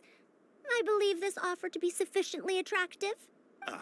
In truth, I could ask for nothing better than your help with our research. Alright. However, you two must be tired after a long journey. I'd feel bad if I set you to work immediately. Okay. Something about this seems off, though. Maybe it's just the fact that he's a guy from the Academia, but I don't trust him. It's getting late, and my subordinates and I are heading back to the camp to rest. Why don't you find a place to spend the night first? We can continue our discussion tomorrow. Alright. There's a tent that the villagers occasionally use to rest. It's a bit simple, yes, but I hope you won't mind. Since you need to rest as well, let's do just that. Alrighty. Go to the makeshift tent. Alrighty. So this one over here. Let's go in. This is quite far away. Are they trying to prevent the villagers from eavesdropping on them? This suits us just fine, though. This way, they won't overhear our conversations either. That's true. Now, I have my suspicions about this archaeological expedition team and that machine wreckage. I only caught a quick glimpse, and it was from a distance. But based on the condition of the armor and joints, it didn't seem like something that had been lying around for centuries. At most, I'd estimate that it only stopped moving about a dozen years ago. A dozen years ago? Yes. The timing coincides with the spreading of the legend. Now, assuming that it really is the Ruin Wanderer, how do you suppose it was able to maintain a relatively good condition despite high-intensity operation over the course of several decades? The restitutional module. That's right. Technically speaking, the module shouldn't be able to move such a large machine chassis. However, I'm basing my knowledge on the mechanical life forms I've seen before. You've encountered others besides Karkata. Well, this was over 100 years ago. It was a machine about the same size as Karkata, actually. It couldn't carry heavy objects or fight, and was only able to help me record some notes. It also helped me deliver letters home. I found it near the desert, which is why I wondered if there might be more restitution modules buried around here. Let's see, is it no longer around? Honestly, people in ancient times might have already solved the problem of providing enough power for all I know. I'll need to research this properly. Why didn't you go investigate Had I earlier? confronted Raid right there and then, he would have said that he couldn't tell that the machine was special. Then he'd just hand it over to the Academia obediently, and he'd get away scot-free. If the wreckage were to be handed to the Academia, it'd be much tougher for us to do research on it or get spare parts for Karkata. Anyway, we should figure out what they're planning before making our next move. They insisted that we should stay the night, which means if they're trying to pull a fast one on us, they're likely to try tonight. We must be vigilant. Alright, so we're gonna pull a fast one on the Academia. I'm all for that. Let's get them. Are those sounds coming from the excavation site? I knew they wouldn't be able to wait. They must be scared that we might discover something tomorrow. Ah, let's get him. Not a single person guarding the campsite. This must be quite the manpower expenditure.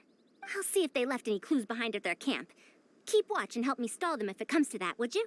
No problem. Right. I'm counting on you. Alright, here we go. Go to the excavation site. Hey there, sis. What are we doing on this fine day? Why isn't the tent here yet? We need to switch it out tonight. It's still on the way. I'm afraid this Why are is they the trying to first time switch we're out? delivering such a huge one. You good-for-nothings are just a load of trouble, aren't you? We wouldn't have to deal with these interlopers if you had kept those lips of yours from flapping. This guy clearly isn't the he isn't the friendly and well-managed chap that we saw before. Hurry up and hide our current Doesn't tent act. and deliver the new one to me tonight, no matter what it takes. Huh? Who's there? Well, but I was right to not trust a guy from the academia. Ah, but it's this guy again. I'm sorry. I'm just a bit upset because my subordinates aren't doing their jobs properly. When did you get here? I think the better question I want to ask is, what's the tent you mentioned, if I might ask? It's nothing. Just a tent. We didn't pack up all our tents from the last campsite. Some of them, along with a few people, have been left there. Okay. Someone damaged our current tent, so I'm trying to get my subordinates to get one from that previous campsite delivered here. And you're discussing that over here because... The relics in the ruins are highly valuable, so I'm worried that treasure hoarders and bandits might try to steal them. Since the tent isn't here yet and I can't fall asleep, I came here to patrol. And there's people who would steal these relics. Well, these things are antiques after all. There will always be people interested in buying them. I hired so many people precisely because I was worried about that happening. Then why is there no one guarding the tents? Farazan mentioned that before. Like, there's no one guarding. Everyone is over here, I think. Speaking of which, I'd like to ask, is the academia really aware that you've traversed through the desert to come here in the middle of the night? Also, where's Farazan? Why isn't she with you? Oh. I'm right here. Also, you forgot to address me as Madam. Hello, Farazan.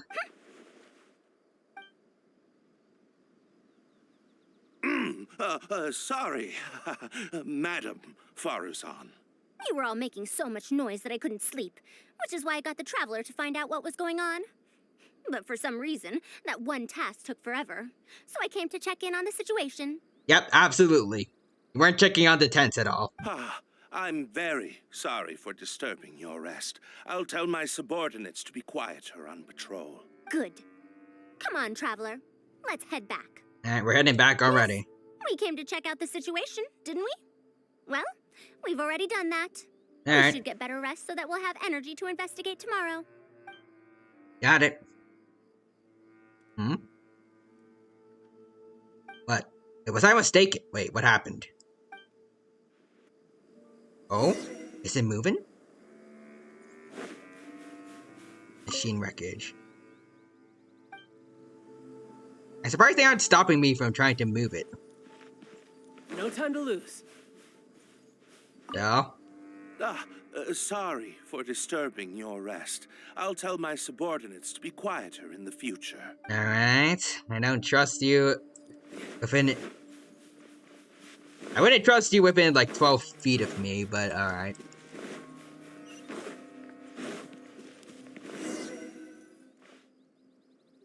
Thanks for dealing with them. You're welcome. Now, I found something good on my end. These are the excavation records from their campsite. According to them, the ruins have been raided before, with numerous traps and contraptions having already been triggered. I also observed the wreckage up close earlier. The weathering is nowhere near as extensive as on the relics that have been buried for over 100 years. There's no doubt that the wreckage and the ruins don't belong to the same era. Instead, it must have wandered into the ruins about a dozen years ago. Oh, so it is a ruin wanderer. It could have fallen into a trap or encountered a glitch within the ruins, remaining stationary like that until it was discovered recently. However, I still don't know why they'd want to hide it. I I have no doubt that the researcher could definitely reach the same conclusion I did. The last few pages of the excavation records are written in code, which I still need time to decipher. The answer may lie within those pages. So you can decipher coded messages. It's just wordplay. And if anything, that's my wheelhouse. Alright. I'm gonna try to get this done before they move away the ruin guard. Ah, I see now. Help! Oh! Please help! Ah, so they made it awake now. Good job on them. Good job. Why are you running away? Come back! Protect me! What's that sound? Is it? It's alive-ish. The Ruin Wanderer? Reactivated? That's impossible! Is this the work of some kind of hidden mechanism? Ooh, we can give that to Never mind. Karkata. We have to focus on saving lives first. I'll cover them.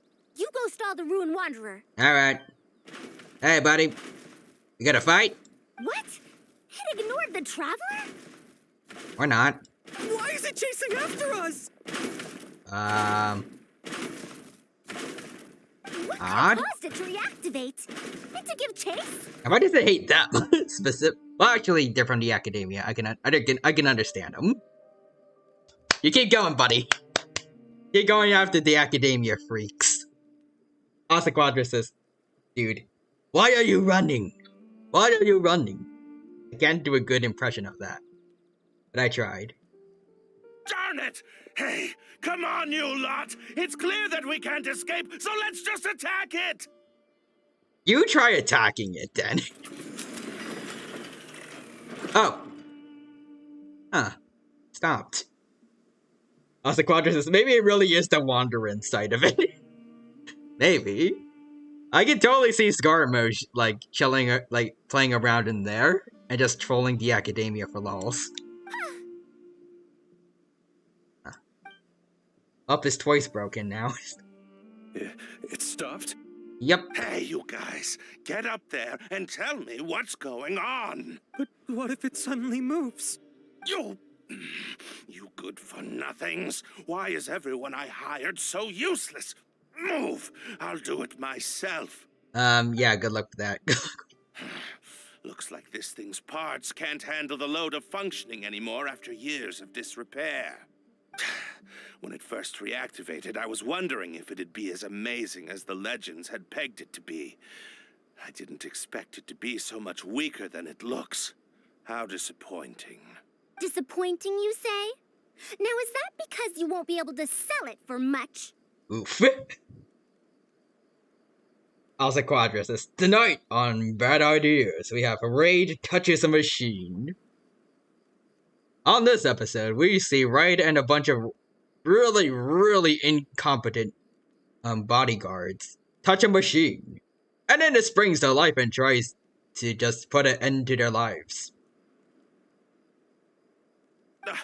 Faru-san, you may be I would my not- senior as an academia researcher, but that doesn't mean you get to slander me. The fact that you are an academia researcher means you deserve to be slandered. But also, I feel like I would not make for a very good, like, narrator or, like, voice announcer. I need to work on... I feel like I need to work on more on my energy. And also, Quadra says, tonight on Top Gear. You wrote these excavation records, did you not? Or perhaps calling it a ledger might jog your memory a bit better. Oof. I don't recognize that thing.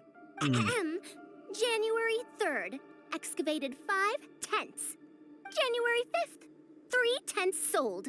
January 10th, 1 special tent pre-sold. It must quickly be switched out with an old tent. So, is your codename... Tent is your codename for relics? You're supposed to be an archaeological expedition team, and yet here you are, secretly selling the relics and profiting from it. Damn. It's almost like the academia is full of nothing but bad people. When you believed that you had found the wreckage of the Ruin Wanderer, you tried to switch in wreckage that you had excavated previously to pull the wool over the academia's eyes. After all, there would probably be many wealthy buyers interested in purchasing the legendary Ruin Wanderer in the black market, yes? And then we arrived just before you could finish your work. That forced Too you to bad for speed up your you. plan, and you tried to complete the switch overnight before I could investigate the wreckage. In your haste, however, you accidentally activated the Ruin Wanderer instead. Did I get that all right? You know what? New episode of Bad Ideas. Raid messed with Faruzan. That was the worst thing he ever could have done here. I don't know what you're talking about. You lack the curiosity befitting a man of knowledge, nor do you have respect for mechanical life forms. You're not fit to be a researcher. Also quadruple tonight on Top Gear. The Traveler wants Primo Gems, and I have about 10,000 now. Raid disrespects a young grandma, and the Ruin Guard kills Raid. He also proceeds to stomp over some random jerk that was all about, halt, you can't move here, yada yada yada, until Raid says something. He was very annoying. Had a very nice chin, though. Ridiculous.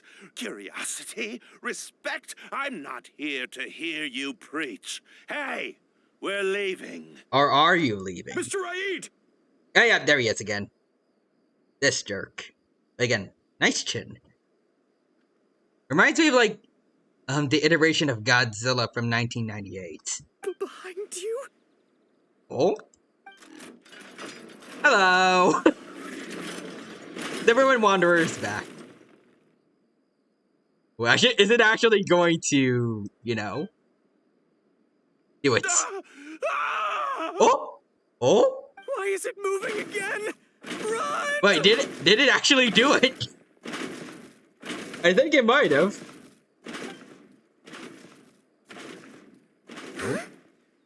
Wait, Barzan? Some said that it was like a giant, while others said that it was like a beast. However, none knew why it wandered the ruins. I think Quadra said Raid died this day. I think he actually did. The news report was right. Technically speaking, the module shouldn't be able to move such a large machine chassis. However, I'm basing my knowledge on the mechanical life forms I've seen before. Centuries? Impossible. I heard nothing about it back then. It could only have been around for a few decades at most. Okay, where's this going? Why is it chasing after us? So you've been looking for me this whole time? Wait, what?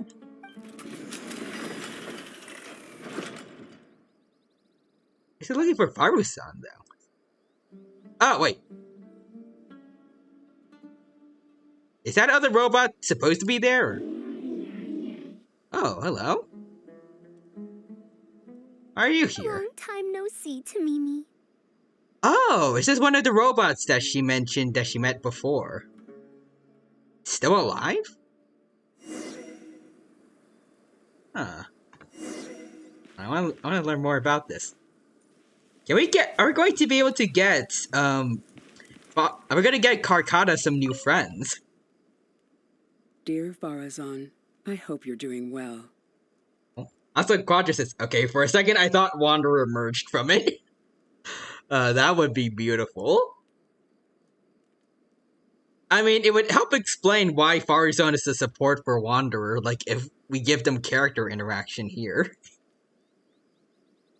That would have been great. It has been over 20 years since you went missing. People from the academia keep telling us to give up, and that you're most likely dead. Okay, I'm pretty sure she's reading from the paper, but before, I thought that the robot was talking. But somehow, I feel like you're still alive. Yes, that you live still, in some corner of this world. And she did live.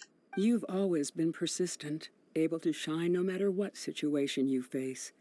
I believe that this persistence serves you well in surviving and finding your way home. Unfortunately, I likely won't be able to welcome you home when you do. I don't have much time left, and my reflexes have slowed. Others keep telling me to stop exploring ruins. Only Tamimi is still the same as before, always running off to places which you've been to. Your teacher and friends came up with an idea to remodel Tamimi, so it can search for you in our place. Oh. Roger says, why is it suddenly so sad? That's Genshin for you. It's like, any second is just going to punch you in the feels. Just unapologetically just hit you right in the feels. You didn't like whenever coming it feels home like back it. then and would always get Tamimi to send a letter back. Now we're leaving a letter with Tamimi. I wonder if it'll ever be delivered to you. I used to hate the robots that look like these specifically. And now I actually like them, just because of this one guy. That question, but if Tamini, you I ever think. read this letter, I hope it'll be when you've already found your way home. Kind of wish it had its own unique style, like Karkata has. That's different from the other crab robots. Like how Karkata has like the gold and whitish plating. I regret not being able to say this to you myself, but I'll still feel sincerely happy for you, my dear daughter. Oh. Of course they had to end it with the fact that this was given to her by her mom. Welcome home, Faruzan. Roger's pain. Look at you, Tamimi. You've changed so much after all these years. Thank you for waiting for me all this time. I've safely received the letters. Your work is done now. You can sleep. No, don't. Don't sleep, little one. Oh. We could have a hangout in that building with Karkata. But yeah, Tamimi is MVP. Kept going for you. Probably a decade, like a century-ish, waiting for Faruzan to come back. Tamimi, the mechanical life form I encountered back then. When I would go on expeditions, it would follow me, take notes for me, that one that and she send met. my letters home. When I met with that accident, it was on the way to deliver a letter for me. I once thought that I'd never get to see it again. I didn't expect my teacher and others to remodel its self-repair function, upgrading it to self-learning. And so, in order to plumb the depths of unknown ruins and overcome dangerous traps, it repaired and modified itself using parts it found along the way. One decade of wandering became many, and soon... Tamimi, which used to be incapable of even moving heavy objects, became the Ruin Wanderer. All so I could deliver these last letters from them to me. Wait. I thought that the smaller Tamini, was just passing by. Did it... was it like a tiny robot inside of a larger robot, and that was the Ruin Wanderer? Yeah, oh.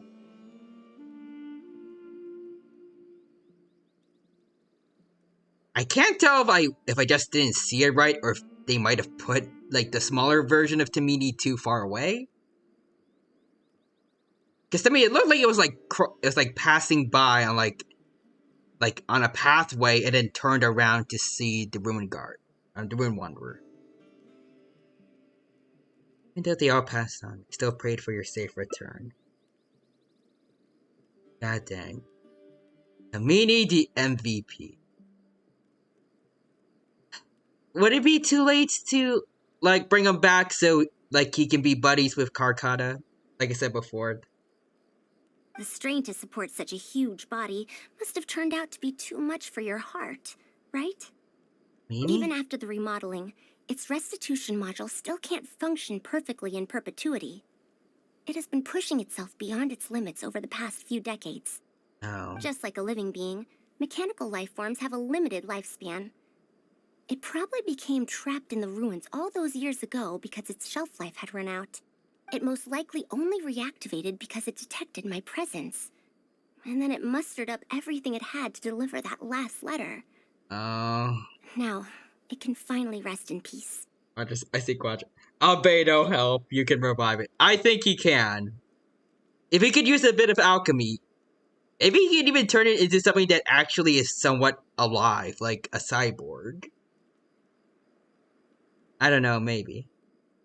And I know alchemy can create life. Albedo is the result of that, as well as all his brothers. Tainari told you what happened to me, right? Yeah. You don't have to apologize. It's not like this incident is a secret in the academia. Besides, I've always treated it as a failed experiment. As a researcher, I must accept this result.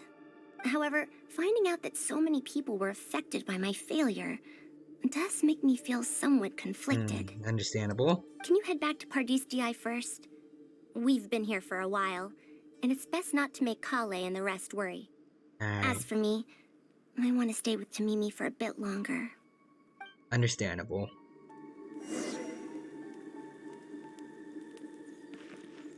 I kind of want to read the rest of this. Tamimi's remodeling is going smoothly. You'll learn how to deal with various dangerous situations in the ruins on its own. I wish you could see it with your own eyes. It worked. I kept thinking that you'd do a better job at this than I could. After all, you're the most exceptional student I've ever had. I've corrected you now. Told you not to. Look, so many people. Worried, even. Meanie. No. Hurry up and come home for a meal. Your mom always makes an extra portion of food, you know. Then neatly penned. Dear Madame Farazan, notes and manuscripts we found on Tamuni have been transcribed and organized, and every one of them has been marked with your name. I hope that even after 100 years, future generations of students will remember your name, Madame Farazan.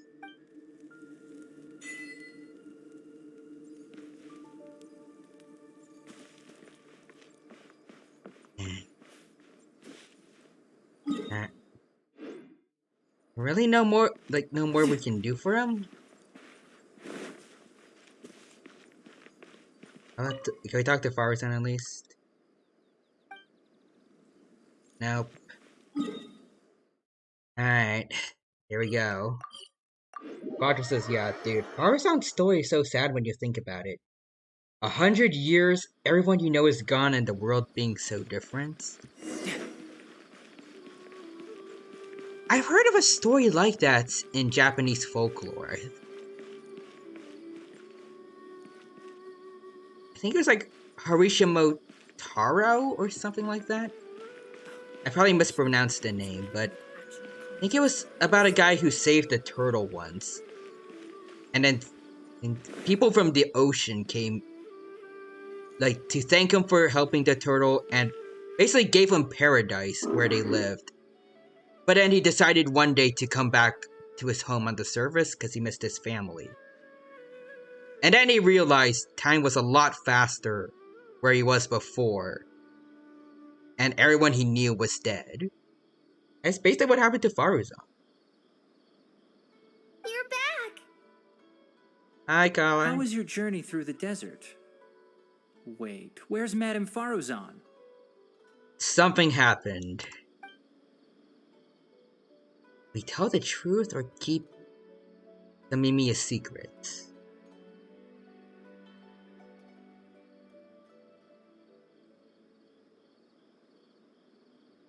I want to tell the truth.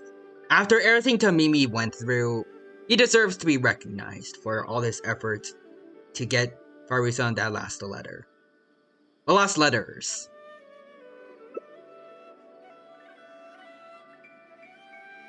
Oh no. She finally got to reunite with an old friend from 100 years ago. But... yeah. As a researcher, she could perhaps accept it.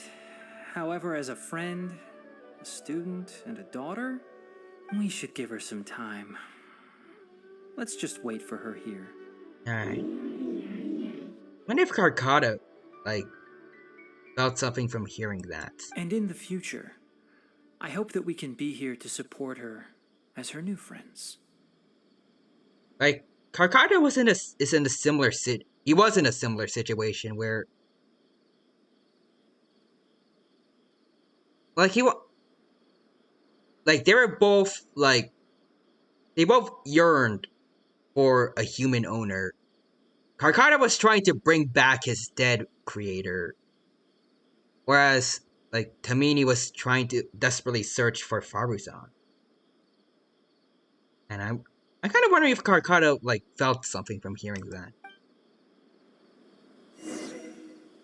You wait for one day later. Okay, buddy?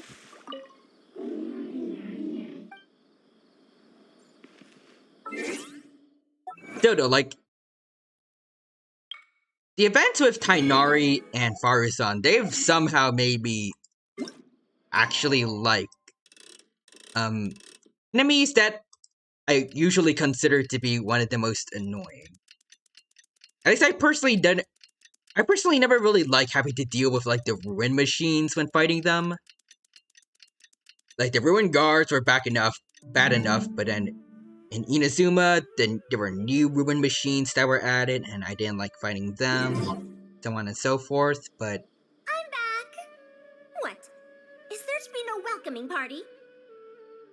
Well, like, these events are really making me like them more. As the Quadra says, some people didn't like Faruzan because of her grandma personality until this quest. I can understand that, honestly. I mean, I like her sassy grandma kind of personality, but I know it's not for everyone. But, like, seeing this side, like, the more emotional side of her.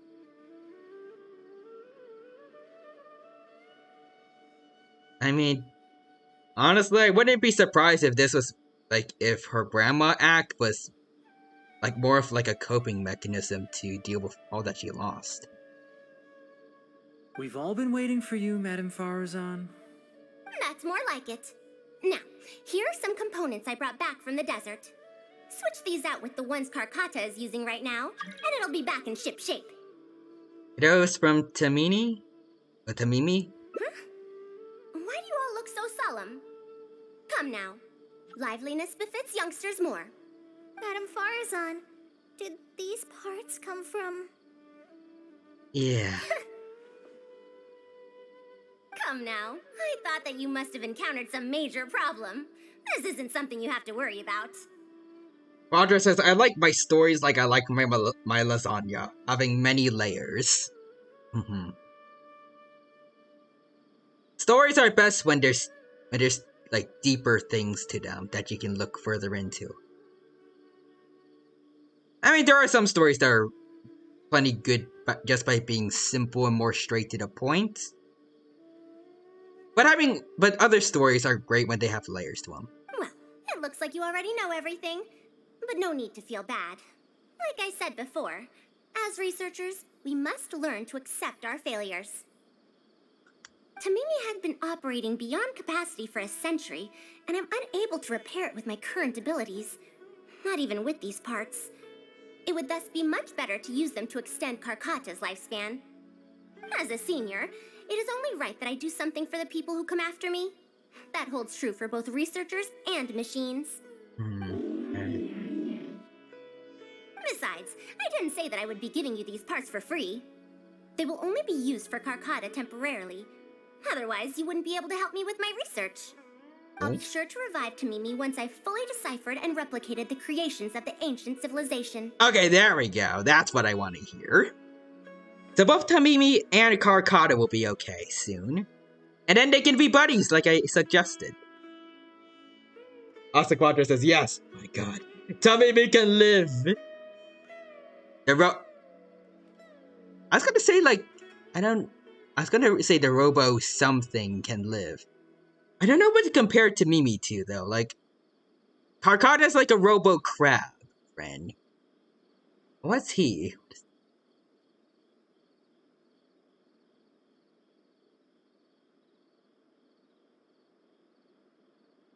I'll just say the Robo Trooper can live, because That is what he is. He is a trooper for being able to endure all of this to get Farazan her letters. Actually, he reminds me a bit of a Magnemite. Okay, that works better, actually. I like the Magnemite's imagery. All right. I'll do the my Robo best to help. Magnemites. Me too. Although, I'm not sure if I'll be much help. I'll help too. Thank you.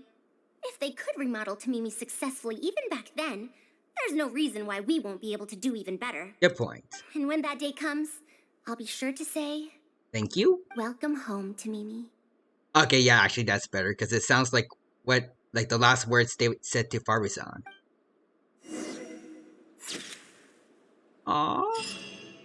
Start over. New friends, a new life, and a new beginning. And that's everyone repairing Karkata. Now the good boy's feeling all better. Kinda wish I could see him, here, though.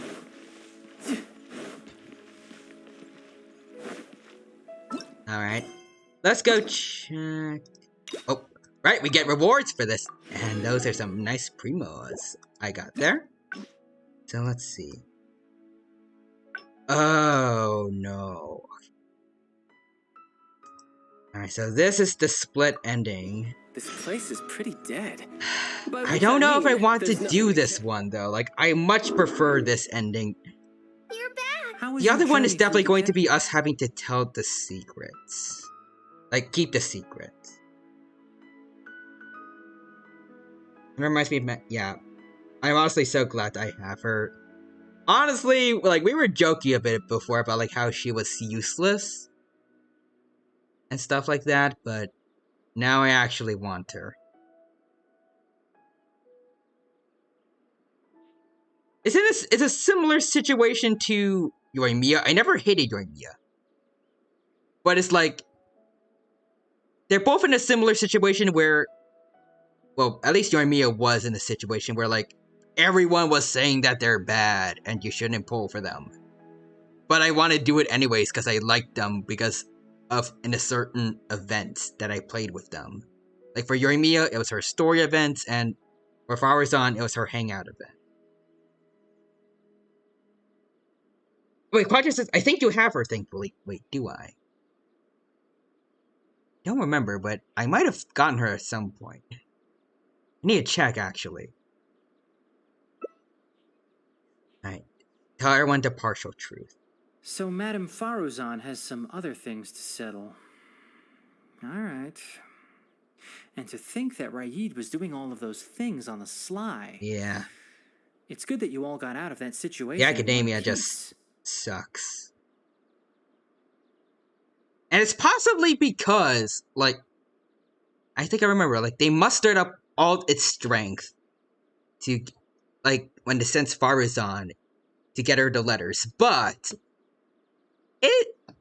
I'm wondering if it's possible that, because Rahid and, those, whatever those random guys he hired, because, they touched, Tamimi and, accidentally activated him, did they help to shorten his life? Could he have, I don't know, if he had, a power-saving mode or something, could he have sensed Farazan on his own, and then walked to her and conserve a little bit of energy before deactivating? I don't know. So, there could still be a bit of life in him, after he gets her the letters. He had talked to her. He could have been able to talk to her for a bit, but, just not be able to move his body. Roger says, oh yeah, that's messed up. Those jerks tinkering around with him, just before he got Farazan her letters, could have done something. And that's just, I think that's reason number 5,000-ish as to why I now hate I've always hated the academia. Madame Farazan will be able to repair Karkata when she gets back, won't she? Yep. I'm hoping we'll get a private talk with Farazan about helping Tamimi. Because otherwise, I don't think this ending is gonna be better than the other one. I feel like it's gonna be worse. Yeah, only Faruzan and I know about Tamimi, and I prefer the first one because, like, Tamimi's sacrifice deserves to be acknowledged, and because we told them, now we have more people like Tighnari and Kale working to help eventually revive Tamimi. I should let Faruzan decide whether to tell the others about it. Alright, I guess that works. Like, I guess it should be her choice. Still, like, I don't know. Also, back to what you said before about Yoimiya. Yeah, Yoimiya was less bad of her, but more bugs somehow, because her auto attack tracking was bad before. Yeah, I remember that. Plus, you know, it's the same thing that happens to all her banners. Her placement was just abhorred. Like, around Ayaka, and then right before Raiden Shogun. But yeah, thankfully that was fixed for Yoimiya, and she's okay now. Also, Quadra says, oh no. Is she just going to give the parts but won't ask to revive Tamimi? I hope not. I'm really hoping we're gonna have a private talk later, and it's like, did you tell them about? Okay. What? Is there to be no welcoming party? I'm hoping you're just gonna be like, did you tell them about Tamimi? I say no, and it's like, maybe I will tell them, or I don't know. Maybe I'll work on him in private. I'm hoping that something's going to happen. Otherwise, I'm counting the ending we got before as canon and just forgetting about this one.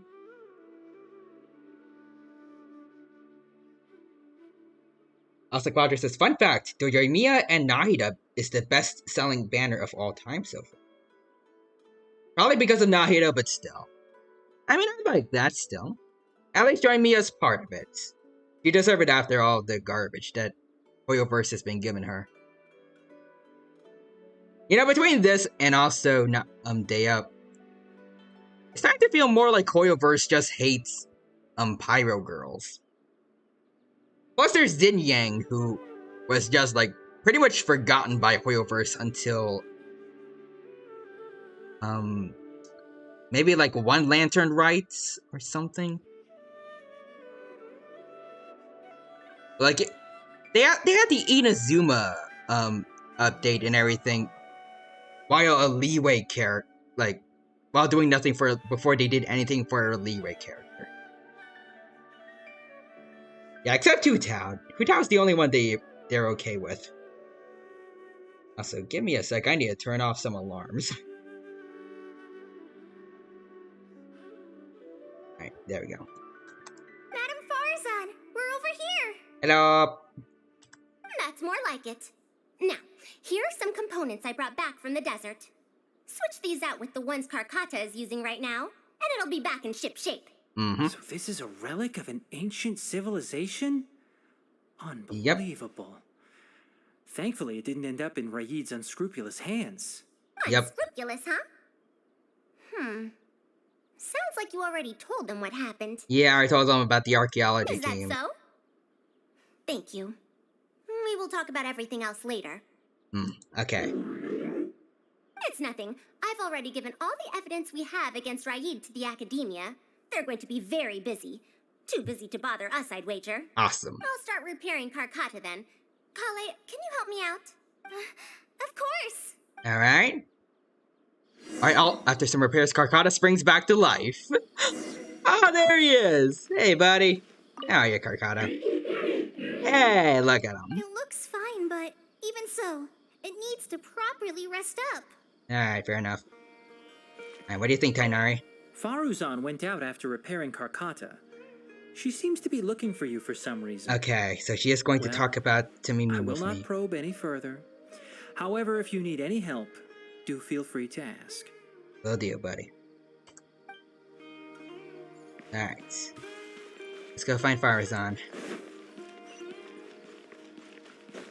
She's all the way down here. You're here. Hello. Thank you for keeping Tamimi a secret. You didn't plan on telling them. If I tell them about Tamimi, will they still feel happy for Karkata? Even if we could convince them to accept the components, they'll probably still feel bad about it. Well, we do get them to accept the components, but we also make them not feel bad about it because we're going to work to be able to replicate all the parts needed so we can revive Tamimi later. I don't want my past to affect people in the present. That applies to both me and other people. You don't have to shoulder this all on your own. It's fine. I'm used to this. I once believed that I'd never hear from my old friends and family ever again. Oh. Even their faces are getting hazier in my memories. However, I could remember them clearly again after reading the letter Tamimi handed to me and learning that they'd never given up on me. That's more than enough.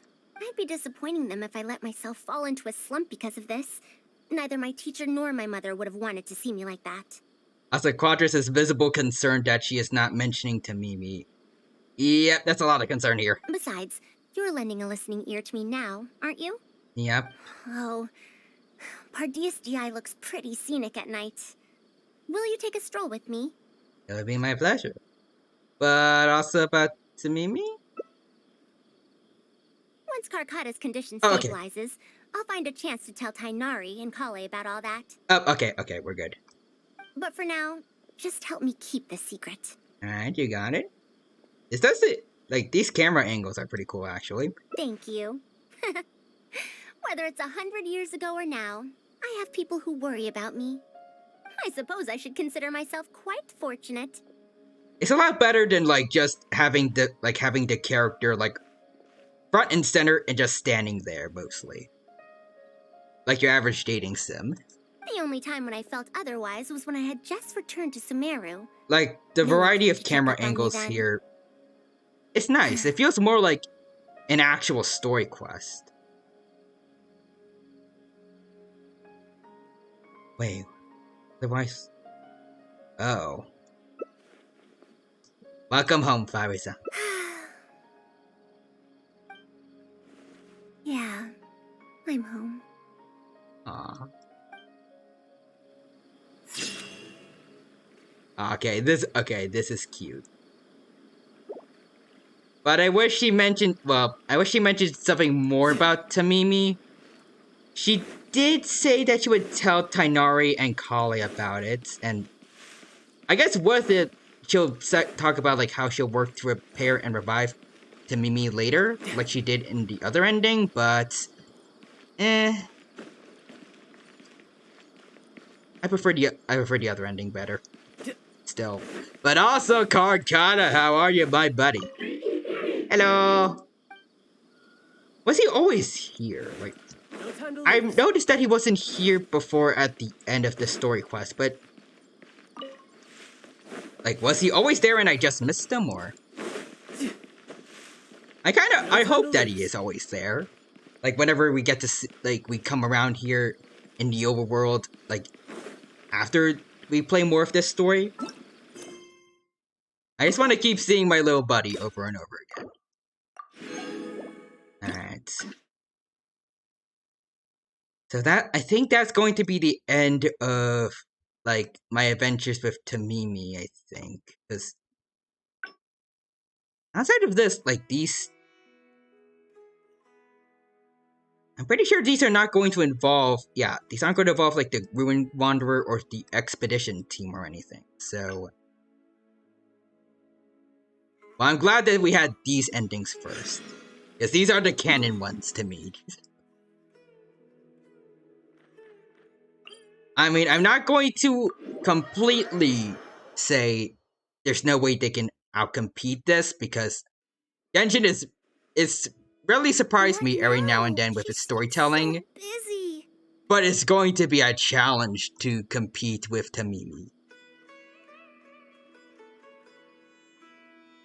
Also, let me see a few more messages. Never mind, this is fine. This isn't really bad, but it is a bit worse than the other one, yeah. Never mind, this is fine, it's fine, but I can agree with both. It's fine, but it's a bit worse than the other one, because there's confirmed the reassurance that she's going to work to revive Tamimi. Whereas in the second one, it's ambiguous whether or not that's going to happen. Plus, with the other one, we know for a fact that Kale and Tainari are going to help us restore Tamimi later. Where again, with the other one, we don't see her tell the others about it, so we don't know their reaction. We can imply their reaction, but like we don't know for certain.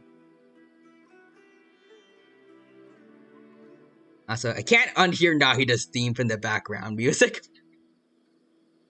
And he was there. Oh, okay, he was there when I farmed for materials. I saw him. Awesome. I'm glad that he's there in the overworld. Master said there's no rush, but I know that he's been busy working on something at Pardee's DI, so we have to feel for Madam. But if I get her in trouble, we already know all of this stuff, so skip that. I guess we'll have to resolve her current problems first. Yeah, that would be the best for them both. Alright. I'll check with Master later and see if there's anything I can help him with. I could be doing stuff for Tamimi, but I'm instead working with the academia. But I'm sure he'll say, the best thing you can do now is study hard, so I don't have to give you remedial lessons. Alright, I can stay and help Farazan. Oh yes! This way she can get her problem sorted out quickly, and then she can go see Master. Also see Quadra says, oh no, the boring option. Yeah. So if I also stay and help, that still sounds kinda scary. You don't have to force yourself. I saw the let's observe the situation first thing with the other option before. I feel like this is gonna be the one that leads to the next path. Okay then. Yeah, let's do this. I'm counting on you. Alright, see ya, Kale. I shall help Farazan with whatever she needs. I have to teach students from Haravatat, or owe Ksharawar a favor. It strikes me that they might be even less happy about We've already heard this one. We're back, Madam Farazan. Okay, there you go. The Traveler said that he can stay and help you. Yep. Oh, why I couldn't ask for more. In fact, I'm rather curious about the type of person the Traveler is. You were the one who taught Azar a lesson after all. Sure was. That said, will I be troubling you? Not at all. But also, again, thank you. I wish we could teach Azar more of a lesson, but Nahida said, you know, he's had enough punishment working in a forest, I guess. She got more punishment, though. No trouble at all. Is that so? Good. It does so happen that I do have something I need help with. Now, should I apply to teach a course with Haravatat, or join the collaborative project that Ksharawar is proposing? Honestly, I don't want to choose either of them. Neither do I. I want to help Tamimi. Actually, maybe these are the two that will lead to different... Actually, no.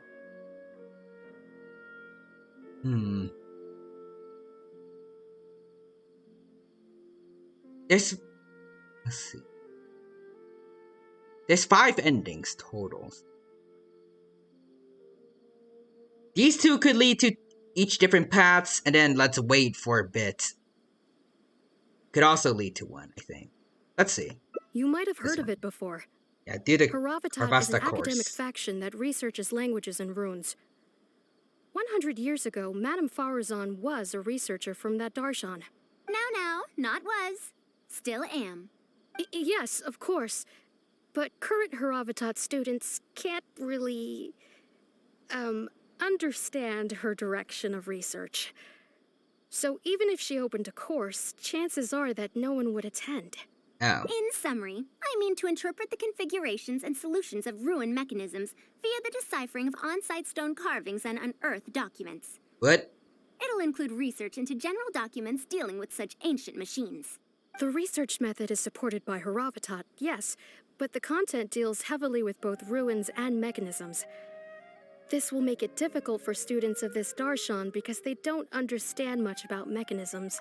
Also, there are fewer and fewer unexplored ruins left nowadays, and Ksharawar researchers have been developing their own theories on mechanisms. As such, they don't need to rely on ancient documents. So she's doing very niche research. They're far too complacent.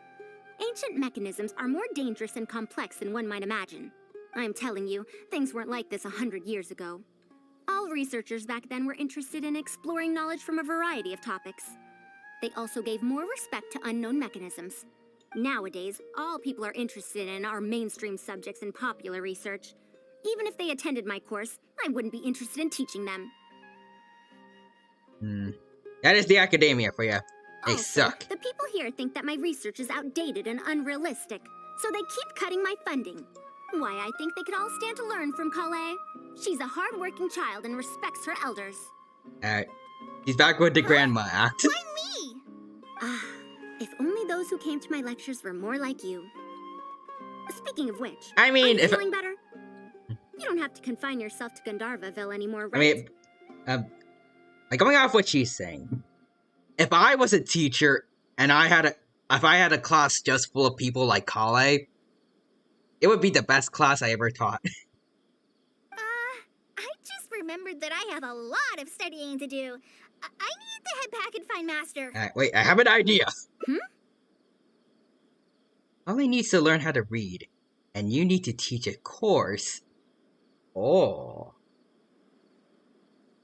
Are you telling me to start a reading course for Kale? Yep, indeed. Also, Judgment Eldritch is back. I don't know, you appear to have a mini Tyranno on your head. Yep, indeed I do. It's part of a paleo summon for Quadra. Instead of like, I guess more your standard dinos, he wanted another version of me. Then I now have a tiny version of myself on my head. And he follows me follows my exact movements as well, whenever we speak. He's like a little brother / a twin. Gentleman Eldritch says there's an Inception joke there somewhere. Can I make a tinier version of me on top of the tinier version of me? And then a tinier version of me on that other me. Should I do that? Wait, Quadra redeemed Paleo Summon. Hold on. Quadra says yes. Alright, here we go. Copy and paste. Alright, there we go. Alright, now a tinier version of me is on me. There we go. Perfect. So there's me, on top of me, on top of me. And you know what? I'll give you a free double one, and then... whoops, yep, this works. Now there's an even tinier me on top of that me. And just pretend there's an even tinier one that's just like a couple of pixels on that one. There you go. It's a Tower of Tyrannos. Anyways. Arzon, teach Kale how to read. Although Tainari has academic dealings with the academia, he isn't considered part of it. This means that Kale isn't technically a student. Does you have to hold this class in the academia, or can it be a public class? Of course. No, he's right. The old academia became consumed by their arrogance precisely because they ignored the public. Well, that and because Azar and everyone else were just a bunch of... They're just a bunch of A-words. But yeah. There must surely be many people like Kale and Sumeru who are passionate about learning, but cannot study due to various reasons. I mean, Kale doesn't have her, Elazar anymore, but... There's probably still some lingering effects, like, that might prevent her from just, like, going to school normally. The old academia paid no heed to them. But if I start a reading course for Kale as a pilot, perhaps this shall come to benefit many more people in the future. Quadra says, as Gordon Ramsay would say, they're a bunch of donkeys. Or also what Shrek would say. At least with the way I said it. I don't know, there's just something fun about saying donkey the way Shrek says donkey. I'll need to go back and ask if this is in accordance with regulations. If you say no, we don't care. We don't care what the academia says, we're doing our own thing. Oh, save yourself the extra trouble. I'll Yeah. come with you. If there's any arguments to be had, we shall sweep them aside together. Traveler, Kale, do wait for us a little while outside the academia. I'll be back in just a moment. Wait! Let's catch up with her. Why? You're getting a new teacher, Kale. Alright then. I go to the entrance of the academia. What's going on here? I can't believe she rushed right in after we arrived. She's really headstrong. And I like that. How did things turn out like this? Did I end up giving her a bad idea? I'm quite scared of her. No, not really. Madame Farazan is a brilliant scholar. Even Master thinks so. If she's really going to teach me how to read, it'll definitely be much better than me bashing my head against the wall. I feel like there's a lot of things that are better than that. It's just that she can get a bit too passionate sometimes. I don't know how to handle that. The way she treats you is completely different from how she treats researchers. Yeah, like, with the researchers, she's treating them how they deserve to be treated, honestly. But with Kale, it's like she's a grandma. Maybe it's and I like because it. she wants to take me in as a student? It's just like that researcher said. The academia has completely changed during the 100 years that Farazan was gone. I don't really get it. But it does seem like Haravitat's students aren't optimistic about the prospects of Honestly, doing research. I will say, like, with how Farazan, well, she kind of is an old lady. And also acts like it. I kind of wonder, like, what an interaction with her and Madame Ping would be like. Like, if Farazan, because she did lose all those years with her family and friends, and she technically is over 100.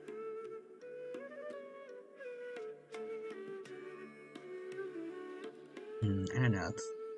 Is it like she doesn't feel young? And maybe it's kind of similar to Madame Ping. Like, I think after what happened with Wei Zhong, instead of like keeping her Adepti form, which I wish she did, it's possible that maybe she let herself age because she wanted to feel more human, I guess. And like change through the years the way a human does. I just kind of want to see like what they would say to each other about, I guess, about themselves or like each other.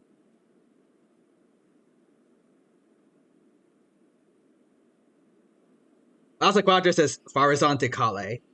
Oh, honey. Oh, gorgeous. And then to Farazan to the academia. You freaking donkeys! Honestly, I'm really loving all the Gordon Ramsay jokes right now. It's been a while since I've seen any of his shows, but I loved watching clips of Kitchen Nightmares back in the old days. Students who are interested in mechanisms and applications of the elements generally enroll in Kasharawar and Spatamod. Actually, now that I think about it, she and Gordon Ramsay are actually very similar, because I know Gordon Ramsay is like a jerk to lots of older cooks, but like I think I remember seeing that like when he's with kids, he's a lot more nicer. I think I remember seeing a clip of him like comforting a child that was crying on one of his shows. I think that was sweet. Madame Farazan also refuses to accept random students just to make up numbers.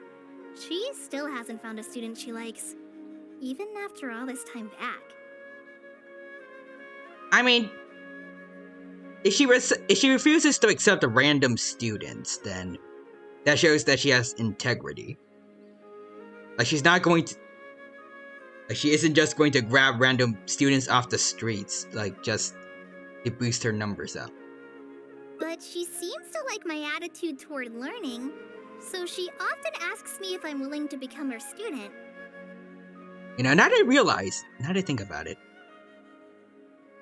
2 times in the 3.5 update, I'm pretty sure, because I think that's when this hangout was released.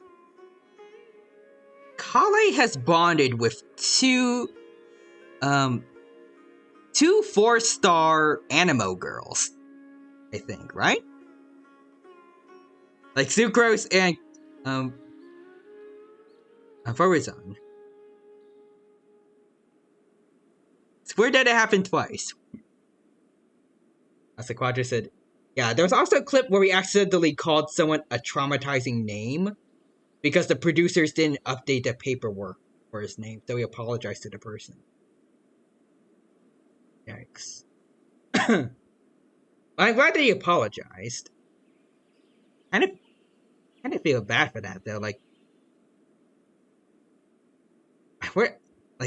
that sounds like a jerk move on the producers to not update the paperwork for all that. Especially if it's a traumatizing name, apparently. I don't know. I feel like that's a pretty serious thing to look over. It's because I'm a slow learner that I have no choice but to stay up late and study. Whenever she compliments me, I feel really guilty. I think the fact that you're trying is what interests her. And let's see. So you're scared of her because she keeps asking you to be her student. It's not that. Madame Farazan respects my choices. She hasn't been trying to persuade me, especially since she knows I need to rest and recuperate. Also, Quadra says, yeah, point is, Gordon is not some meanie head. He took responsibility and was very kind. Yeah. He actually kind of like Farazan. He's nice to people that deserve it, and a jerk to jerks, really.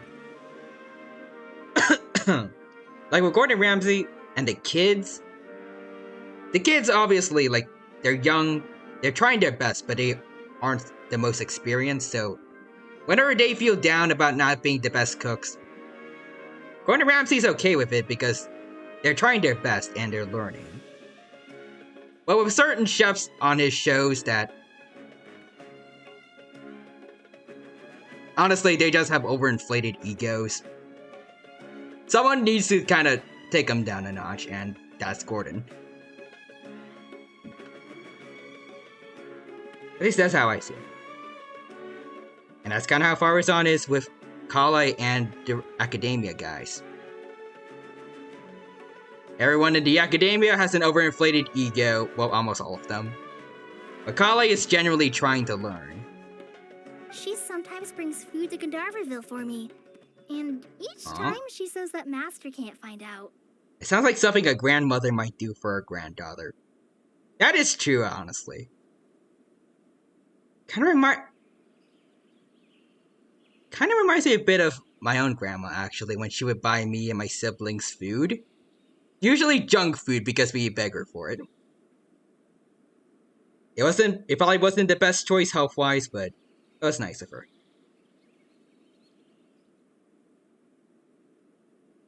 Now that you mention it, it does feel a bit like that. Do I really look that young? I would say so. Like, thinking about like how short she was compared to Amber in the manga, to how old she probably is now. She's probably like a teenager, right?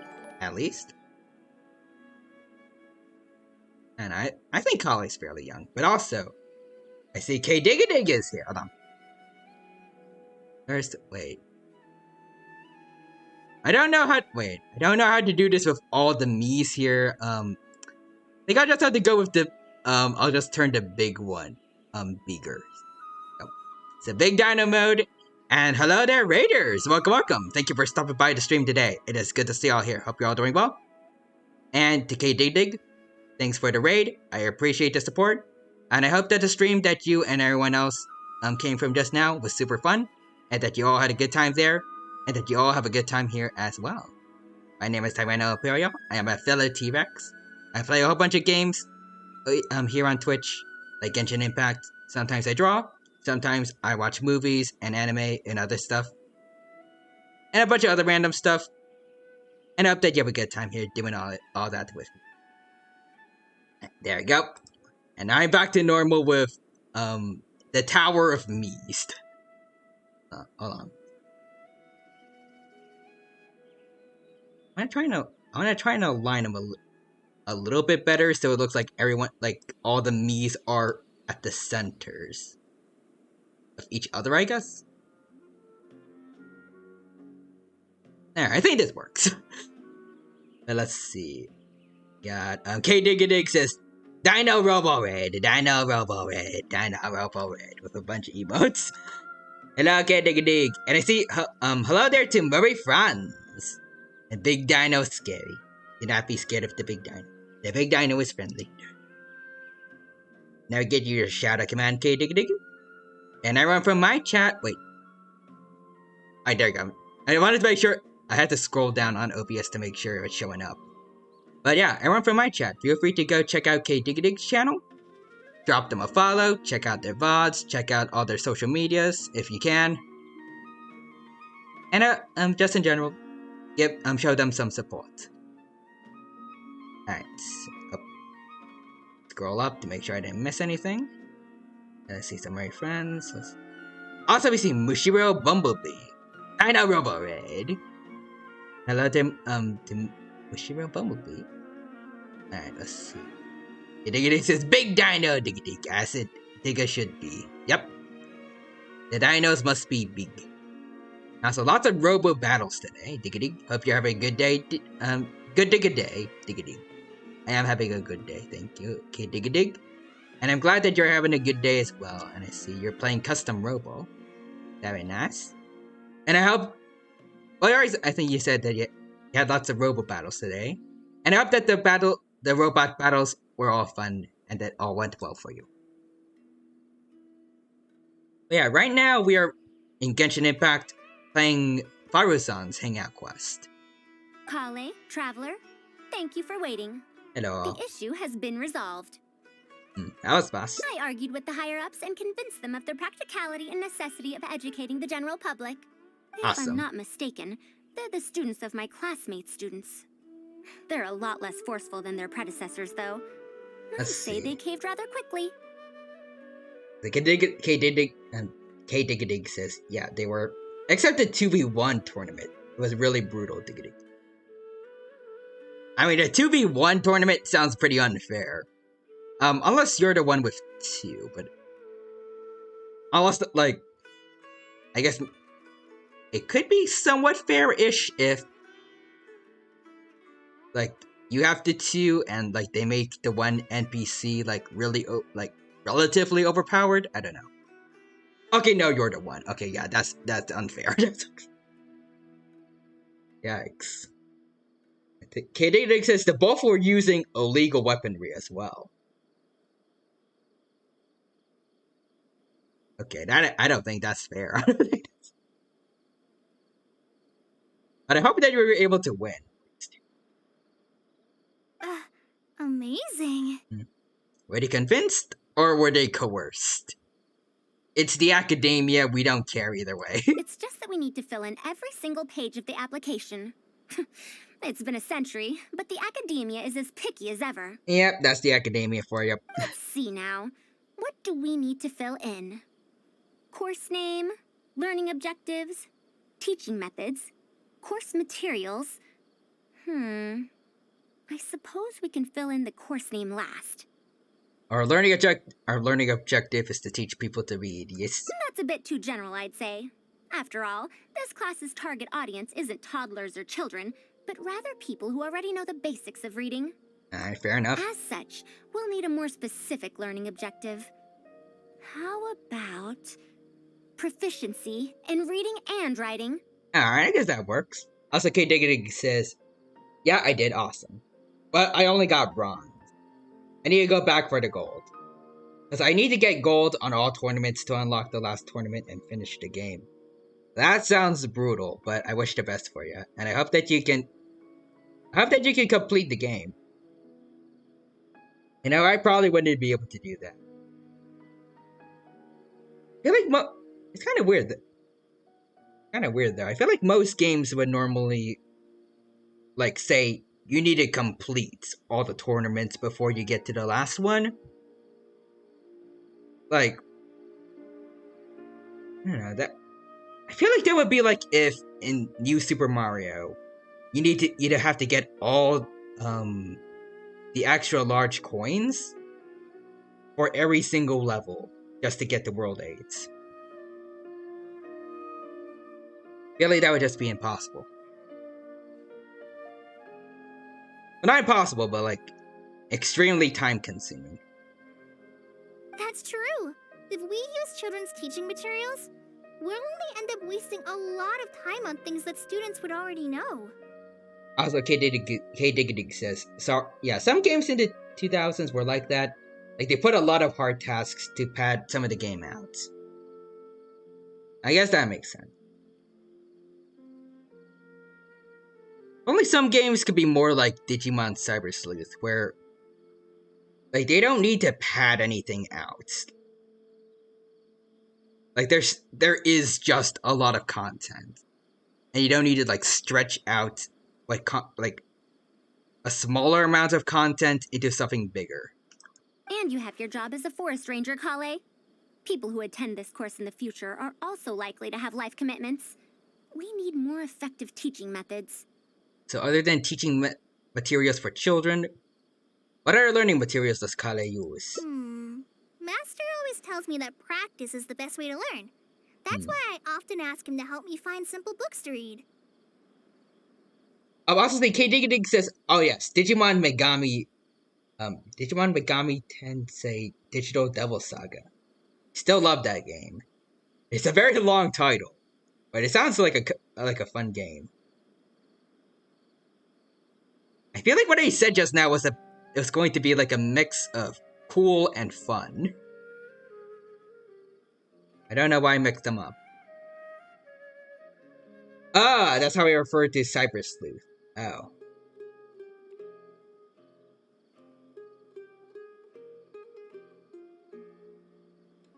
Is the rest of the name like a reference to something? Not sure.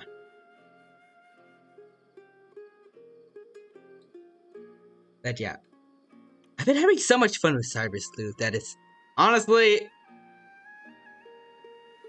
I'm actually going to be sad, I feel like, when I'm done with Hacker's Memory, because then I'm going to be pretty much done with Cyber Sleuth as a whole.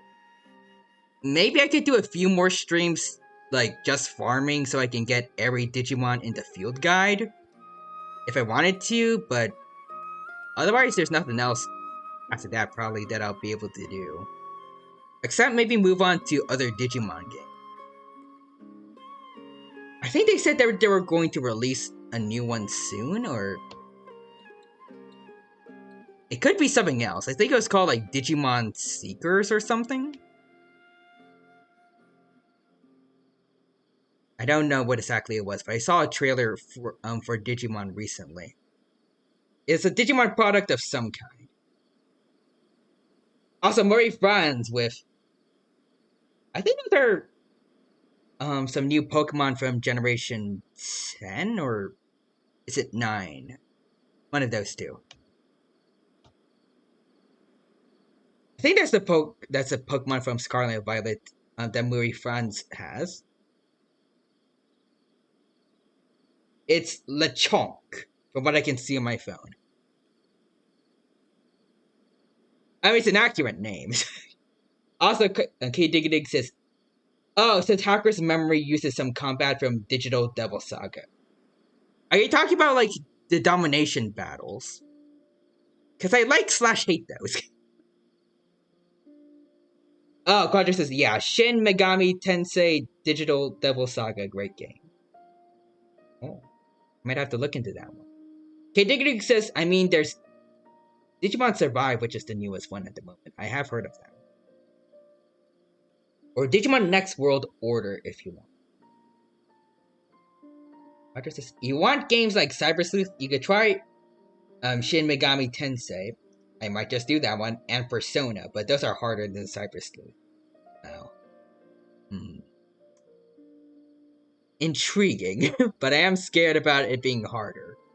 Also, K-Dig says, yep, it's the domination battles. But like I said before, I kinda hate those. I much prefer the normal battling style in Cyber Sleuth, but I am getting better at it. So maybe maybe by the end of Hackers Memory, I'll actually want to play that. We'll see. I have said before in the past that I want to try out Persona.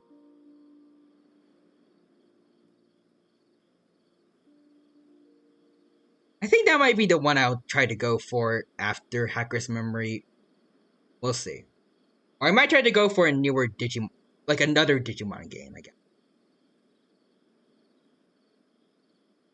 I did really like Rina in Cyber Sleuth, so, and I'm pretty sure she's a protagonist from another game, so maybe I want to try out the game that Rina first came from. Let's see.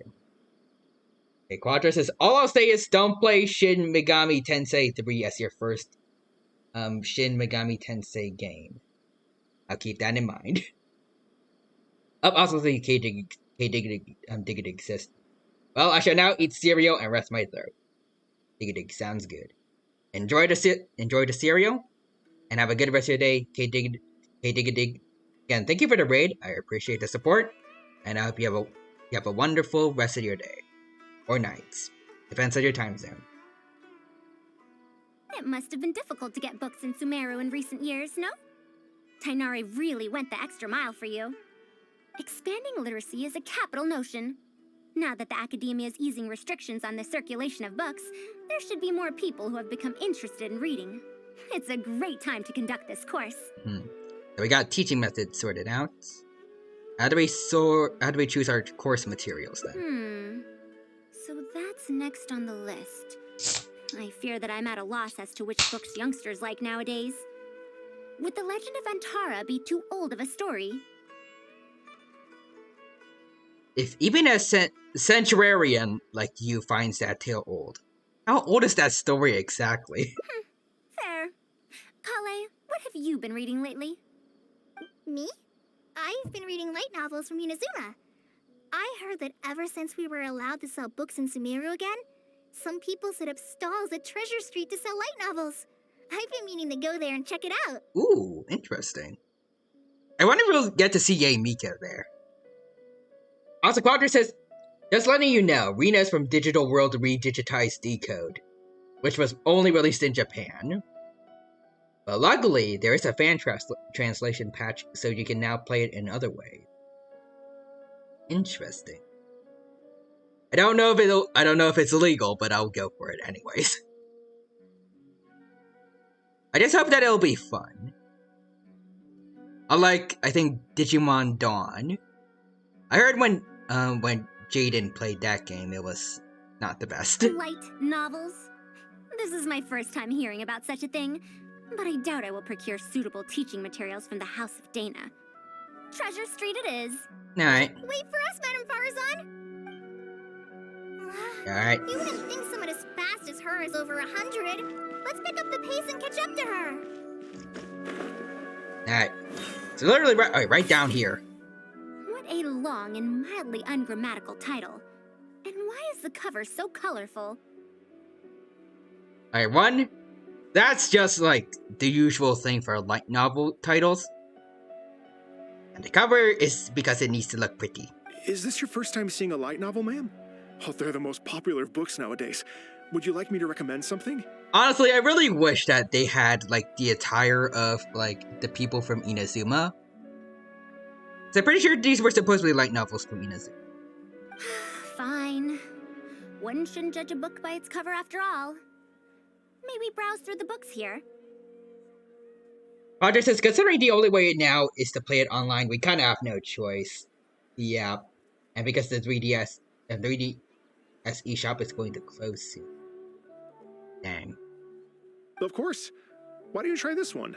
It's Outlander Brigade, when the wind of death blew towards the blonde samurai. I think I've heard of that one before.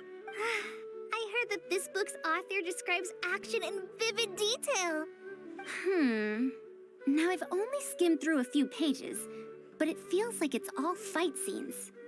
There are only subjects and predicates, and the syntax is a tad simple. Subjects? Predicates? The protagonist just ends up fighting in every scene with no proper build-up. Will anyone even enjoy a story that's only comprised of fights? I feel like Dragon Ball fans are getting... Well, actually, I feel like shonen fans in general are being called out here.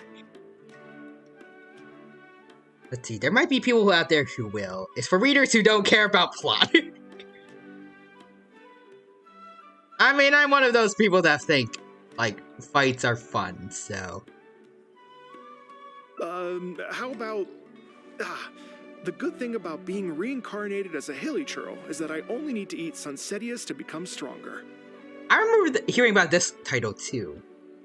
Awesome Berry Friends redeemed the bread, so... There you go. There's your bread redeem. I keep saying I want to try doing new voices every time I get that bread redeem, but I keep doing the same ones for some reason. They're some of the first ones that just come to mind. A reincarnation isekai story? Those are pretty popular right now. Isekai? What in the world is that? Also, why does it become stronger by eating Sunsetias?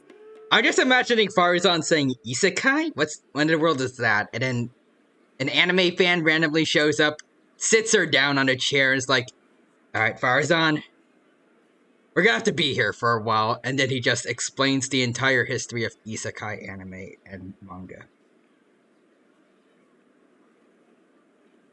Austin Marie Francis. So now they're calling out isekai fans. Yep. Genshin is just calling out every single weeb in the world. Including me, twice. Those are what we call tropes. Tropes? Ah, those fictional rules used to push the plot forward, yes? They're definitely effective in achieving a distancing effect. But also, if it's like a traditional isekai, how does Yae Miko and the other people working on light novels in Inazuma describe a truck if they have no idea what a truck is? Because modern day vehicles don't exist here.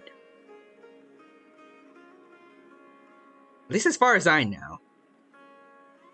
There was a car, I remember, Yelan and Dehya stole a car in a fan animation that was shown in an official Genshin Impact live stream. But I don't know if that would make it necessarily canon.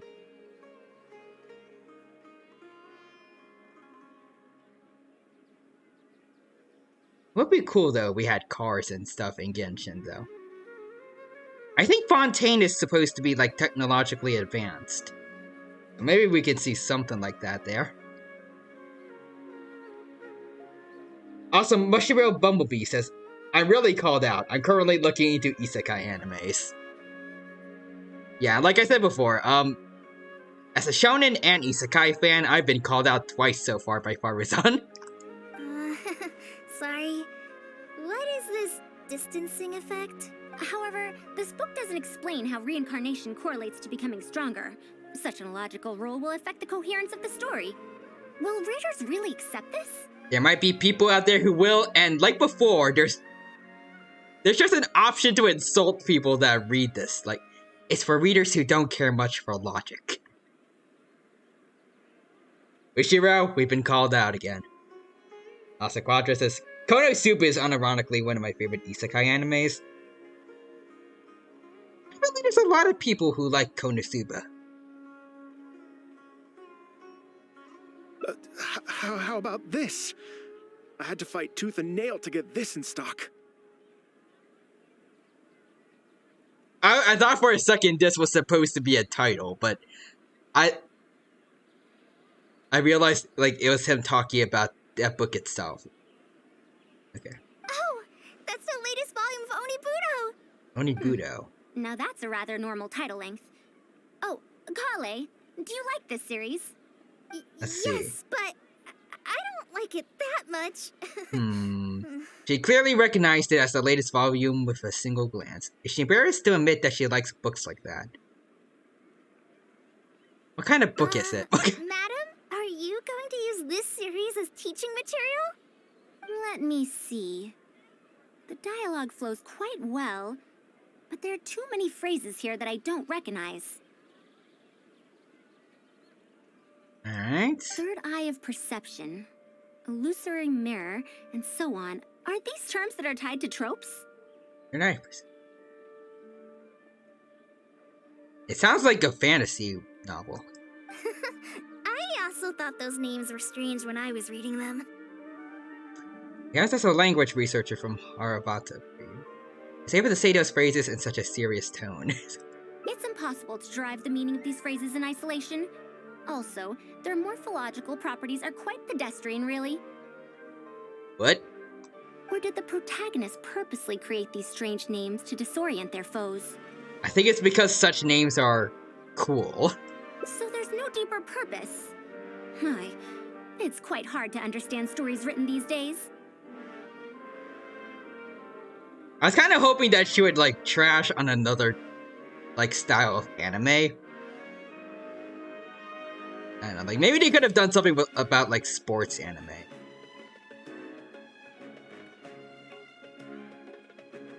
Like, actually, would it have been appropriate to do something with, like, about romance novels? I don't know. You're right. It's such a weird book. But you keep wanting to read the next page. Even the most popular book in Sumeru back then had greater depth than anything written today. The most popular book back then. A Bahumana researcher wrote it while researching folk legends. Ooh, folk legends? The plot had many twists. The world building was fantastic, and even the writing could withstand scrutiny. When it was still being published, many people in the academia were reading it. Even the sages back then all described the story as a timeless classic. The series must have concluded after so many years, right? Perhaps it's even more popular now. And then she's gonna find out that it got, like, a very disappointing reboot or something.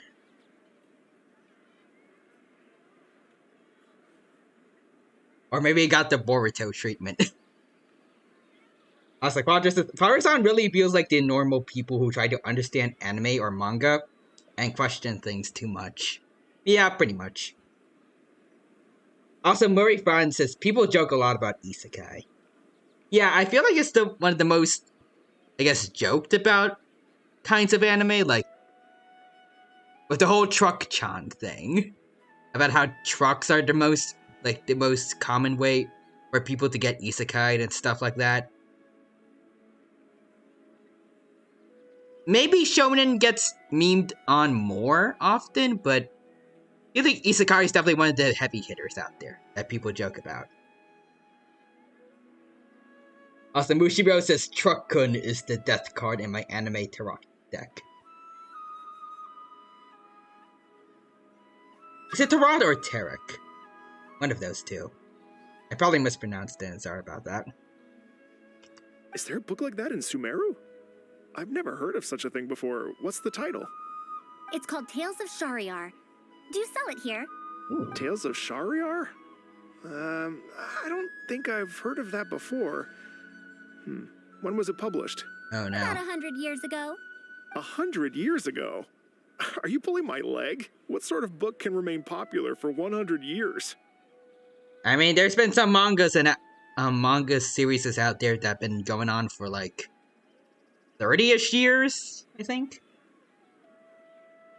The Legend of Antara is popular to this very day, isn't it? I just heard someone telling it a few days ago in a cafe. If an old story like that is still being shared, then Tales of Shariar must be even more popular. Even if that is the case, I really don't carry that book here in my store. Oh. What? Is that because of the academia's strict control over books in recent years? I can't believe they've allowed the people of Sumeru to become so uncivilized. How can they not know about the Tales of Shariar? I want to see Faruzan's face, like, edited onto Obi-Wan Kenobi, saying so uncivilized now. Tales of Shariar. Oh, wait. I think I heard an antique seller on the other end of Treasure Street mention that name before. Oh. I mean, it is a book from 100 years ago. Why don't you try asking for it there? Tales of Shariar is considered an antique now? How could the academia have let such an excellent work of literature be forgotten like this? It's the academia. They're the worst people just ever. Traveler, Kale, I'm going to get to the bottom of this. Let's meet at the antique sellers. Alrighty. Madam, wait! Oh no, this is bad. What's wrong? You asked me why I'm scared of Madame Farazan, right? It's not because I don't know how to respond to her kindness. It's because I'm afraid of that ancient language she researches, because I can barely understand any of it. What if she uses ancient texts as teaching material? The book's only 100 years old, Kale. I thought that counts as a... This counts as a book written in an ancient language. Even so, what if researchers from 100 years ago like to use ancient languages in their books? We've got to catch up to her! I feel like at worst it's going to be like reading Shakespeare. Like, it's going to be very difficult, but like... For the most part, you can understand the words. Alright, but anyways, let's make our way down.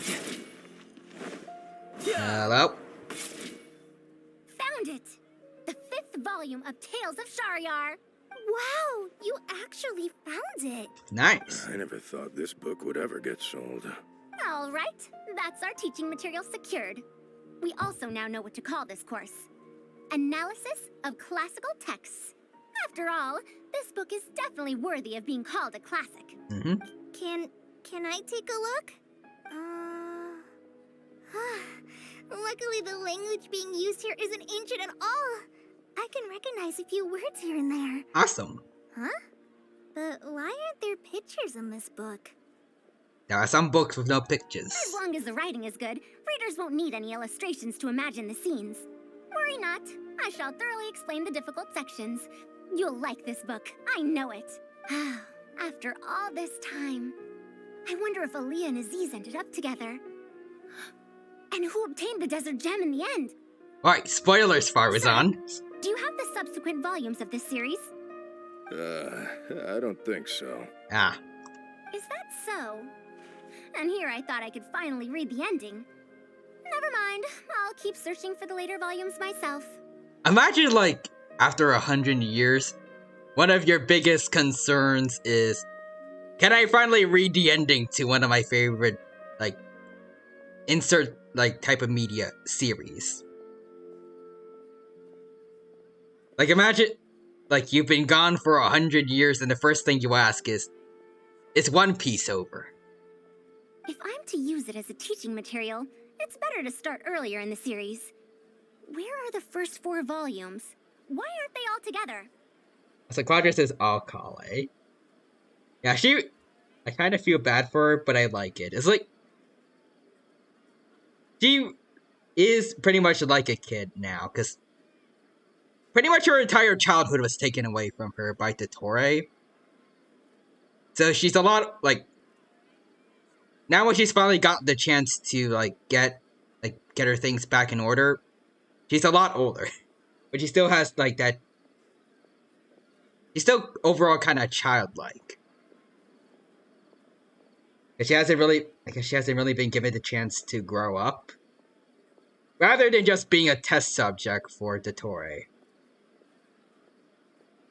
Also, Farazan is me with the JoJo manga for real. And Maurice Francis, I can relate. Imagine what kind of stuff would go on with JoJo after 100 years. Imagine if it kept going on for that long. That'd be awesome, but also probably terrifying for, like, if it did go on for over 100 years, all the content you would have to read up on.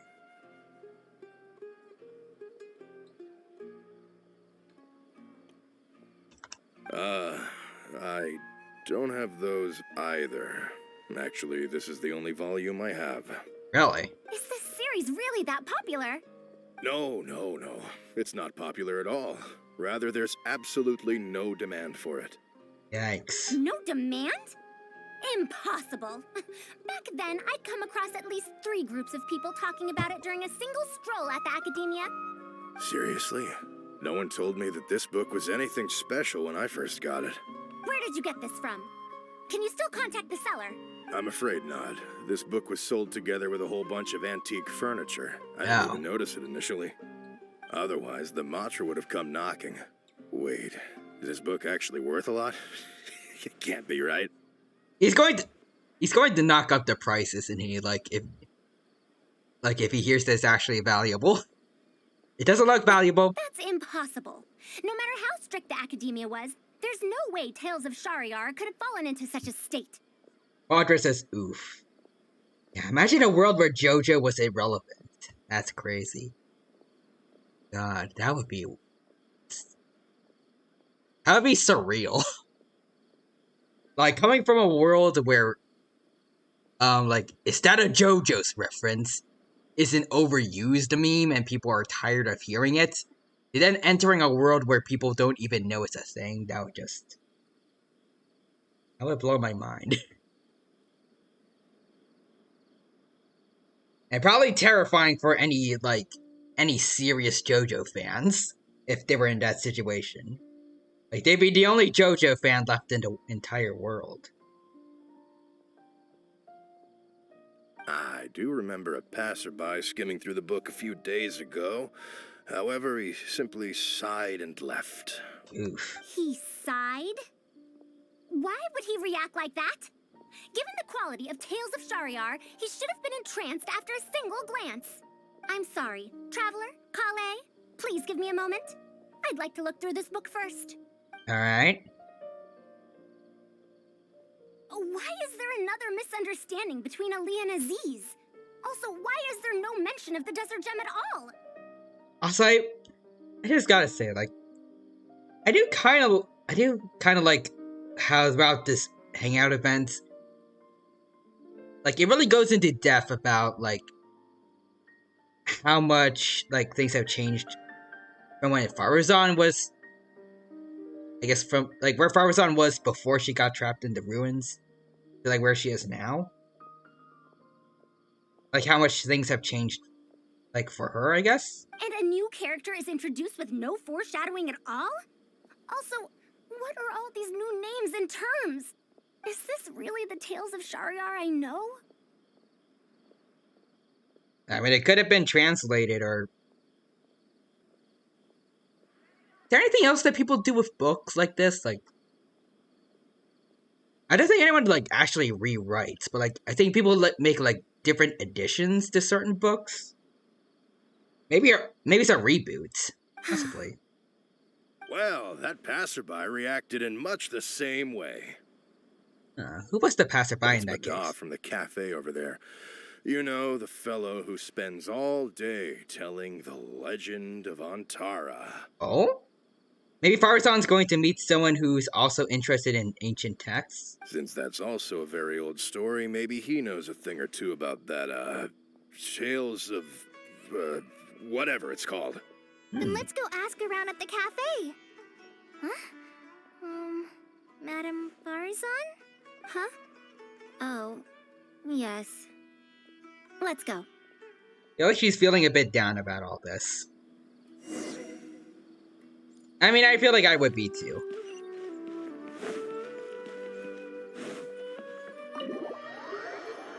Yeah, let's see. Like, maybe we can ask that guy if it was, like, I guess a more poorly done reboot of that classic book. And let's see. It doesn't seem old. Another day, another empty room. Oh, he's a storyteller. Excuse me? But are you Mada? Yes. Hello. Are you here to listen to my story? Kind of. We want to talk more about stories, though. Well, we actually came to ask about something else. I see. I didn't feel bad for him, though. Sorry. It's fine. I'm used to it, more or less. So, how can this terribly unpopular storyteller help you? Feel bad for this guy, but... Do you know about Tales of Shariar? Huh? Tales of Shariar? Why, I can barely remember the last time anyone talked about it. Well, I mean, that last time is now, My so... master always talked about how incredibly popular that book used to be. However, I tried reciting a few chapters of it at the cafe, and I found that it's even less popular than The Legend of Antara. Yikes. Your master? Yes, the one who taught me how to be a storyteller. He said that Tales of Shahryar was written by his master's master's master. Wow. He also said that this great-great-grandmaster was an academia researcher, and that even the sages liked the series. Mm-hmm. Matches up with everything that Farusan said. He wrote 4 volumes back then, and the reviews just got better and better. You couldn't find a single person in Sumeru who Oh, wait, 4 volumes, and then the 5th volume, like, it doesn't match up with everything from the first 4.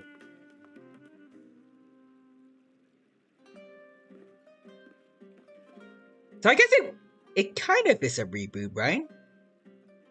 Is that what they would call it? Or... Oh, new writer, maybe.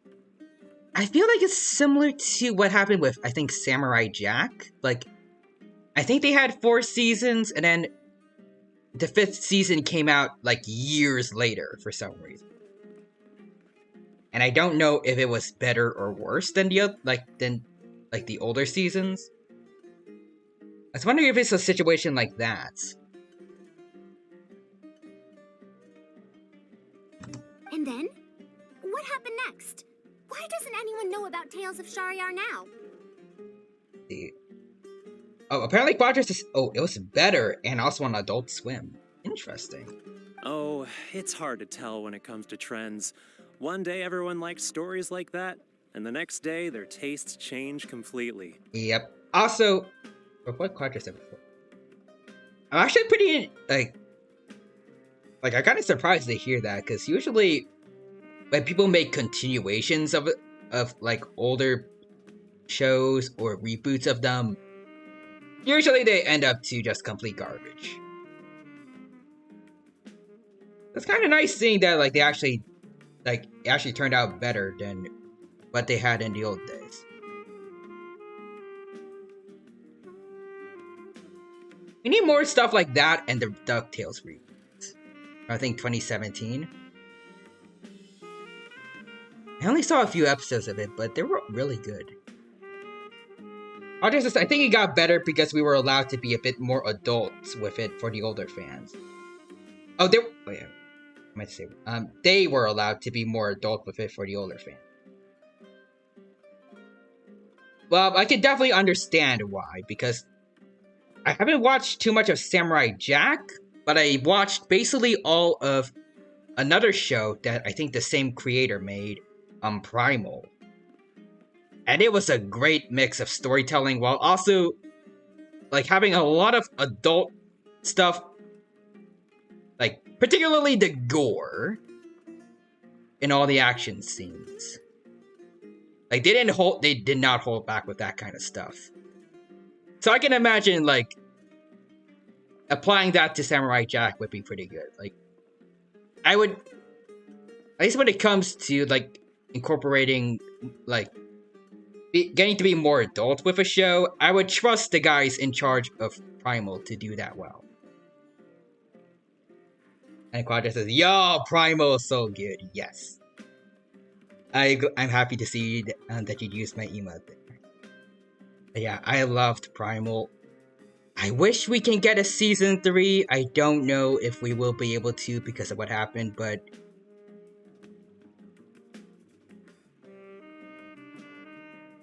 I'm holding out hope still. I think they said they wanted to continue exploring the world of Primal.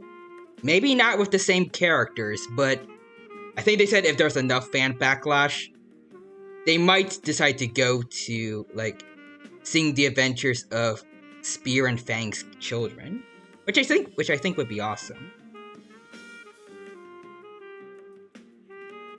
I mean, like Fang's babies, they both they hatched at ever since they hatched, they're already in the middle of like some of Spear and Fang's most intense adventures, and for the most part, I think except for one baby that got shot with an arrow, for the most part, they came out unscathed. So they're already, like, I guess, adapted for the kind of adventures that their parents had. Plus, I remember seeing one of Spear's daughter riding on one of them. So she's already learned how to tame Fang's kids and like ride around on them into battle. And she's a proficient spear user for, I think, what we saw. Like, she was carrying what I'd imagine was her dad's spear around.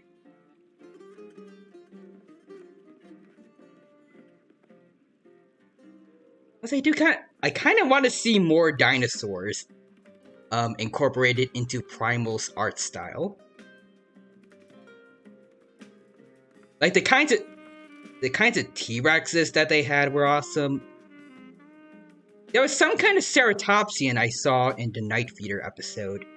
I don't know if it was Triceratops or like Styracosaurus, or if it was even a real ceratopsian species, or if it was a made-up one, but I like to see them create either more fictional versions of real dinos or fake ones. Like the Night Feeder. Anyways, back to this. Instead of writing a proper ending, this great-great-grandmaster kept trying to extend the story. Oh. Is that why people started to hate it? To tap into popular trends, he added a lot of tropes. Then, starting from the 5th volume, the reviews started to go downhill. Dang. How could that be? Then what happened to Tales of Shariar in the end? So basically, like, the written version of Seasonal Rots. Okay. Hey, when that happens. Also, Quadra says, this is the mood for many mangas I've read. Yep. It's rough. I don't want to blame any writers for that, though. Like, for the most part, like, they're trying their best, I'd imagine. Like, at least most are. There are some that sometimes just end up losing that spark after a while, and sometimes it is hard to, like, keep up with the inspiration, but really there's also those that are trying their best, but, like, over time, when you use more and more ideas that you've already used in the past, it gets harder and harder to come up with something new that people are going to like. I remember that happened before with Scooby-Doo.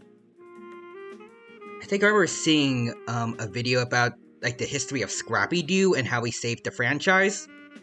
And I remember seeing, I think, a quote from one of the writers of the first Scooby-Doo shows about like how difficult it was to write for the later seasons. Like, they would come up with an idea, pitch it to someone else, but then that person would look around in some of the episodes they saw, and they were like, oh, no, we already did that in season, like, 3 or 5. And then they have to come up with something else.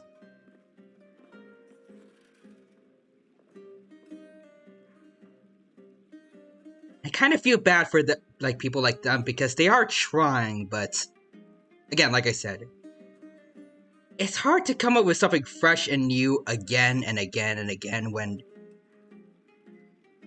like, over time, but the more stuff you do, it's kind of harder to find something new and, like, not repeat yourself.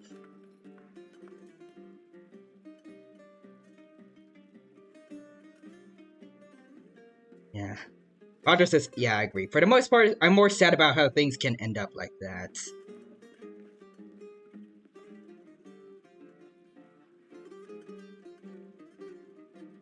Like, I don't know if there's really a way they can go about it, get around that.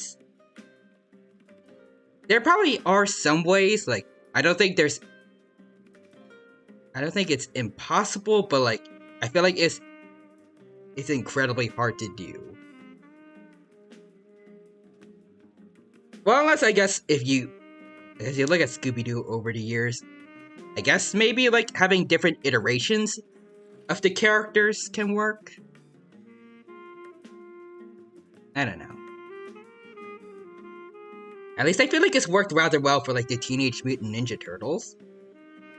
I don't feel like they're nearly as popular as they were back in the 80s, but like they're able to still like maintain an audience and keep things relatively fresh and new. Like every couple of years, there's some new versions of themselves.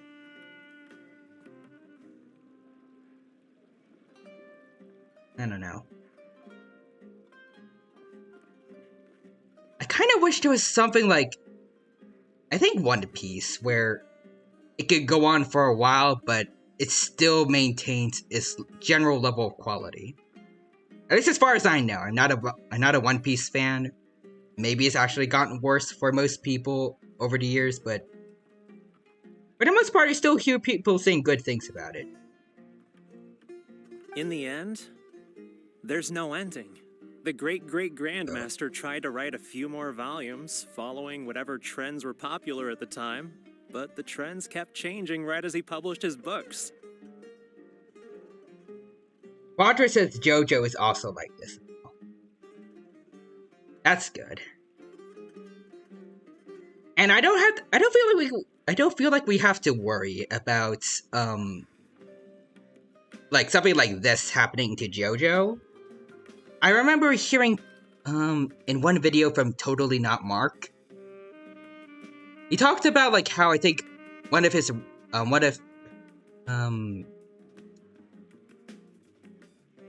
I think it was like a publisher talking to the writer of JoJo about like possibly adding a tournament arc because Dragon Ball made it popular.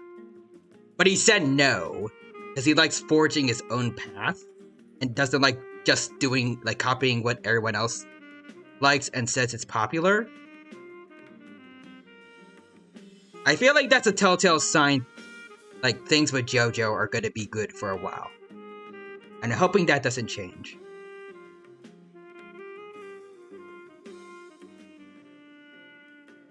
I mean, I feel like there might have been a couple of, I guess, fumbles every now and then with JoJo's writing, like, kind of just, like, kind of clumsily throwing out Amon in favor of Stans, but besides that, I feel like, from my experience, JoJo just keeps getting better and better. Though then again, I haven't seen everything, obviously. I'm still on part 3, so maybe Haman will, like, come back into relevance or something? I don't know. Probably not. He got so infuriated that he stopped writing altogether and focused on his research instead. Oh. What? So there's no ending? The readers didn't care? I guess after, like, a while of bad volumes, they stopped caring. By that time, only a very small number of people were reading Tales of Shahryar. Yikes. Anyway, my master probably exaggerated. How could a work possibly have been that popular? Well, luckily for you, you're talking to someone who was there when it happened. The only tangible thing my great-great-grandmaster left is the original draft of Legend of Antara. He also left behind many theses from his research phase. When my master talked about Legend of Antara, he'd even quote from those theses. My master is a much better storyteller than me. Even when we're telling the same story about Antara, he's always able to draw in a huge crowd. But even he won't recite Tales of Shahryar due to its ever-changing writing style and its lack of an ending. So, Antara's story is the one that lasted through the years. Well, not even sages can definitively ascertain the quality of something like a story. In the end, only time can separate the classics from the fads. Only time? Madame Farazan? It's been 100 years. Perhaps some things I once believed to be great aren't so after all. No, I think you don't have to worry about that. The story's decline might not have been due to the changing trend, or it doesn't matter if it's a classic or a fraud, what matters is that you like it. Yep, I'm with this. It's her opinion. Yeah! Master helped me find a lot of famous books at first, but in the end, I realized that I couldn't get into them. No matter how good those stories are, I can't improve my skills if I can't bring myself to read them in the first place. I think the best books for me are the ones I like. The problem here is that it's not actually about improving your reading skills, but yeah, the principle's the same. Indeed. That is true. Readers' interests and trends of a time are not things that are so easily predicted. What was popular 100 years ago could be completely forgotten in modern times. Yep. And yet, 100 years, as far as history is concerned, is but a blink of an eye. If Tales of Shahryar hadn't chased after trends and instead stuck to its original style from start to finish, it might have stood some chance of gaining renewed popularity. No, even if that didn't happen, at least it would be a work that was true to itself. Huh? Our conversation just got a lot more serious. I don't really get what you're talking about, but it does sound sensible. Looks like I also have to hang in there and tell Antara's story well. How unseemly. I almost got carried away because of a single book. Well then, we should get back to the matter of our teaching material. It looks like we can't use Tales of Shahryar now. And what about the Legend of Atara now? It's much too old. Oh. Kale, you found a book that you liked at the bookstall, yes? Yep. Yes, but I don't really... Then we'll use that book as our teaching material. Now that I think about it, using a book that you like is the most suitable choice for teaching you how to read. As for the academia, as long as we come up with an appropriate course name, we should be able to get away with this. I propose appreciation of popular literature. Analysis of popular literature might do the trick. I gotta do an...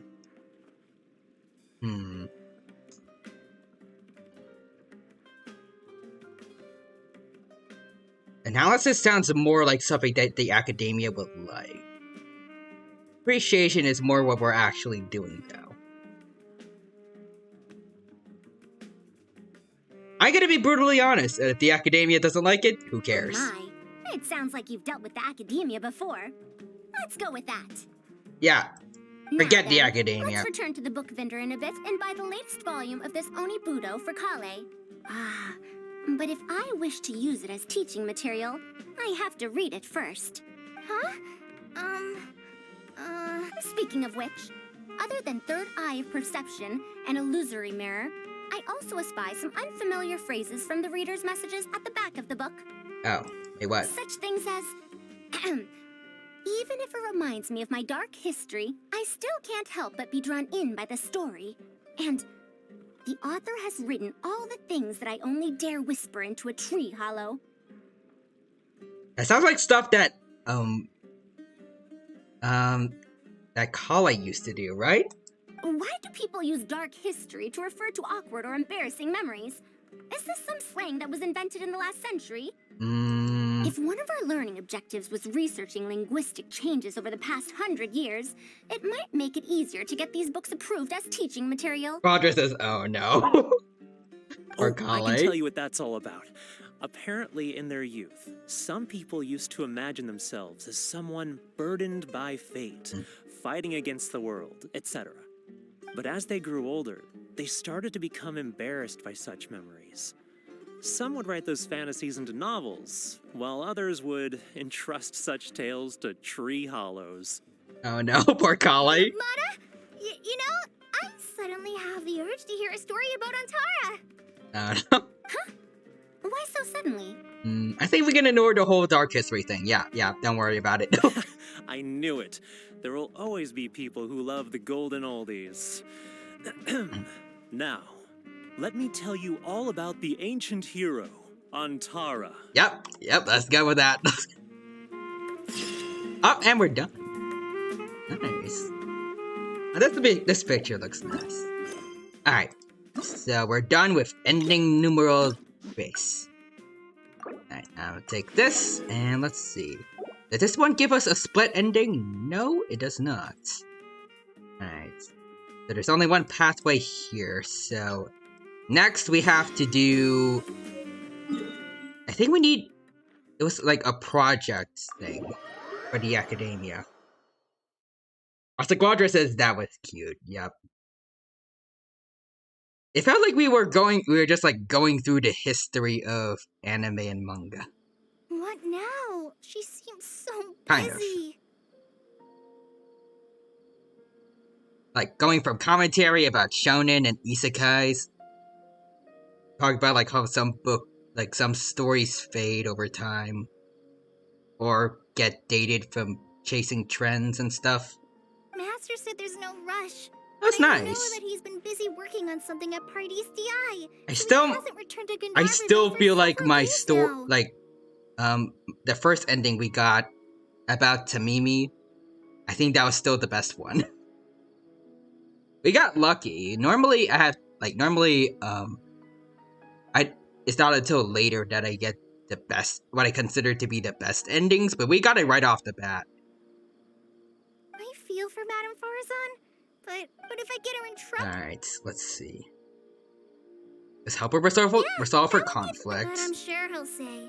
Let's stay and help Farazan. Oh, so if I also stay... Let's observe the situation first. Okay then. I'm counting on you.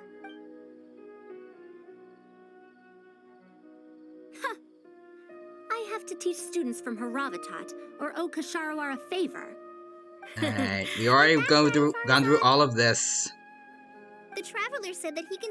Oh, why I couldn't ask for more. In fact, I'm rather curious. Go to this one. So, good. It does so happen that I do have something I need help with. Now, should I apply to teach a course with Haravatat, or join the collaborative project that Kasharawar is proposing?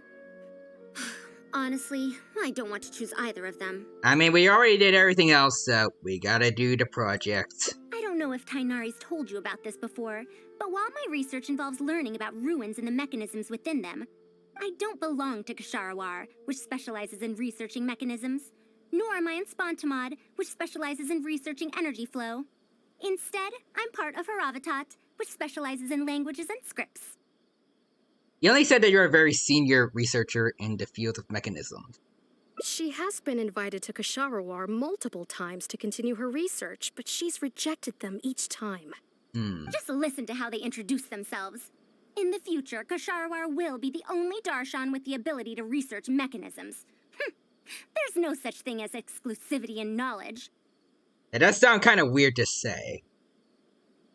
Like, shouldn't you, I feel like trying to, become more knowledgeable of something is, for the benefit of of everyone. You should try to expand on that knowledge and pass it on to other people.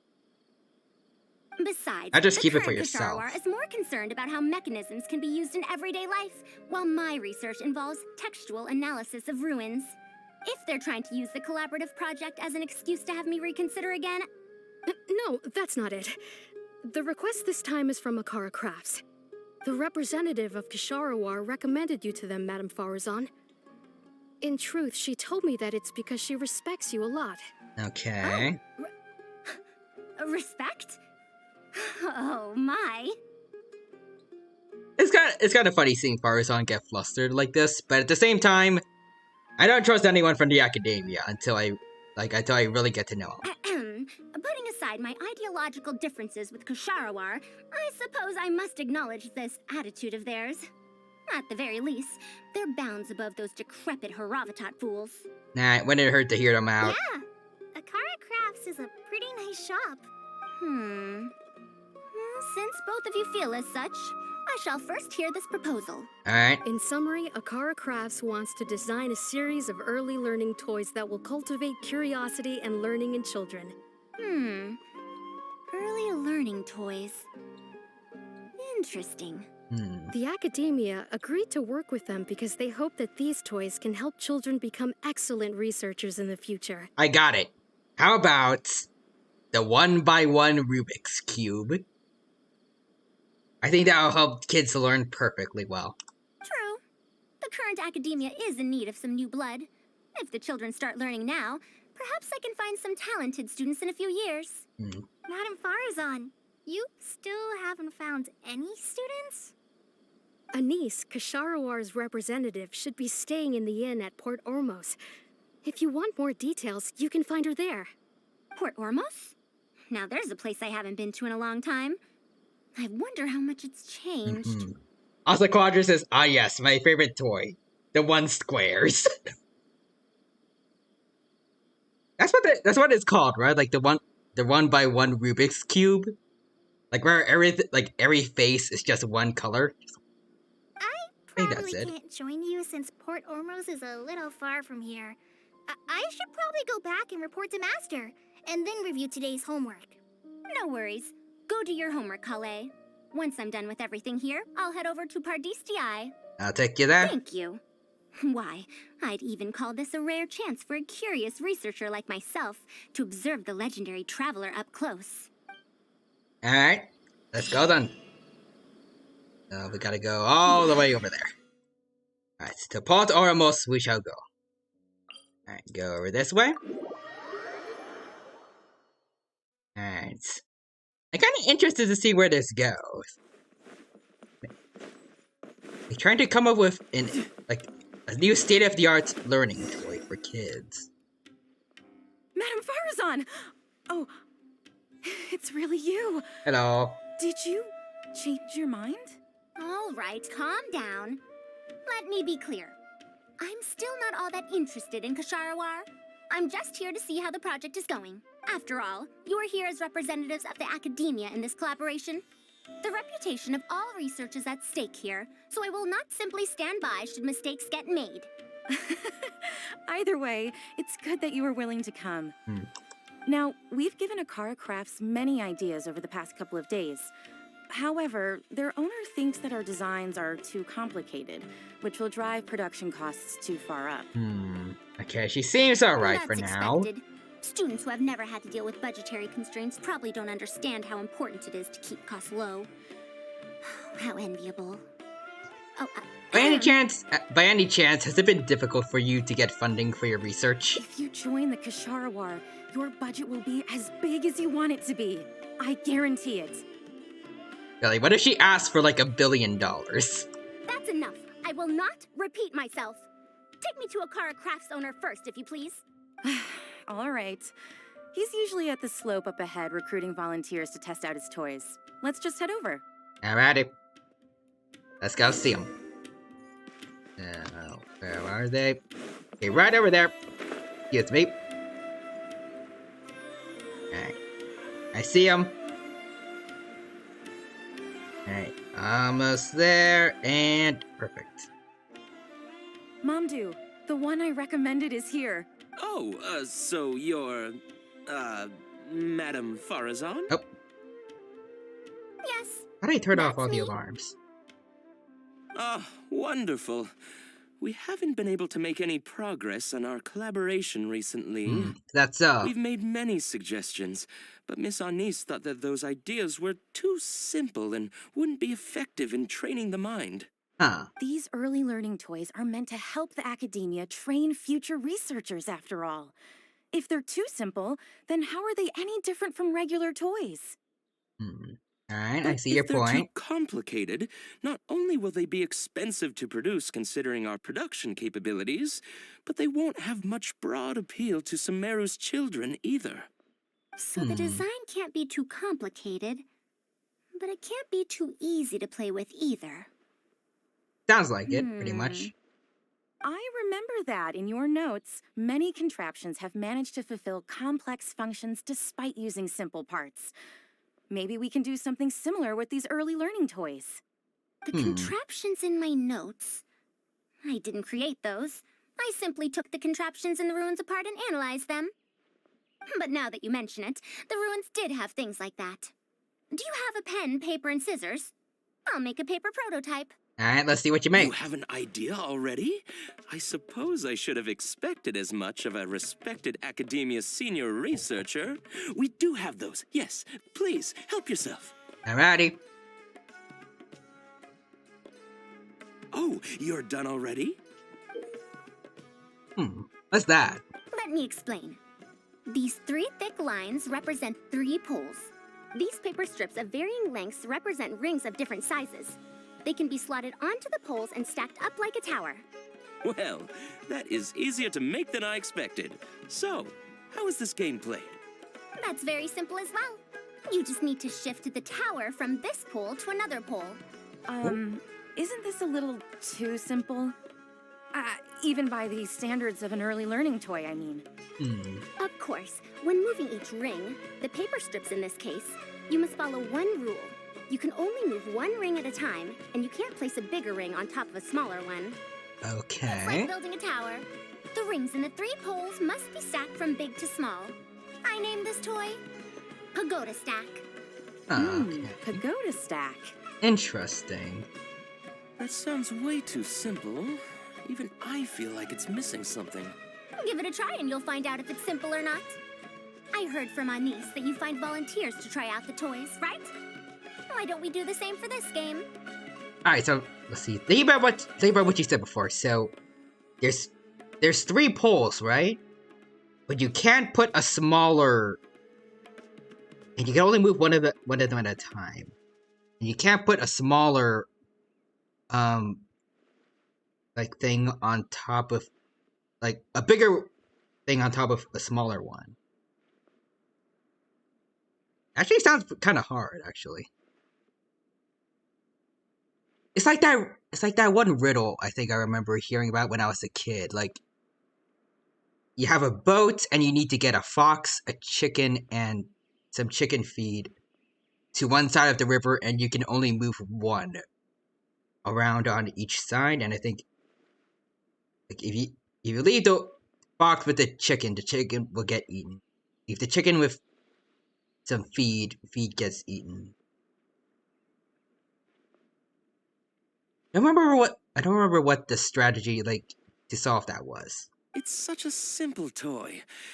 There's no need to... Mamdu, let's just do as she says. Okay, then. And that's how you play this game. You can all give it a try. Let's see who's able to move the tower to another pole in the smallest number of steps. Alrighty. You called everyone here for such a simple toy?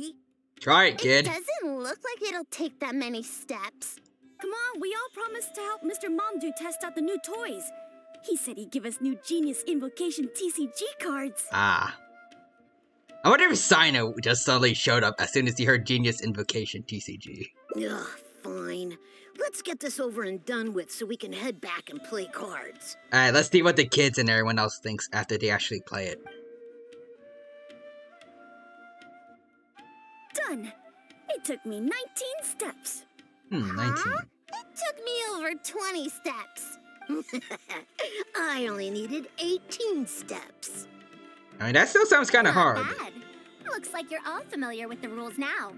Then let's increase the difficulty. The next tower will be 5 layers tall. Now then, give it a shot. 5 layers with only 2 circles, like with only 3 poles, right? So, and they're still going by the same rules. For like, you can only move one, and you can't put a bigger circle on top of a smaller one. I don't know if I'd be able to do that like easily. Let's see. I mean, like I could put I could put like the first one there, second one there.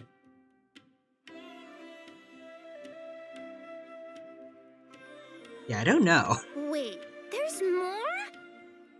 Well, since we're already here, why don't we just give it a try? Yeah, good idea, kid. Also, Neko Floof is here. Neko Floof VT redeemed the new redeem. Right. Neko Floof, what is the redeem that you have for me? Actually, while I wait for them to type out what redeem they want, let's keep going with the events. But much harder, right? I'm keeping my eye on chat.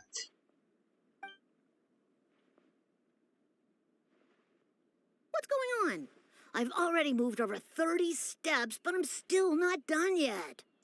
Not as hard as you thought, kid. Also, I see, Neko Floof says, make the dino nom the mic. Honestly, that would be funny, but unfortunately, I can't make that a redeem because I don't have a mic. Well, I mean, I kind of have a mic, but, like, I don't have, like, a mic with a stand or anything. Like, it's just a built-in microphone for my laptop, so there's nothing to nom on, unfortunately. I'm planning on saving up to get a better, like, to get an actual mic, but for now, like that, all I have is my laptop, unfortunately. I'll save it for later, though, for when I do get a microphone, though. Dude, mess that up.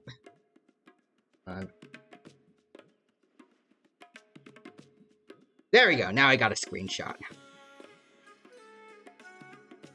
So hard to do on my phone for some reason. Also, see Murray Francis, Dino does the breakdance. That would be funny, but I don't know how to really move my reactive image to do that. Oh, and you also made it a new redeem, so I got 2 new redeems then. Hold on. Let me get out the screenshot thing, just...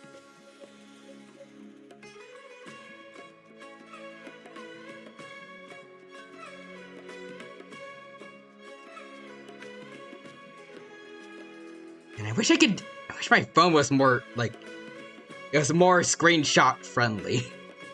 Also, I see... forget it for now, I'll just go do the rest of the messages, so... Oh, that's okay.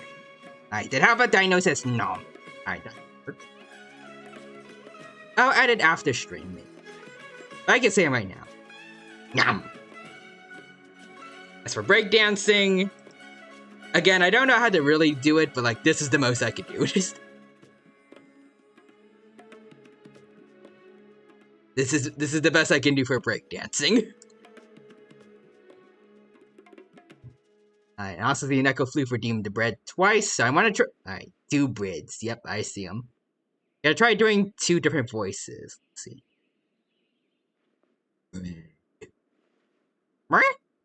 There you go. 2 different voices for bread.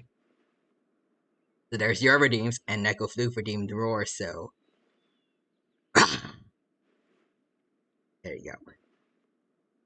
And Mary Francis rigged. I see 2 emails there, and let's see, you're going to add... I'll add both redeems, that you and Neko Floof did, after stream. And I see an animated emote there. Quadra says, maybe dance, but upside down. Hold on. I can do this. Does this count? I don't know. Alright, let's see. Neko Floof says Dino is best Dino. Thank you, Neko. And Murray says friends. Hell yeah, Dino breakdance. Alright. Whenever anyone does the Dino breakdance redeem, I'll just do that. I would love for it though, like, if I do ever get a live 2D model, maybe I can actually have, like, a breakdancing action. That could be fun. One day. I'm almost done. Looks like I'm the faster one this time. Done! Nice. It took me 35 steps. Ooh. What? How? This pagoda stack toy is pretty fun to play with. Good. Nice. We'll try it one final time. This time, we'll add 2 more layers, making 7 layers in total. Got 7? With only 3 pulls. I don't think I could do that. I mean, maybe. Like, if you gave me an infinite number of tries, I could maybe eventually do it. But it would be like... It would be like the thing with, like, how... If you let a monkey, like, play around with a typewriter enough, it will eventually write Shakespeare. That would just be like me with this. Mamdu, we've still got quite a few paper strips here. Why don't you give this a go as well? Do you need that many steps for something this simple? Let me try. Alright, let's see. Neko said... Neko redeemed a dino fact. Ooh. Interesting. Neko Floof says dino fact, dino is best. Oh, thank you, Neko Floof. Alright, but now for another dino fact from me. Let's see. That's something I haven't said.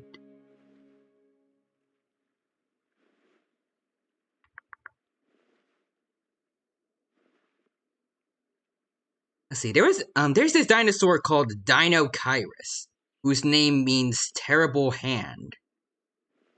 Which is a reference to... I don't know if my phone was muted. I just wanted to make sure like it's not messing up with the audio on for my stream.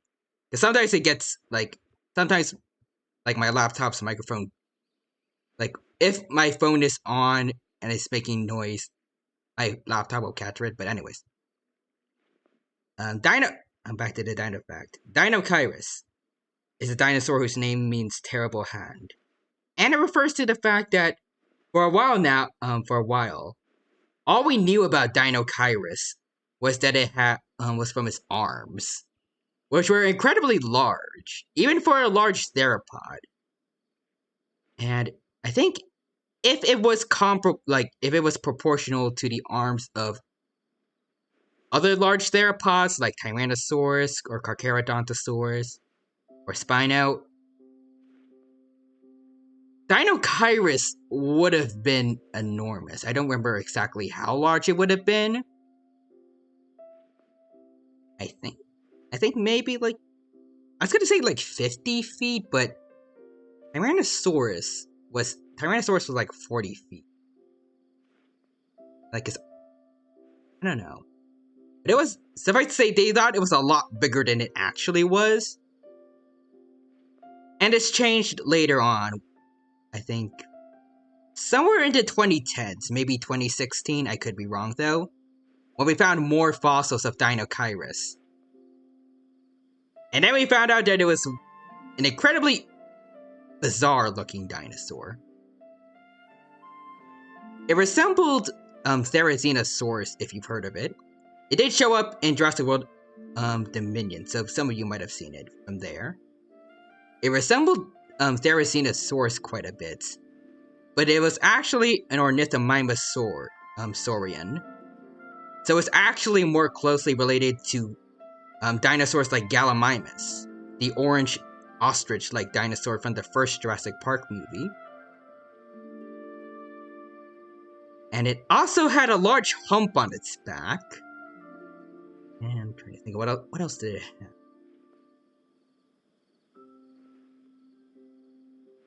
I think it also was found with bits of vegetation in its stomach, but also fish scales. So it's believed that it would have used its large arms to pull down branches from trees for it to eat, but also could have been used to swipe fish from out of the water like bears do. There you go. Also, Murray Franz redeemed the Dancing Dino redeemed, so now we just do this. There's the Dancing Dino. Also, Neko Floof redeemed Hydrate, so I should drink some water now while I'm dancing. It's kind of hard to do because I need to hold the drink with my left hand while I'm moving myself with my right hand.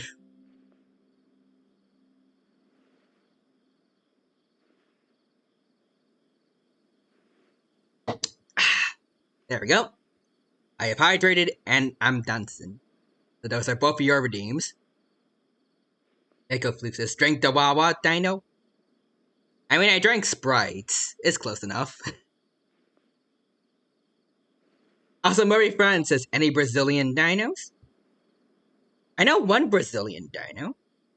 Actually, there's a few others, but I think the first one that comes to mind is... I think I want to go with Irritator.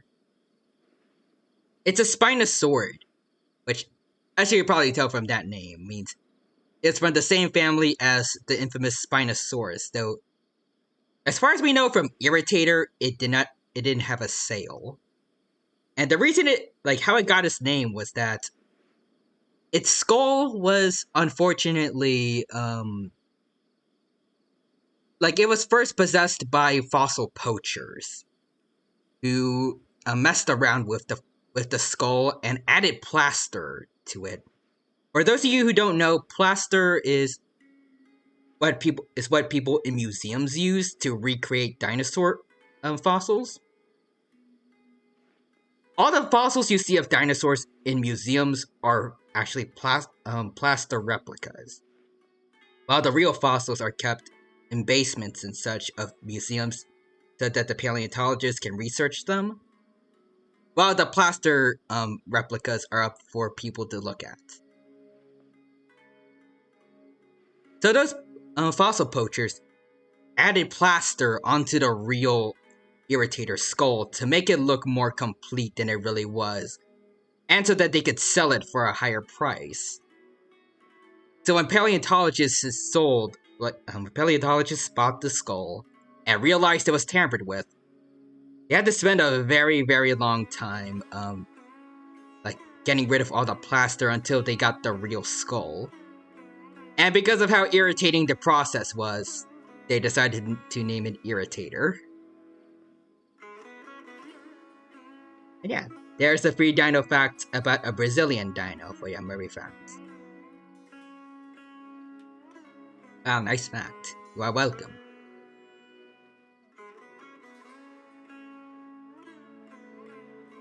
Alright, and now on to Genshin. Madame Faruzan, allow me to try it as well. You were looking at it quite seriously just now.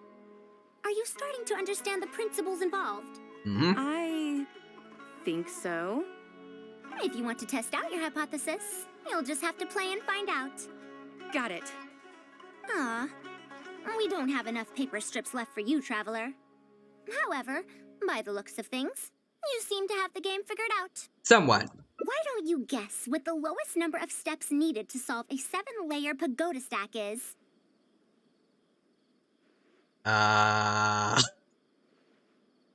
gonna go with this one, I think. Oh, color me impressed. You figured it out so quickly. Whoa! I guessed and I was right.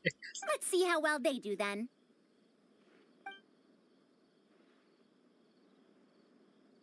If I move this small ring, then the big one won't be able to go on top of it. Oh, this is going to take more steps than I expected.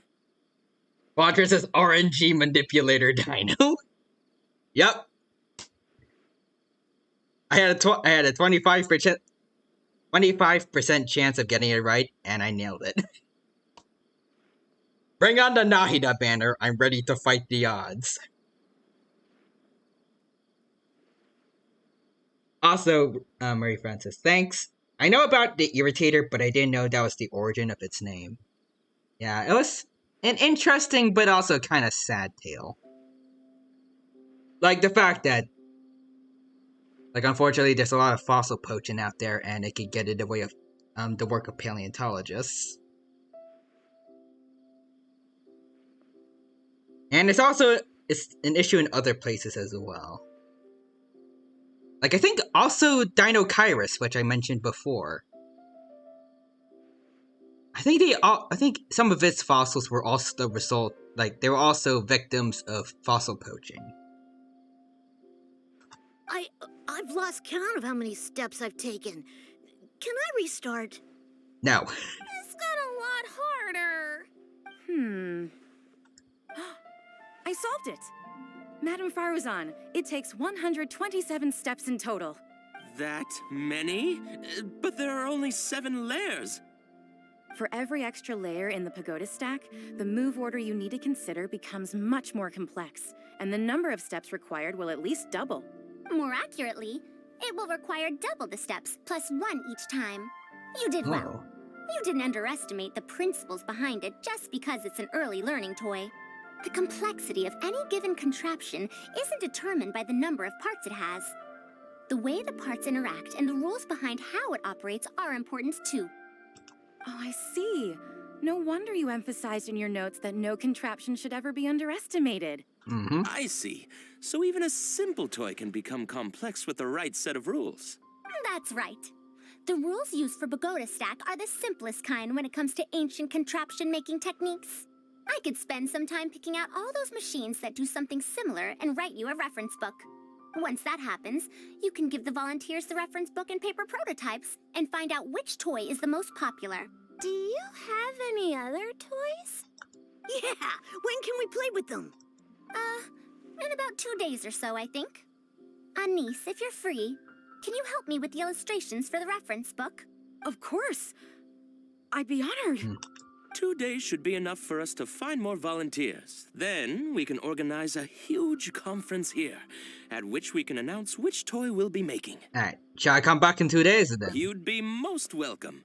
We need more people to get a healthy range of opinions. The more, the merrier. Sounds Thank you good. for coming here with me today. I'll walk back with you. Alrighty. And leave leave Port Ormos.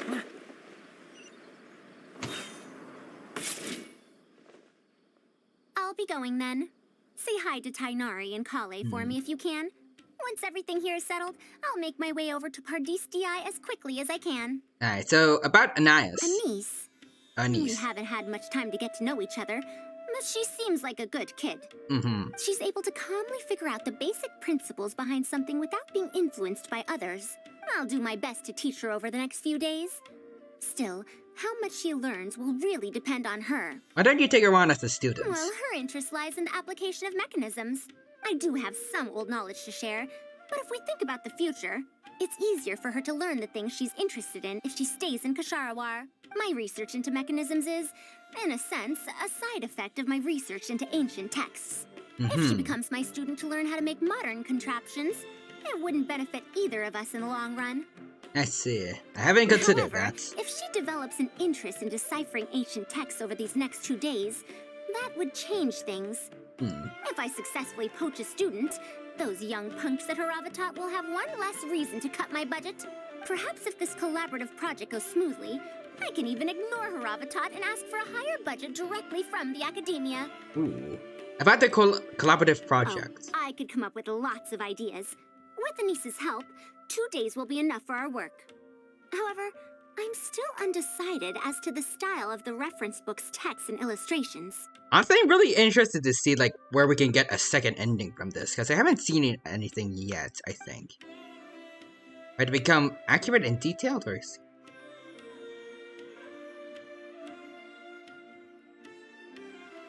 Accurate and detailed for kids, simple and fun, I think. I think that's the most important thing for the kids.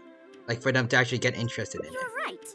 If no one understands the reference book, it doesn't matter how detailed it is.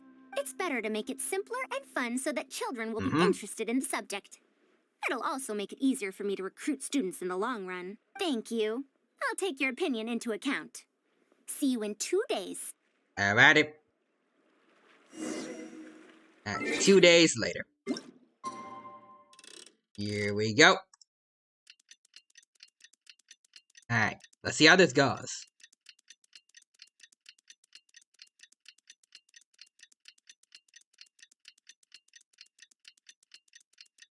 Alright, that's 1 day.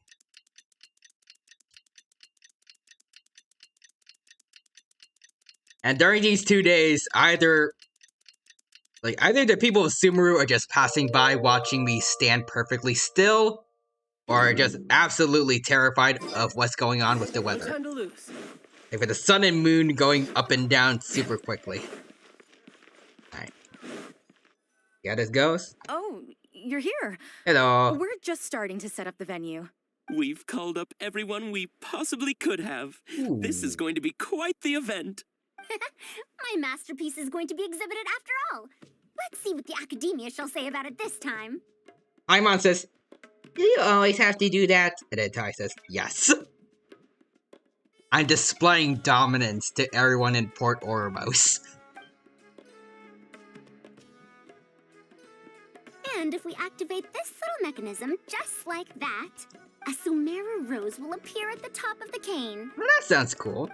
Oh, I see. I thought it came out of thin air. It's amazing. If the mechanism was bigger, you could make a rabbit appear, right? We could do magic. Then you can't use a cane. Could you switch it out with a hat or something? The invention of the first magic You're trick. applying what you learned creatively. Not bad. Let's look at the next page. If you fold an origami bird like this, it'll fly further and more stably. Whoa. You can make a mechanism using just a piece of paper? Mm-hmm. The principles at play are even more important than the parts that make up a mechanism. These are pretty cool. I'm tempted to try them out. I'm not that interested in toys, but if they'll be beneficial for children's development... Everyone, we have paper prototypes and craft materials that you can use to make your own toys. Come try them out. This is such a well-prepared event. I'll give it a go. But we want to play too. You can play, It's kid. fine. We have a lot of paper prototypes and craft materials. All feedback is also welcomed. Alright, this seems good. Oh, my origami bird flew further this time. Professor Farazan, how can I make mine fly further? Just madam will do. Maybe in the future, you may indeed get the chance to call me Professor. You may wish to pay attention to these few details. Here, for example. All right, try it again. Wow, it really did fly farther. Madam Farazan, will we learn origami at the Academia? No, because the academia sucks. But there's probably a better school out there that can teach you that stuff. Of course. Stay away from the Will. academia, If you kid. become a researcher, you can explore They're no any good. field you like to your heart's content. In the future, if you want, you can even become one of my students. But Mom and Dad said that there are 6 Darshans in the Academia. Wait, was it 7? Which Darshan teaches about mechanisms in origami? Well, in this case, it wouldn't be Haravatat. I know. We need to choose Kasharawar. Huh? Oh. I want to attend Kasharawar in the future and fold even better origami birds. I want to make even more awesome mechanisms. Oh no. Actually, the other Darshans do have their own specialties too. For example, Haravatat specializes in... Pay attention, children. Children? I kind of feel bad for Farazan. Murray Francis, I have a feeling you don't like the academia much. Dang right I don't. I mean, to some people out of context, it might sound like I'm one of those guys that are just like, drop out of college. But if you know about the kind of stuff that the academia did, you'll know that they're just like the absolute worst people. Like that whole thing needs to just tossed to the wayside. And then have just a brand new academia, like completely revised by Nahida.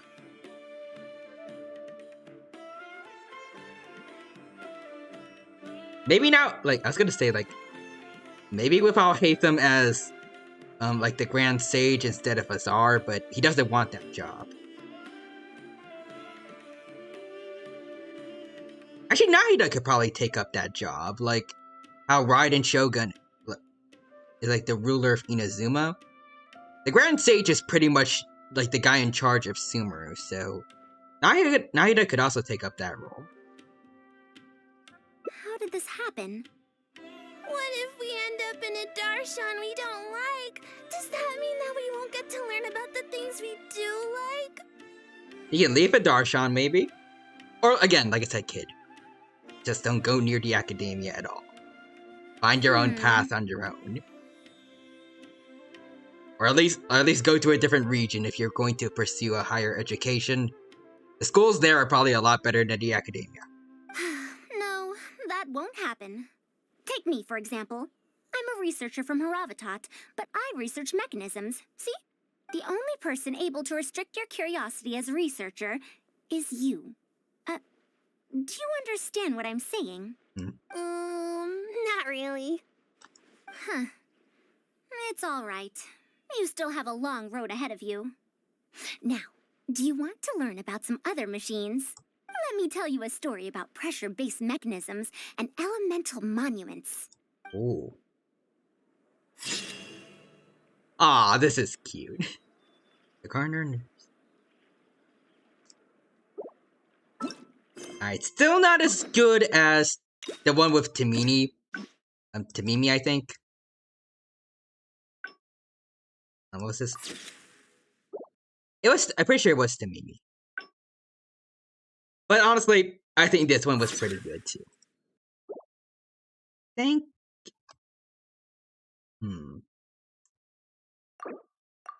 don't dislike any of them, but I think I might prefer this one a little bit more than the one about like the light novels and everything, but this one was fun too.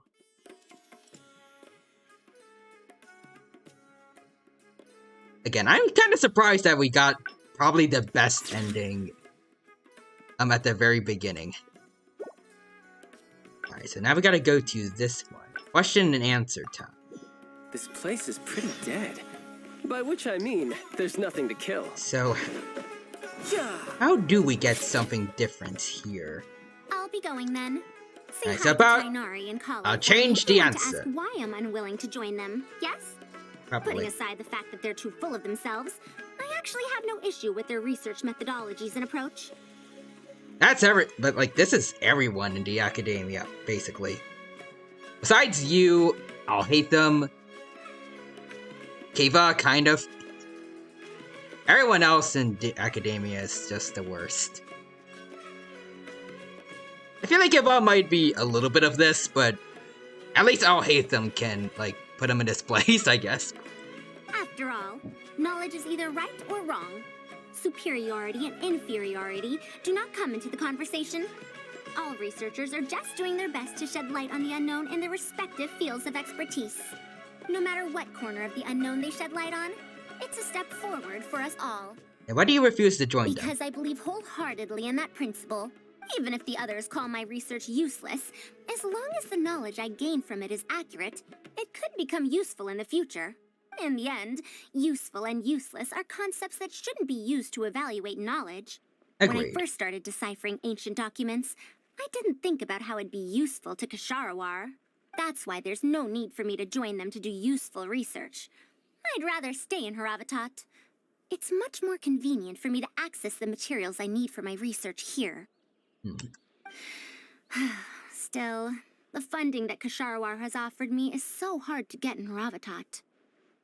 Perhaps if this collaborative project goes smoothly, I can even ignore Haravatat and ask for a higher budget directly from the academia. But nothing changed here. Do you have any ideas? I could come up with lots of ideas. With Anissa's help, 2 days will be enough for our work. However, I'm still undecided as to the style of the reference book's text and illustrations. I could try to be accurate and detailed then, I guess? You're right. Explanations are a core part of early developments, too. By Alright. using detailed and accurate illustrations, we can impart knowledge more effectively. It would also make it easier for me to recruit students. Alright, I hope that this goes well. Thank you. I'll take your opinion into account. See you in 2 days. Kinda scared that the kids might not like it. We'll see.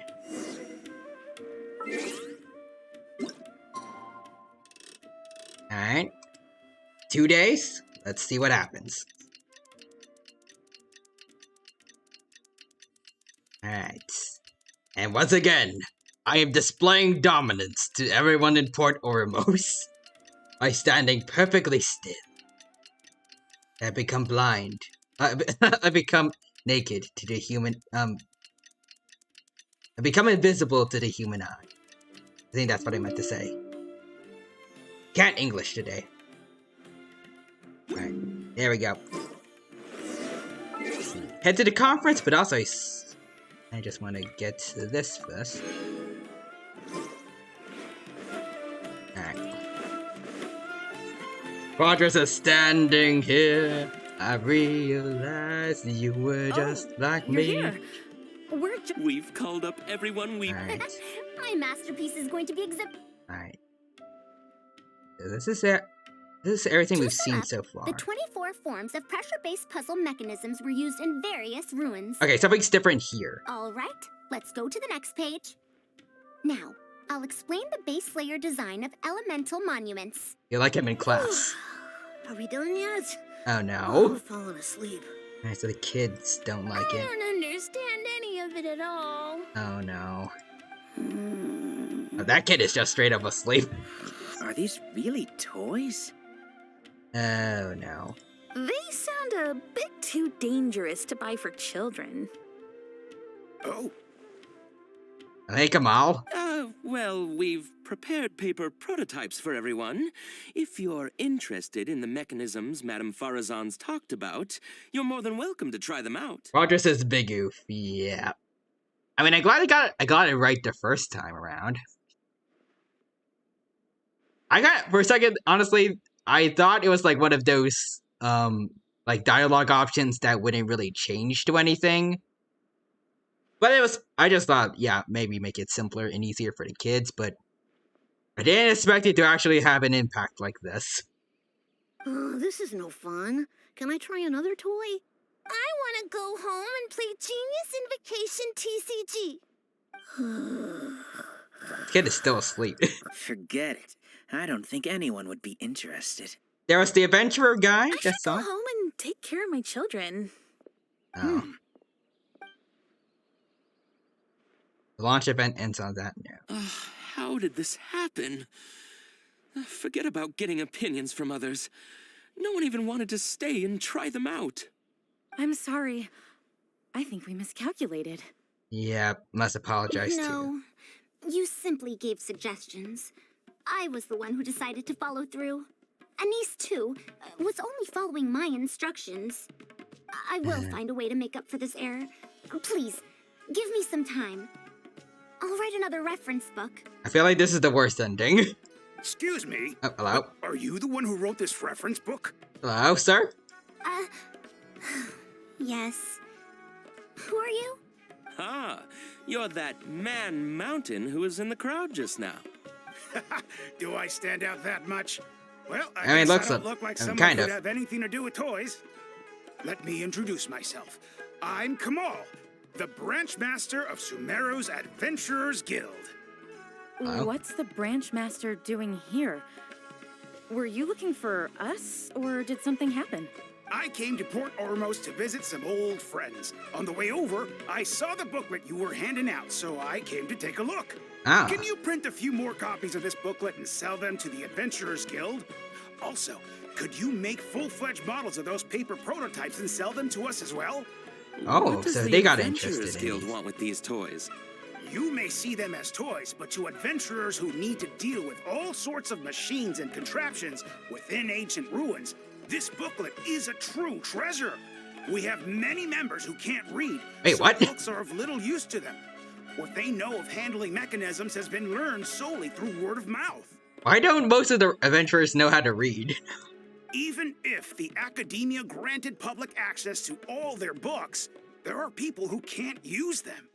Ah, and our booklet is practically all pictures. Well, it is designed for children. Yeah. It might be a bit too difficult for children, but it's perfect for adventurers.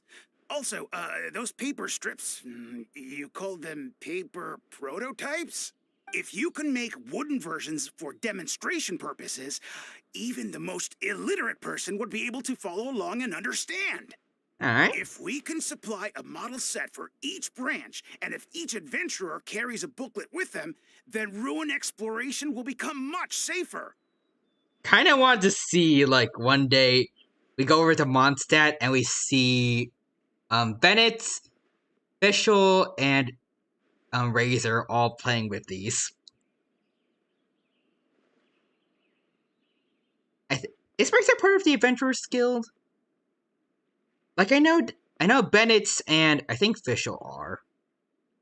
I don't know who else is. You really think so? I mean, yes. I always knew it. Knowledge will always be needed, one way or another. Making models of contraptions for the Adventurers Guild? To be honest, that sounds like a good avenue to explore to me. Would that be an issue with the academia? We'll probably have to send in a separate application, but it shouldn't be an issue. Alright. After all, this concerns safety during the exploration of ruins. It's a problem that the Academia is actually trying to address as well. Then let's cut to the chase and discuss the details of our first order. The amount we're offering to pay in advance is this much. Ooh.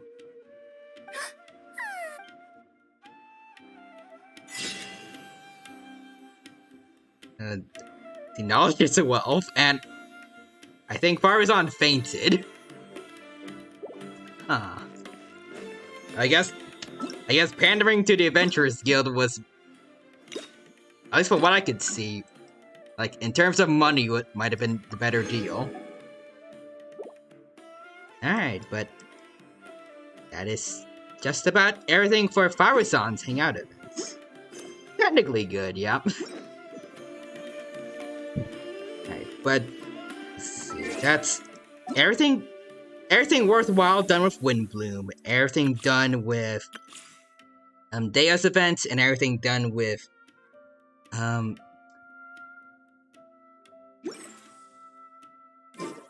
Farazan's event.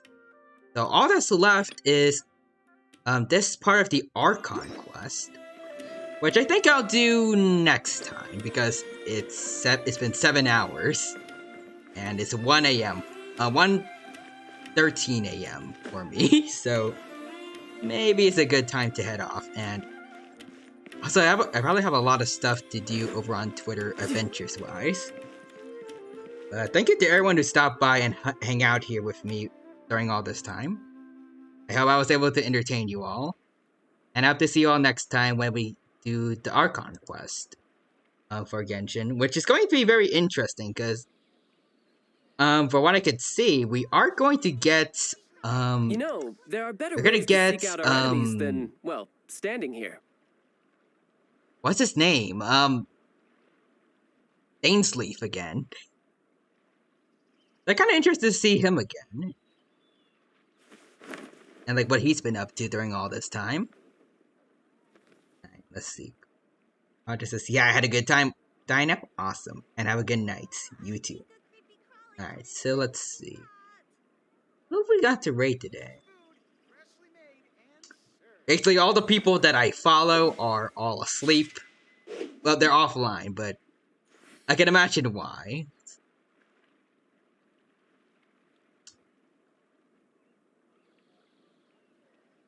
There, check recommended This place channels. is pretty dead. By which I mean, there's nothing to kill. Ooh, let's see, Mincy Moon. I've seen you over on Twitter before. Right now, she's doing a Just Chatting stream, and ooh, she's doing a partner push. Now, let's go check her out. Murray Francis, thanks for the stream, Mr. Dino. You're welcome, Murray Friends. Have a good week, and you too, bud. Good night. You have a good night too, Murray friend. Alright. If y'all want to head off now, feel free to do so. If y'all want to stay by, stick on by for the raid, I'm putting in the raid command for Mincy Moon right now. So y'all shall go from watching a dino play Genshin Impact to watching an ice cream kitty go through I guess just continue on with their partner push. Alright. But before we head off, just one last goodbye. Again, I hope you all had a good time here. And I hope to see you all next time. And I hope to see you in some of my other streams as well. Which we got quite a few of, thanks to spring break this week. And I hope to see, I guess until we meet again here on Twitch. Have a good rest of your day. Take care. And bye-bye for now. Kinda messed up the outro, but don't worry about it.